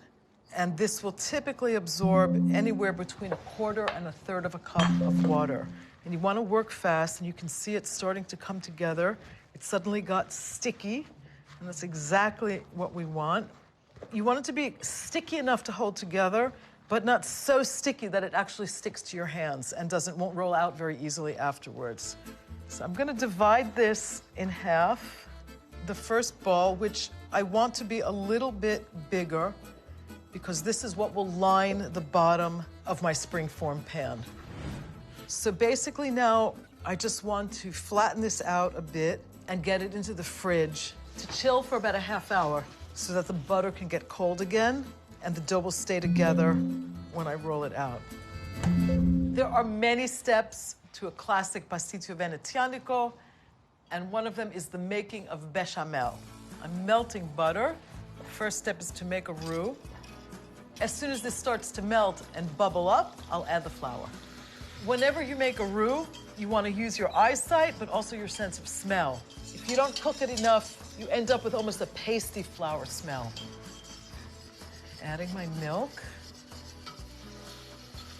You have to keep stirring the whole time. This is thickening, and I'm about to add the cream and a touch of salt. It'll be really thick, and I'm gonna add 2 egg yolks to it. And that is the Greek version of bechamel. Whisk egg yolk into this really quickly. This is ready. I'm gonna keep this covered with a kitchen towel to let it cool. And the reason I cover it is to keep a skin from forming on top, but I want the steam to escape so that this can cool down. I'm just cutting through this peppery pork salami. The whole idea of the pasticcio venezianico is not to let anything go to waste and make something very special, basically out of leftovers. This is a really interesting piece of charcuterie. It's called numbulo. It's a pork loin that's been marinated in red wine and black pepper. It's the classic charcuterie from the island of Corfu.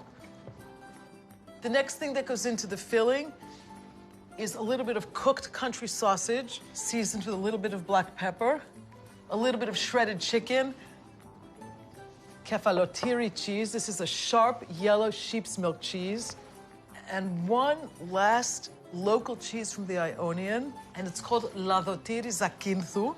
The texture is much firmer, and the flavor is much, much sharper. It's one of those really good stinky cheeses.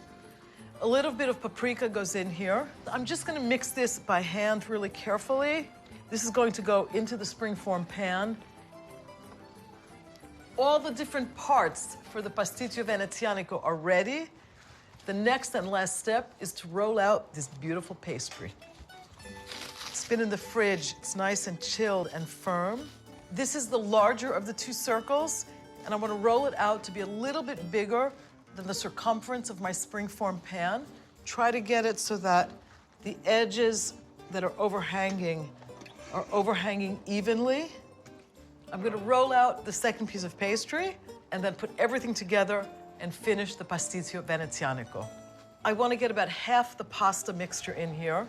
Honestly, the easiest way to do it is just by hand. And spread that evenly around. A little bit of the bechamel. So we're getting about half the bechamel in here. And just because it's not rich enough, some eggs. And I just like to place them kind of decoratively. It's like a little surprise when you cut through this. The rest of the pasta is going to go over this. Press it down. Make it as compact as you can. So the last 4 halves of the boiled eggs get pressed into here as well. Let's get the rest of the bechamel evenly over the top. And I'm ready now to cover. Take the excess and turn it in to make a beautiful rim, kind of twisting it as you go. Getting the overhang from the top and the bottom together. You do want to make some air holes though. I usually do that with a toothpick. Gently whisk the egg whites and then just brush them lightly over the surface, and when it bakes, it'll have this beautiful shiny finish. It will bake at 375 for 50 minutes to an hour or so. It smells really good. I'm gonna let this cool for about 20 minutes, and then I'm gonna pop open the springform pan and cut myself a nice big slice. This smell is really intoxicating. This is a very generous portion here.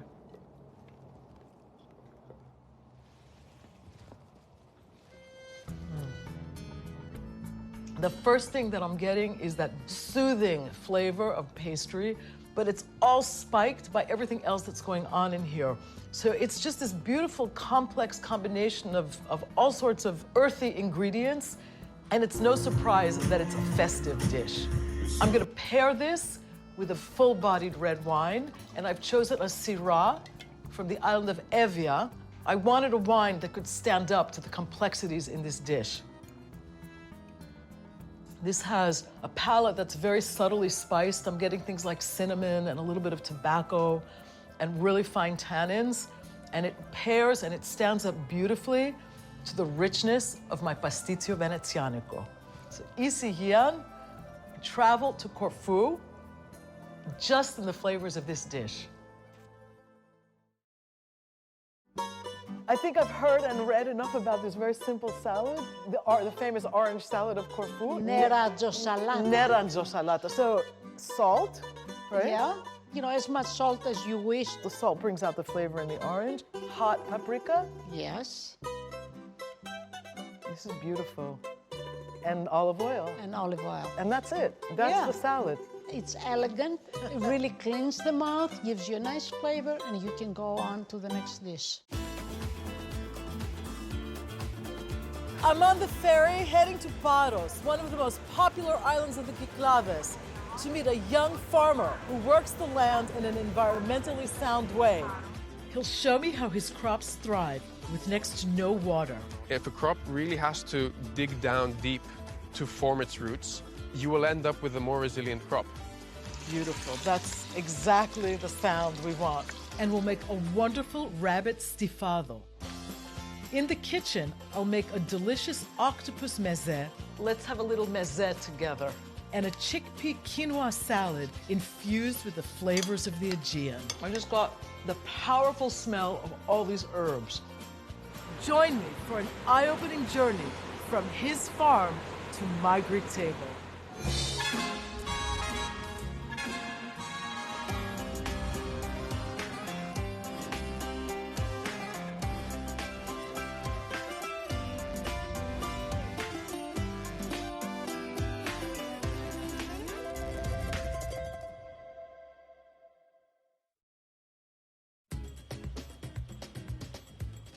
Paros, dramatic beaches, snow-white buildings, barren hills. With its stark beauty, this island has all the makings of a picture-perfect postcard. In ancient times, this Cycladic island was the economic center of the Aegean. Known for its olive oil and wine, but also for its translucent marble, which was used to make some of the most famous statues of antiquity. Today, Paros is a tourist paradise, but it is also a paradise for the delicious riches of both land and sea.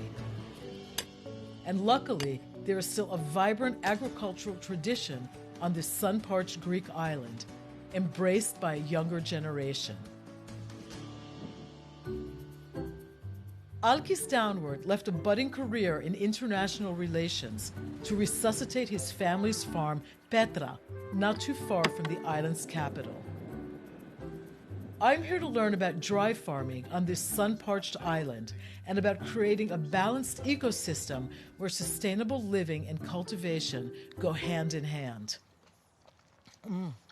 It's so intense. It's almost salty.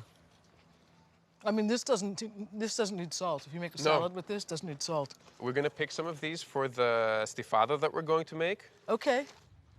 I'm just picking the ripe ones, huh? The ripe ones and the slightly orange ones too. And these all survived, no water. We do grow a lot of our cherry tomatoes that are all local varieties whose seeds we save every year and replant. We do grow a lot of those without any irrigation. Uh-huh. Here we've taken a piece of land that used to be cultivated 60, 70 years ago. You're dry farming, as they say here, right? Yes, this is a dry farm. We've built terraces, so the steeper the slope, the more that the soil's gonna run off, the more the water's gonna run off. So that's why you wanna try and flatten it out. And when the rain starts to fall down, if it reaches the back of the stone wall, it has nowhere to go but down into the earth. So it irrigates naturally. It irrigates naturally, exactly. Here we have oregano growing just below the terrace. And then this here is the capers, that are very young. They're 2 years old, these. Uh-huh. And eventually they're going to cover the whole area of the soil that you see bare. So the main limiting factor on the island is water. And also, if a crop really has to dig down deep to form its roots, you will end up with a more resilient crop. And capers are a very good crop because they require no water. They're very drought resistant. So we're now going to get the last ingredient that we need for the rabbit stifado. Okay. It's bay leaves. Oh, great. This is a big tree. Let me see. They smell very, very subtle, very smoky almost. Yes, when fresh, they're subtle and smoky, and when they're dried, the scent gets more intense. But now we've got everything we need, we can go and start cooking the rabbit. Okay, I'm following you.